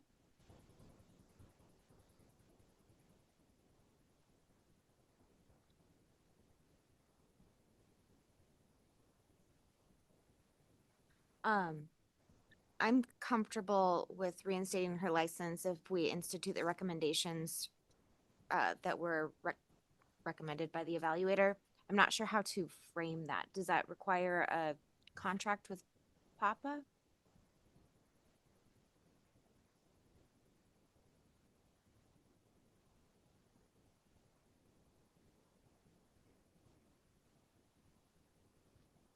Because the recommendation doesn't include some of the stuff that's usually required in a Papa contract.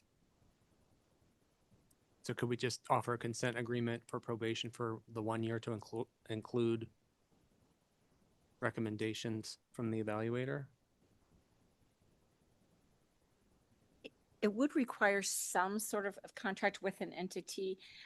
Those contracts usually involve the types of recommendations that align with what the evaluator says as far as meetings, drug screens, things like that.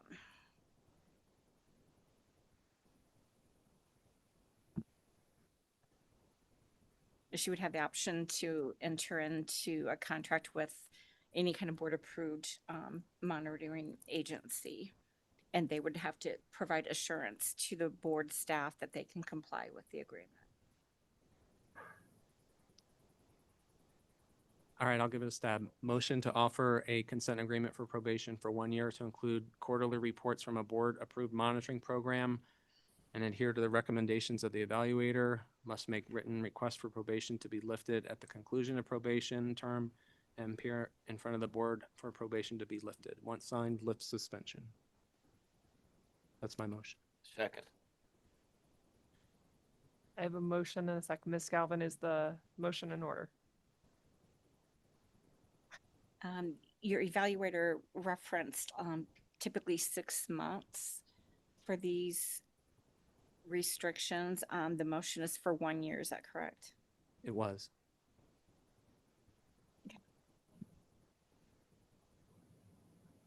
And upon signing, her license will be reinstated. Correct.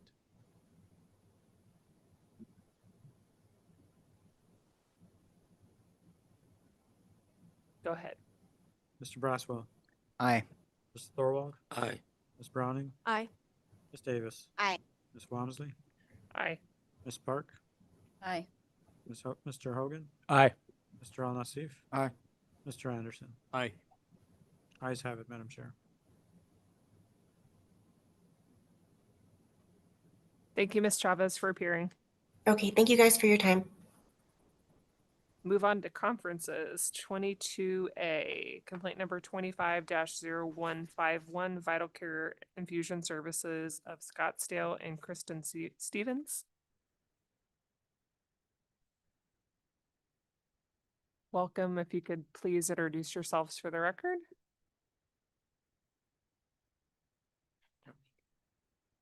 Oh, hi, my name is Ben Krowitz. I'm one of the owners. Alex Snyder, pharmacist attorney with Corals. Dennis Wagoner, Compliance Officer, Arizona Board of Pharmacy. Is Ms. Stevens with us? She's online. Yes. Hi, Kristen Stevens, PIC. Thank you. Mr. Wagner, if you could give us a summary of the complaint. I would be happy to. A complainant alleged that a pharmacy dispensed a medication, Panzyga, that was under a manufacturer recall. Information from the pharmacy progress notes found that the medication was administered during the day of March 10th. The complainant experienced angioedema around the lips and shortness of breath and received emergency room treatment that evening. The patient was stabilized and subsequently released. Another progress note entry on March 13th indicated the complainant called the pharmacy the day before to report the reaction to the recalled medication. The pharmacy replied that they had become aware of the recall on March 11th and reported that information to the patient's physician on March 12th. Now, I know you have the rest of my summary in your packet. I'm going to try and describe it more linearly. I'm trying to make it a little easier to understand. So the affected lot was received by the pharmacy on February 3rd and was subsequently dispensed to the patient on February 17th. Market withdrawal was issued by the manufacturer on, let me find this one, February 14th, and was emailed by the distributor to Vital Care on February 19th. However, Vital Care indicated that the email went to an archive unopened because it was from an untrusted sender. So that was on February 19th. The patient received the medication, as I had stated before, on March 10th, had the reaction. The pharmacy actually received a notification of the recall by the Immune Deficiency Foundation via email on March 11th. Subsequently, after my visit to the pharmacy contacted their distributor, got a copy of the market withdrawal, and then became aware that that's how they found that the email had been received and was never opened because it went to an archive email.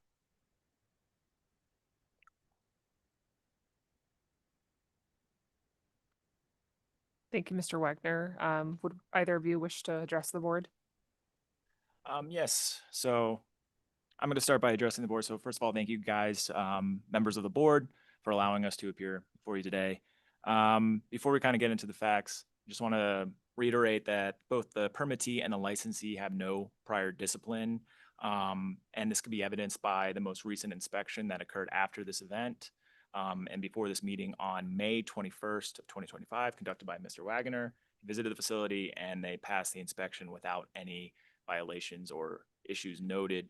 As Mr. Wagner just did a good job explaining, there are a lot of facts at play here, but it really kind of comes down to an issue that almost everybody here has experienced, which is an email, very important email, gets sent to what is equivalent to a spam or junk folder.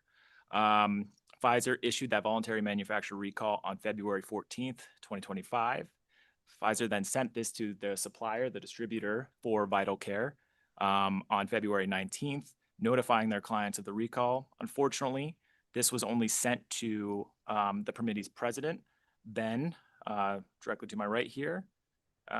And the system immediately archived it as spam or junk because it came from a non-trusted sender.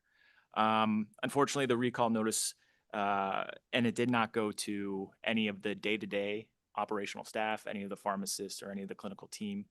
And as we have discussed, the patient unfortunately received this recall drug on March 10th, 2025, and they experienced some adverse effects that led to an emergency department visit.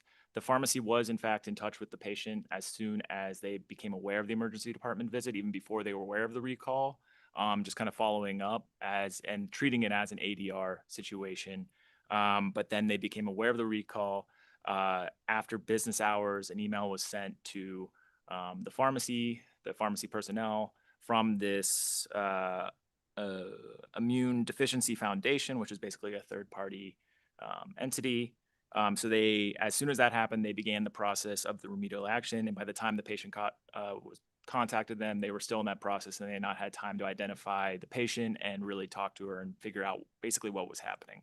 And this all occurred on March 12th. So their immediate actions is they try to identify what happened here, how this email alert, which is a pretty important email alert that should not be sent to the junk file, how that was allowed to happen. And how even with this email error, how it was only sent to one personnel at the pharmacy when it should be getting sent to everybody who's kind of involved in the clinical side, particularly the PIC, for example, or in other pharmacists who are employed at the pharmacy, so that they can monitor the situation better. Essentially, what it came down to is that during the procurement negotiations with the supplier, the distributor, and the pharmacy, on the business side of the permittee's operations, the president's email was provided as kind of the touch base email. And so that was the only email that the supplier had on hand. Typically, the process is to provide all emails of the pharmacy personnel at the pharmacy in these instances.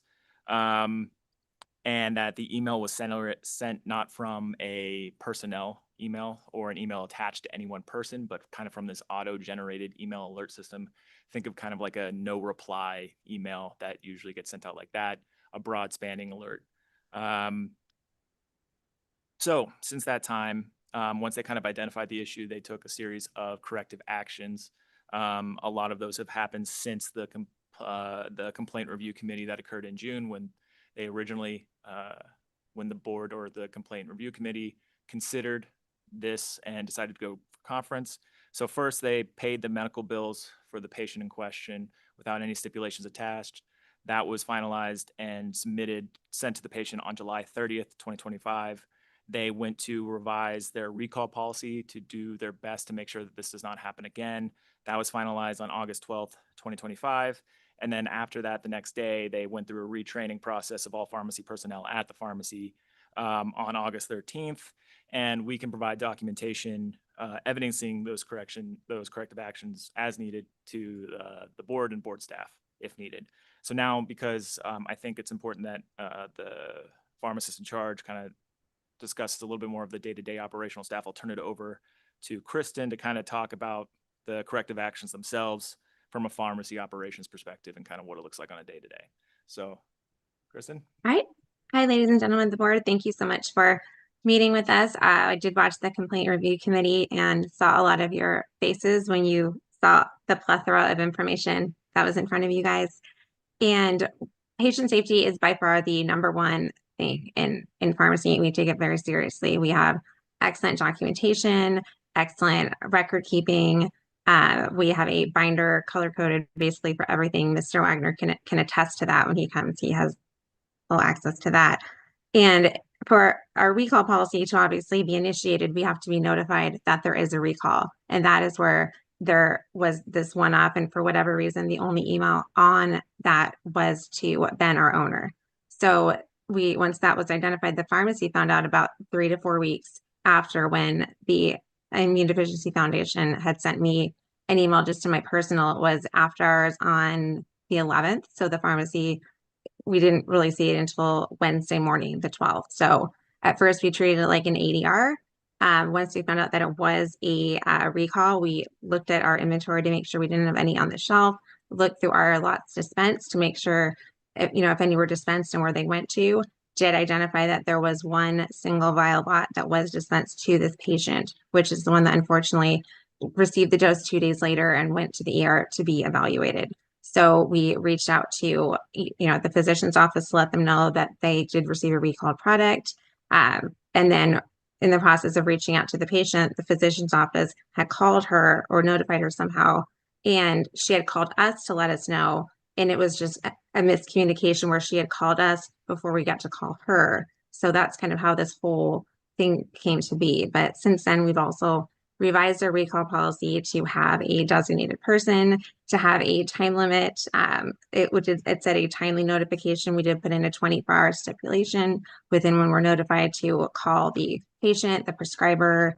We document everything in a recall binder with the invoice, when it came in, when it went out, any patients affected, and then what happened if there were any affected. And we also document even medications if we don't have any on the shelf or have never had it, just all in the same binder, just for, just record keeping. So I'm happy to answer any questions the board has. Thank you, Ms. Stevens. Board members? I was just going to ask any members of the complaint committee if the testimony we've heard today resolves the questions that referred the case to the full board. I think our biggest concern during the conversation, the initial conversation, was that we thought it was strange that the only person that was getting the email was the president or the CEO of the company, and was that the appropriate person. I'm glad to see that they've made so many remedial actions, and I personally feel a lot better about it. I share the same thing. Like, Excuse me. I'm the patient. Go ahead. I just want to say I did not receive the recalled medicine just once. I received the recalled medicine twice. The first time they gave it to me, I was very, very sick for 2 weeks. And it wasn't until the second time that sent me to the ER. So they had plenty of time between the recall and me going to the ER. May I comment, please? Well, before we do that, can you specify the dates of both of those, of each of those treatments that you received? Sure. If you give me just 2 minutes to go grab my paperwork. Well, because they paid the hospital bill, that was the day of the second treatment. So it would have been 2 weeks before the hospital date. The Monday before, 2 Mondays before the day I ended up in the hospital.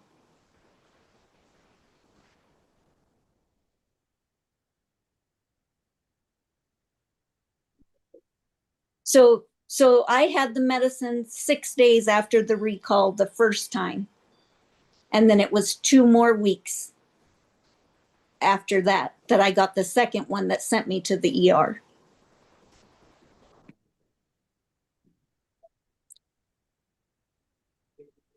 And they did first want me to sign papers saying that they weren't at any fault before they would pay my medical bills. And then I told them that I would not be signing those papers because they weren't accurate and true. And someone needed to take responsibility for what happened to me. And I shouldn't have to pay over $500 in hospital bills for their negligence.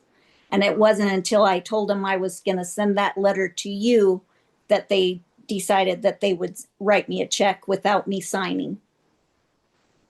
Mr. Wagner, the recall occurred on February 14th, correct? Correct. That's when the manufacturer issued the market withdrawal. Mr. Wagner, when you say market withdrawal, usually for recalls, I've heard of terminology like pharmacy level versus patient level. So is a market withdrawal mean all the way to the patient recall? That's not categorically true. It depends on each individual situation. In this particular case, the form to fill out from the distributor actually said to go down to the user level. So, Mr. Snyder, how long has your client been a customer of CuraScript? Because I know CuraScript's a pretty big specialty distributor, and just curious, how many notices were found in this archived spam folder, and what actions you took with those, considering they provide a whole portfolio of drugs? We've never gotten an email sent by that email address ever. So there were none except that one. They've never sent an email from that address ever. So how long have you been a customer of CuraScript? Since October of 2023.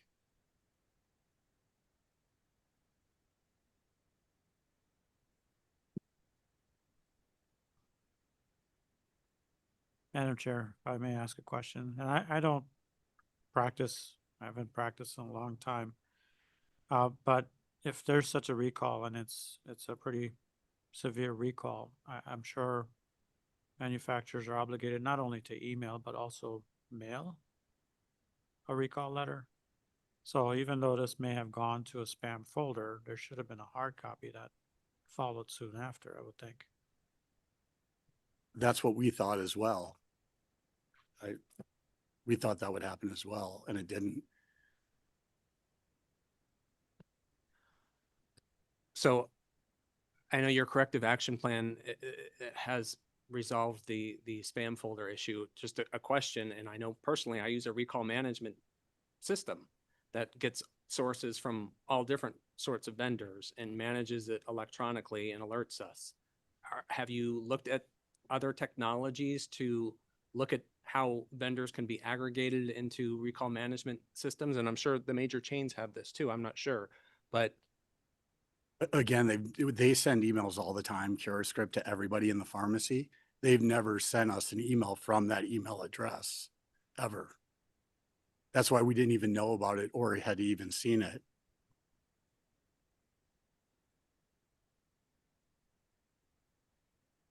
So we were completely confused on what was even going on. So we contacted CuraScript to ask what was going on. And then that's how we found this whole thing out. And we're working our way backwards. So what's changed in your process and your recall policy? I think Kristen can speak to that.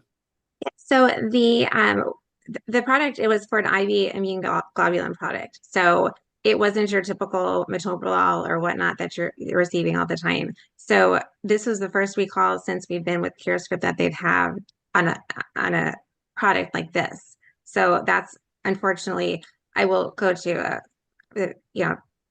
patient's point. We did provide the ordering records and invoices to Mr. Wagner. We had only ordered in one vial. It was the 30-gram vial that was affected. So the patient was receiving 55 grams every other week. So the infusion that she's speaking of before the one that sent her to the ER did not have that affected vial. We only had one that we've ever ordered. And pulling the nursing note, it was also verified that the affected vial was infused on March 10th. So I mean, he has the documentation and the compounding documents as well to show that just the one was sent. And It's probably in your very long packet. Since we realized that only the email was going to Ben, we did add the entire pharmacy staff. We're getting all sorts of communications. There's not too often a recall on any sort of IV immune globulin product that often. So it's not strange to not get a recall for a year or two on this type of medication.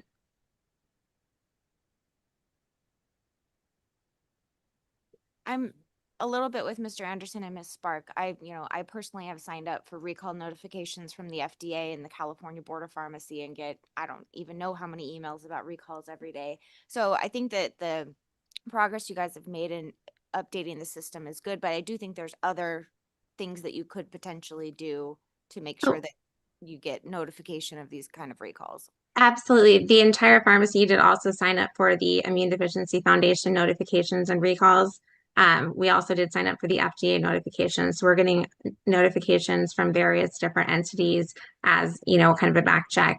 I know different distributors and wholesalers. Cardinal, for instance, sends a paper copy of anything that's recalled with their shipment. CuraScript does not do this. I'm not sure why. I'm not sure if it's something that we can request, but I definitely would make that request if they could also include a paper copy, at least with any shipment, because we did not receive anything via mail. And in this instance, it just was sent to the one email and file, which unfortunately, was their owners.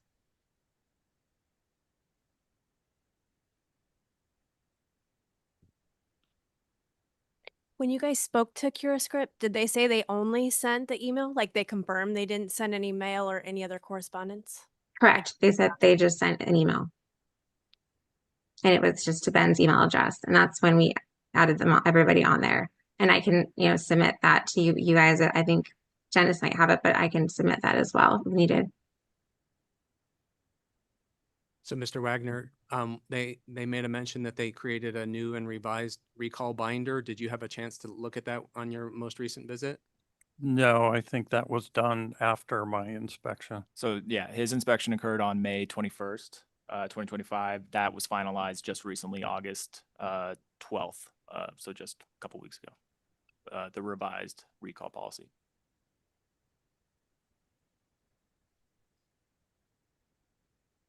And in addition, if I can speak to the payments to the patient, that was advised by their attorney to just submit payments as an act of good faith to the patient with no stipulations attached at all. It's just to pay for the patient's medical bills as their act of good faith.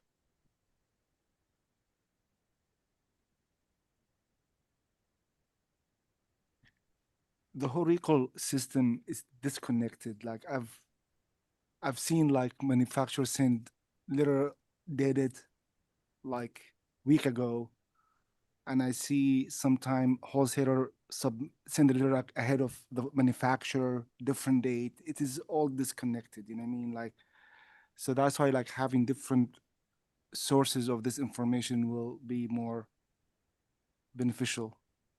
Well, we've got a presentation tomorrow about DSCSA, so maybe that'll fix it. Yeah. So now going back to the incident itself, like talking to the pharmacist, I mean, she wasn't aware of the recall, right? As the pharmacist. Correct. No, we became aware of it, unfortunately, 2 days after the patient had her reaction that went to presented to the ER, treated and released home. And if I could speak a little bit to what the recall was, the cause of the recall was because patients were experiencing just advanced hypersensitivity. So kind of like an allergic reaction so it was not unreasonable that pharmacy personnel could just interpret that as a classic ADR as well. But usually like when we have a recall, exactly. We need to react. We quarantine meds. Agree. Correct. And we did not have any on the shelf once we were made aware of it. We did not have any dispense to any other patient whatsoever. And as soon as we found out that, unfortunately, she received one vial of the recalled product that was administered 2 days prior, we did reach out, let her physician know. We spoke to the patient multiple times after the ER visit, before we knew about the recall, and then after. And then the patient did have a follow-up with their physician, I believe on March 13th, which was the day after that, to be assessed as well. very confusing. I have them all written here. So you have addressed your new policy about receiving recall. Maybe I missed it.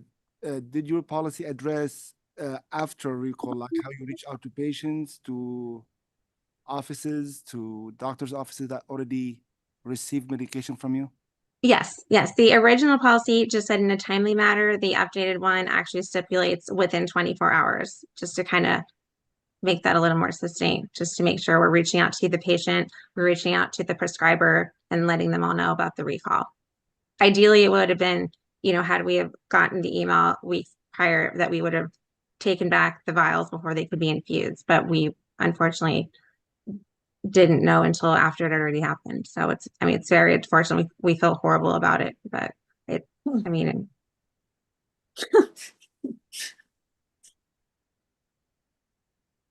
I believe Mrs. Stacer has. I can speak to the previous SOP prior to the update. If you look in your packet on 3887, it's about halfway down. It does say that they would reach out to anyone that had been dispensed a recall product.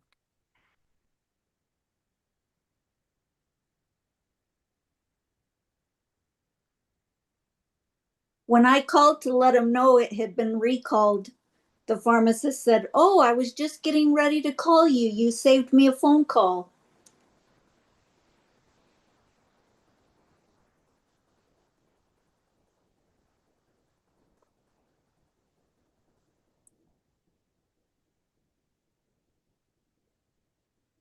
Obviously, there's nothing that the pharmacist could have done here to have prevented this. I think that Vital Care is also noticed in the conference. So anyway, as far as the pharmacist goes, personally, I would make a motion to dismiss the complaint against Ms. Stevens. Second. Second. I have a motion to dismiss Ms. Stevens. Any discussion? All those in favor? Aye. Any opposed? Ms. Davis, do you want to continue on with Vital Care? This is obviously a horrible situation, and if they'd never received a recall notification ever from their distributor and it went into a spam folder, they can't have predicted that that would happen. But it's still unfortunate that a recalled product was dispensed to a patient. And I guess I would make a motion for a non-disciplinary letter of concern to Vital Care Infusion regarding their recall notification procedures. Second. I have a motion and a second. Any discussion? The only comment, Madam Chair, and maybe question for Mr. Wagner is, CuraScript obviously just does emails. Have we maybe reached out to them to see if they're gonna change their process to do mail in a severe situation like this? No, I have not. Do we want to notice them or send an advisory letter? Well, we don't have a complaint open against them, but maybe we can reach out after this and say, hey, you may want to revisit your process. Because they do hold a license. They with do us. hold a license with us, yes. I would be supportive of reaching out to them and making sure that they're aware that this occurred and that they're part of the problem. Have you guys had that discussion with CuraScript? I believe Kristen has, because we feel terrible it happened, but none of us saw it. And that's why we were so dumbfounded by this situation, because it was avoidable had we known about it. Because we're, very particular about all the records we keep. So we did reach out to them. Do you have record of who you spoke to? so we didn't reach out in forms of a paper letter, just to add ourselves to the email. CuraScript, the accountant, Ben, you can speak of how it's set out with the franchisees and the whole trade department. It would have to probably come from them. I mean, I'm happy to request it to be mailed, but since they have so many different Vital Care pharmacies throughout the country, I'm not sure that they would do a one-off. I'm again happy to try, but I have not requested that specifically at this point, just via email. I think if this entity had that spam issue, there's probably a spam issue across the country, right? Yeah, and I do think we should reach out to them and make sure that they're aware and put them on notice. Well, my question was, do you guys have a contact information so that I'm not chasing somebody around that you may have spoken to, or starting a fresh conversation with somebody and reliving this whole thing? If you have that contact information, I would appreciate I Christine. do. Let me just pull, I have email contacts. I think you can provide that later. Yeah, off we the are, record. we can work with the board staff and help provide that Perfect, information thank you. later. Okay, perfect. Anything else, Dr. Gandhi?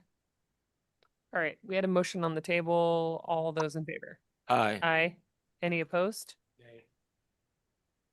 Motion carries. Thank you very much for being present. Thank you for your time. Thank you. 22B, complaint number 24-0538, Costco 431.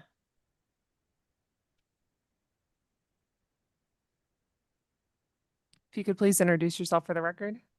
I am Todd Allers. I'm the Regional Pharmacy Supervisor for Costco Wholesale. I cover the Arizona market. Welcome, Mr. Castaneda. If you could give us a summary, please. Sure. Ben Castaneda, Compliance Officer, Arizona State Board of Pharmacy again. This is a continuation of the conference from the last board meeting for complaint 240538 involving Costco warehouse number 431 and the pharmacist in charge. Just wanted to make it clear that the complaint against the pharmacist in charge has already been adjudicated. So at that meeting, the board requested that the permit holder contact all the patients who attended the vaccination clinics that may have had adulterated vaccines, which were conducted by the pharmacist. So the district manager provided documentation of the phone calls and all the notes associated with each call, which are in your packet. Thank you, Mr. Castaneda. Mr. Ehlers, anything you'd like to add before we jump into questions? I guess I didn't clarify. So in the letter I sent, we used the phone numbers that were on the consent form, and I cross-referenced them with our software system too. So there were some multiple phone numbers that I did have to try. So And your success rate was in the 30s? yeah, we were able to reach 50 of the 145 patients. So that's 35%. 16 of the patients were incorrect contact information altogether. And then 54%, which 79 patients we were unable to reach after 3 contacts. There were actually a couple that we had to reach out to 4 or 5 times because I would get a voicemail on my work phone. I'd call back, and so vice versa. In the general, or maybe even you want to give us specific responses to the people that you did reach out to. Could you kind of phrase those for us? Yeah, so everyone was very appreciative of the call, obviously, just to be in the know. I asked them about obviously any side effects or adverse events that they may have had during those vaccination clinics or after. Nothing outside of the ordinary of general malaise and injection site, soreness. And again, everyone was appreciative of the call that I was able to speak to. Have you done this type of outreach for any other situations that you're familiar with? I personally have not, but through conversations with other regionals and Costco management, they generally do the phone calls because they have a better success rate with that. And then again, sending out a letter or something to that effect, we're not sure of the actual address too, to make sure that the right people are getting the actual information. Thank you. So this was an offsite clinic and multiple offsite clinics, correct? It was. There was 3 specific clinics, one on September 16th, September 18th, and September 25th. So what is your process for capturing patient information, verifying patient information when it's offsite? I could see where there could be a certain percentage of patients at a clinic that may not be pharmacy customers of yours. Yeah, and that's what I did find out a couple times when I got a hold of people. They were like, because I would leave a message, I'm with Costco Pharmacy, and they honestly thought it was probably spam. So, because they don't go to Costco Pharmacy, they don't have a membership. But it was in regards to these offsite clinics. So we have consent forms that we will generally send to a point of contact at these, place of business or whatever, that we'd have them fill out ahead of time. We do take them on site too, so they can fill out if they have walk-ins that want to get it too. So they would fill them in at the time of the clinic. Are you verifying that information that's, maybe it's pre-filled out? Are you verifying that again on site? We will verify, the patient name, the date of birth, everything to that effect. We don't go down to the address and phone number normally. It might be helpful to do just if there is adverse event that happens. Absolutely. I mean, I believe the situation may happen because of a pharmacist, not because of the organization, like Costco policy or Costco encourage this behavior. And our concern last meeting about are they going to reach out to those patients just to make for patient safety and public safety. And I believe they attempted to do, they're not successful 100%. I doubt anybody can be 100% successful. And to me, I'm satisfied with what they did, you know what I mean? And I feel like, I don't know if, so we still have, I believe, pending for the permit holder, right? For the same violation. So again, I'm gonna just move to dismiss because it wasn't because of the permit holder, because of the pharmacist there. I'll second. I have a motion and a second. Any further discussion? All those in favor? Aye. Any opposed? Hearing no motion carries. Thank you for being present and thank you for your follow through. Thank you, board members. All right, we're gonna go back to 9E and F. 9? Yes. We still have not heard back from her. So, or him, is it? I think given the situation, I think we should go ahead and try and take care of it, don't you? I agree. Ms. Brown? If you want to just go ahead and kind of give us the gist of both and then we'll figure out where we want to go. Absolutely. Jenica Brown, Executive Assistant to the Deputy Director. Rasha Fayed was issued an Arizona pharmacist license on February 21st, 2025. Her license expires on October 21st, 2026. It's currently open. Ms. Fayed is the respondent in agenda items 9E and 9F. The complaints are separate. However, I will address both matters together in the summary to the board. With respect to agenda item 9E, on March 19th, 2025, board staff received a notification from the state of Virginia's Department of Health Professions indicating that they received a report concerning Ms. Fayed and an incident that occurred at Indian Health Services Fort Yuma Healthcare Center in Winter Haven, California, which is just outside the Arizona border. The information provided included a complaint that was submitted to Virginia indicating that on or about February 24th, 2025, Ms. Fayed allegedly tried to order Vyvanse, 70 milligrams, even though no patient was prescribed the medication. When asked why she did this, Ms. Fayed indicated that she was just testing the system to see if she could sign off on it. It was further documented that on March 6, 2025, an on-site narcotic safe audit was performed, and it was discovered that Ms. Fayed accepted a bottle of 100 Adderall extended-release 30 milligram capsules on February 14, 2025, and placed the bottle in the narcotic safe, along with an open bottle of 40 capsules of the same medication. Ms. Fayed performed the monthly count of the narcotic safe drugs on March 3, 2025, and documented that there were 140 Adderall extended release 30 milligrams from the time of receipt of the medication through the date of the monthly inventory. It was reported that no other employee accessed that medication in the interim. During the full safe narcotic count performed on March 6, 2025, it was discovered that the full Adderall extended release 30 milligram bottle had the foil seal punctured and one capsule was missing. Video footage was reviewed by Indian Health Services, and due to bad camera angles, manipulation of the sealed bottle was not able to be viewed.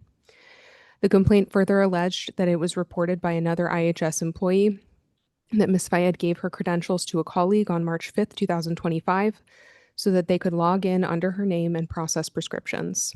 Additionally, there were concerns related to Ms. Fayed's attendance, including late daily opening of the pharmacy and leaving the facility for multiple hours during the day without leave. Communication with the complainant further revealed that Ms. Fayed was not terminated from her position at IHS She resigned on May 9th, 2025. Staff sent Ms. Fayed a notice of complaint and requested a response to the allegations. She responded and indicated that she was unaware of any complaints regarding her conduct and confirmed that she counted 140 capsules. With respect to the absent without leave allegations, she indicated that she maintained correspondence with her supervisor through text messages, regularly submitted timesheets, and was in the approval process for an alternative work schedule. She further indicated that she provided her code to another pharmacist to access the pharmacy while she was caring for a family member, and that she successfully reset her code. She explained that she checks on her family member during lunch and does not recall sharing her login credentials. However, due to short staffing, she has logged into multiple stations as part of her responsibilities. Staff contacted the state of Virginia on June 23rd, 2025, and requested any additional information they could provide as part of their complaint investigation. Staff received confirmation that Virginia did not investigate the complaint beyond their referral to the Arizona board.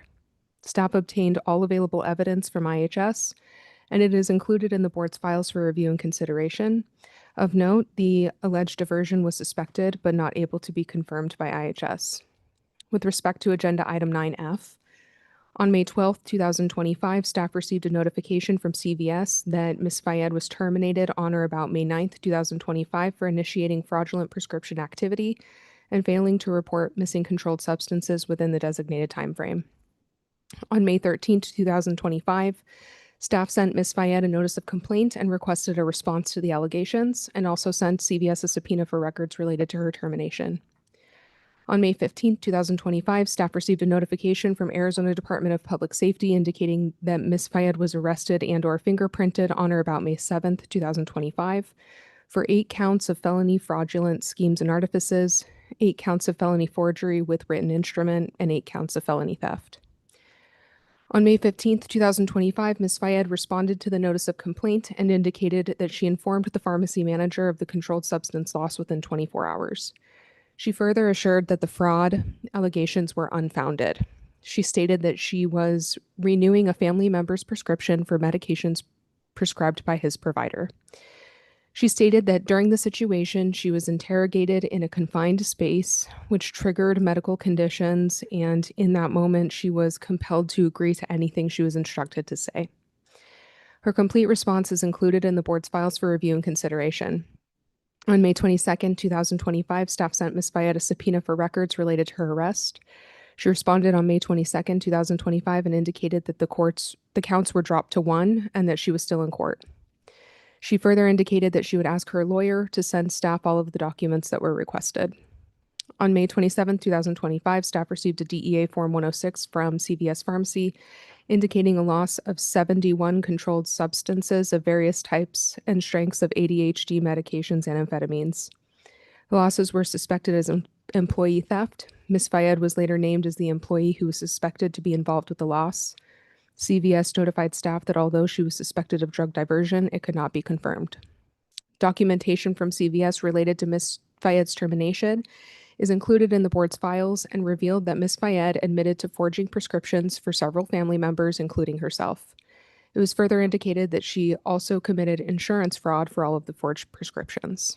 CVS's investigation revealed that Ms. Fayed had created at least 59 fraudulent prescriptions under a family member's name, showing that these drugs were prescribed by a provider whose practice is located in Virginia. Contact with the provider confirmed that Ms. Fayed's family member had previously been his patient, but that they had not been seen or treated since 2006. In an interview with CVS, Ms. Fayed admitted that she had exercised poor judgment and when she created fraudulent prescriptions, which started in 2020. When asked why she had done this, she answered that she and her family members were extremely busy and she had taken it upon herself to handle these types of healthcare matters for her family. Ms. Fayed admitted that her illegal actions were dangerous and had placed her family at risk. When questioned about 11 NDCs for 71 missing C2 narcotics that she had adjusted from the perpetual inventory, Ms. Fayed denied having any involvement in the losses. When questioned why she had repeatedly failed to submit the required DEA initial notification, she described that she believed she only had to report it if the loss was 10% or greater. On June 9, 2025, staff sent a follow-up email to Ms. Fayed and requested the documentation related to her arrest, She responded on June 12th, 2025, and indicated that her lawyer has all of the paperwork and would forward it by the end of the day. Staff emailed Ms. Fayed on June 16th, 2025, as no documentation had been received. She did not respond. Staff sent another email on June 23rd, 2025. As of today, Ms. Fayed has not responded to staff. Staff was able to obtain some court documents related to Ms. Fayed's criminal matter, which are included in the board's files for review and consideration. Of note, the documents indicate that Ms. Fayed has a bench warrant out for her arrest with a bond of $30,000. Both matters involving Ms. Fayed are before the board for discussion, consideration, and possible action regarding the facts of both complaints, Ms. Fayed's underlying conduct, and her failure to comply with the subpoena. Thank you, Ms. Brown. Board members, questions or discussion? I don't think I have questions, but I have a big concern of having this pharmacist still licensed in our state. So I don't know what options we have, but definitely this is a concern. Can I make a motion for legal advice? Yeah, I mean, I'll second you. Or advise to discuss. I have a motion and a second. All those in favor? Aye. Aye. Any opposed? Hearing none, motion carries.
thanks for guiding me to know. That one, it was just I was in the one right. And then I was like, maybe. So then I was like, okay, maybe I'm like, but no, I was just. I've been following along.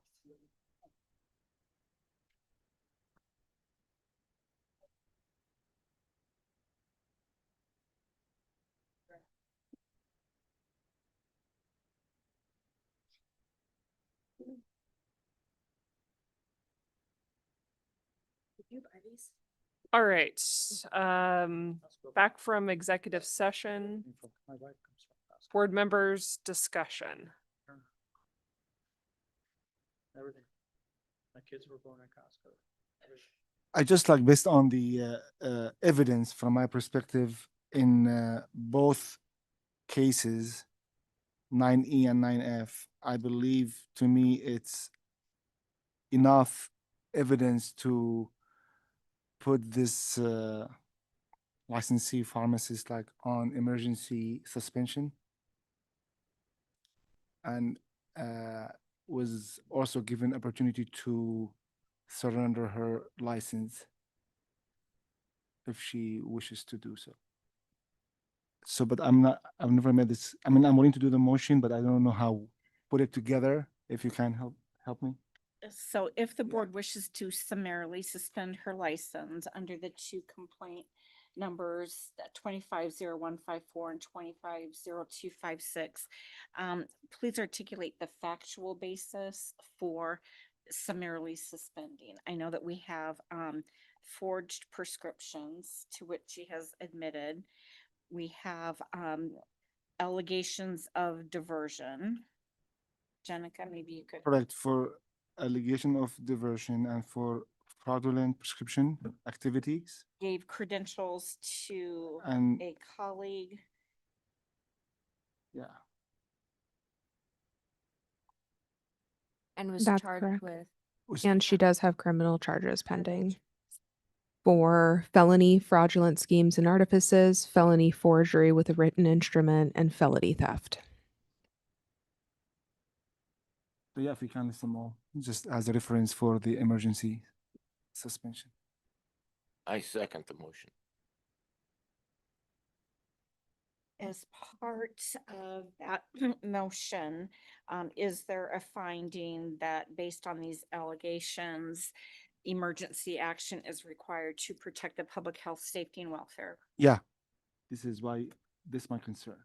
I don't see there is a safe to keep her practicing. If I may, for the record, we also have a failure to comply with a subpoena. Yeah. Thank you.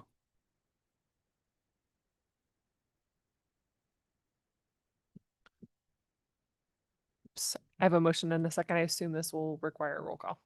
It does, Madam Chair. Mr. Braswell, Aye. Mr. Thorwald, Aye.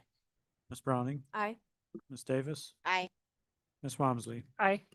Ms. Spark, Aye. Mr. Hogan, Aye. Mr. Al-Nassif. Aye. Mr. Anderson. Aye. Ayes have it, Madam Chair. And then is there a motion to refer this matter to a formal hearing before the board approximately 35 days from the date of service? That's a different motion, right? It is. It does Yeah. not have. Okay, and this is my motion. A second. A motion and a second. All those in favor? Aye. Aye. Any opposed? Hearing none, motion carries. All right, that takes us to everything that I think has to be addressed today, with the exception of the call to the public. How does everybody feel about where we're at? Do we want to continue with anything else, or do we want to do call to the public and resume tomorrow? Be online, like have a case pending or doesn't? No, we've covered everything we have to today, except for call to the public. Madam Chair, I have 4 items that I can go over. That doesn't involve a lot of time. The other agenda items may take some discussion, but if you want, I could just go knock those out of the way. If you're okay with that. Anyone? Yeah. Okay. 25A1, as you know, I have the authority to dismiss complaints that doesn't fall in, we don't have jurisdiction. So Between last report and this report, we had the opportunity to dismiss 57 complaints.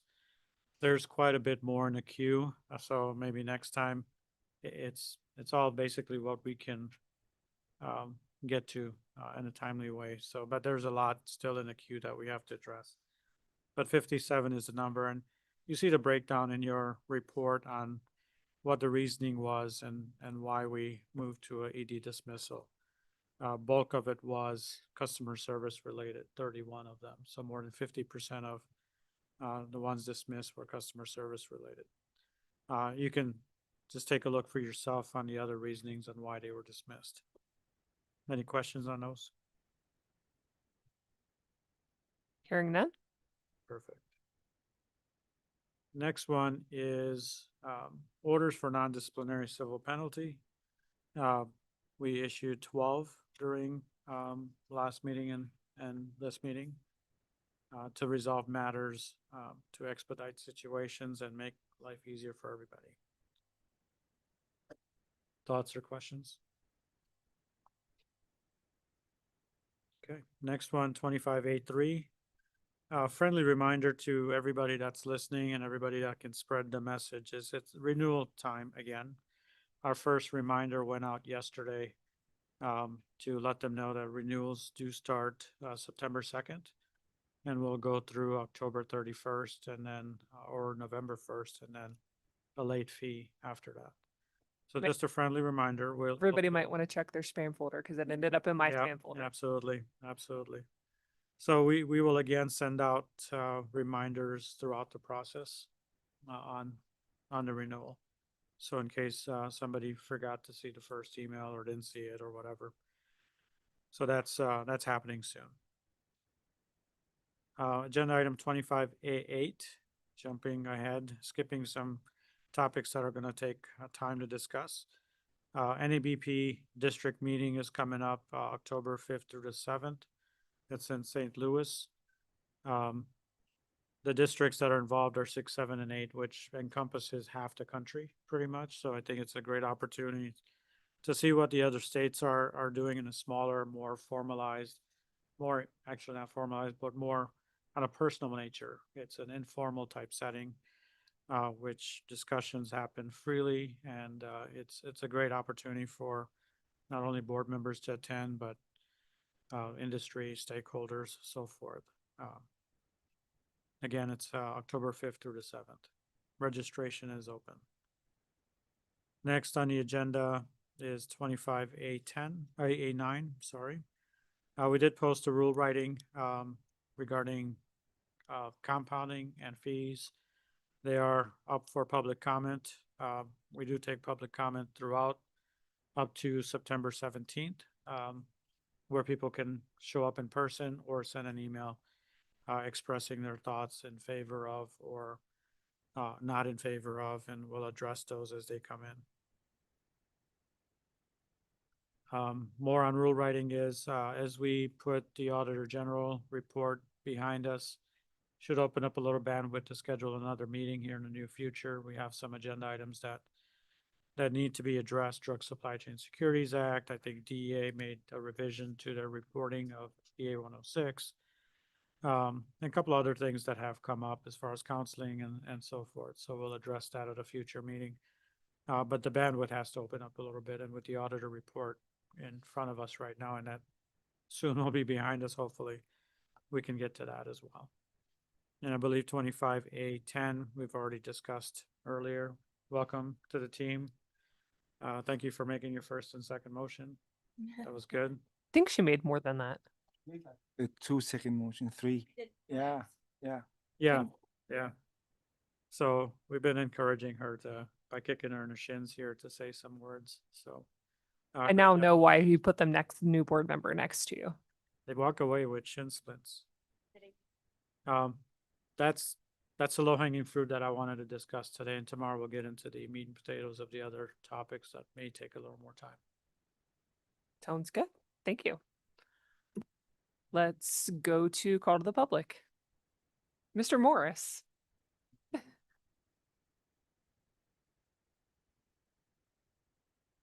Good. It was funny, all meeting, I didn't have anything, but just to the end, we got there. For a couple of seconds, for a couple of public members and certainly for the audience, recalls are a really interesting area, but there are recalls that we think of. Manufacturers can recall products from the wholesaler level, from the pharmacy level, and from the patient level. So sometimes when a recall comes out, the manufacturer is saying, wholesaler, please return it. Sometimes they're saying, pharmacy, please return it. And sometimes they're saying, we reach out to the patient. They are different levels of recall depending on the issue that's there. So it's not one simple thing that occurs. Recalls are voluntary by manufacturers. The FDA cannot order a manufacturer to do a recall. Now, the FDA can take a manufacturer's license to be able to make products away, but it cannot order a recall. So they're all voluntary.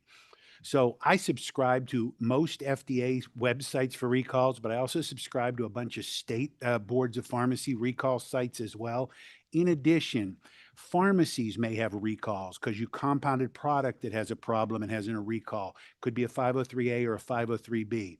On any given day, just for the limited subscribing that I do, I at least get 2 to 3 dozen recalls a day, some days in excess of 100. So I think, as Mr. Anderson was mentioning, there are a lot of recall services and items that are out there to manage it, but it is really difficult for a pharmacy that is a full scale trying to manage all this and then looking at the various levels.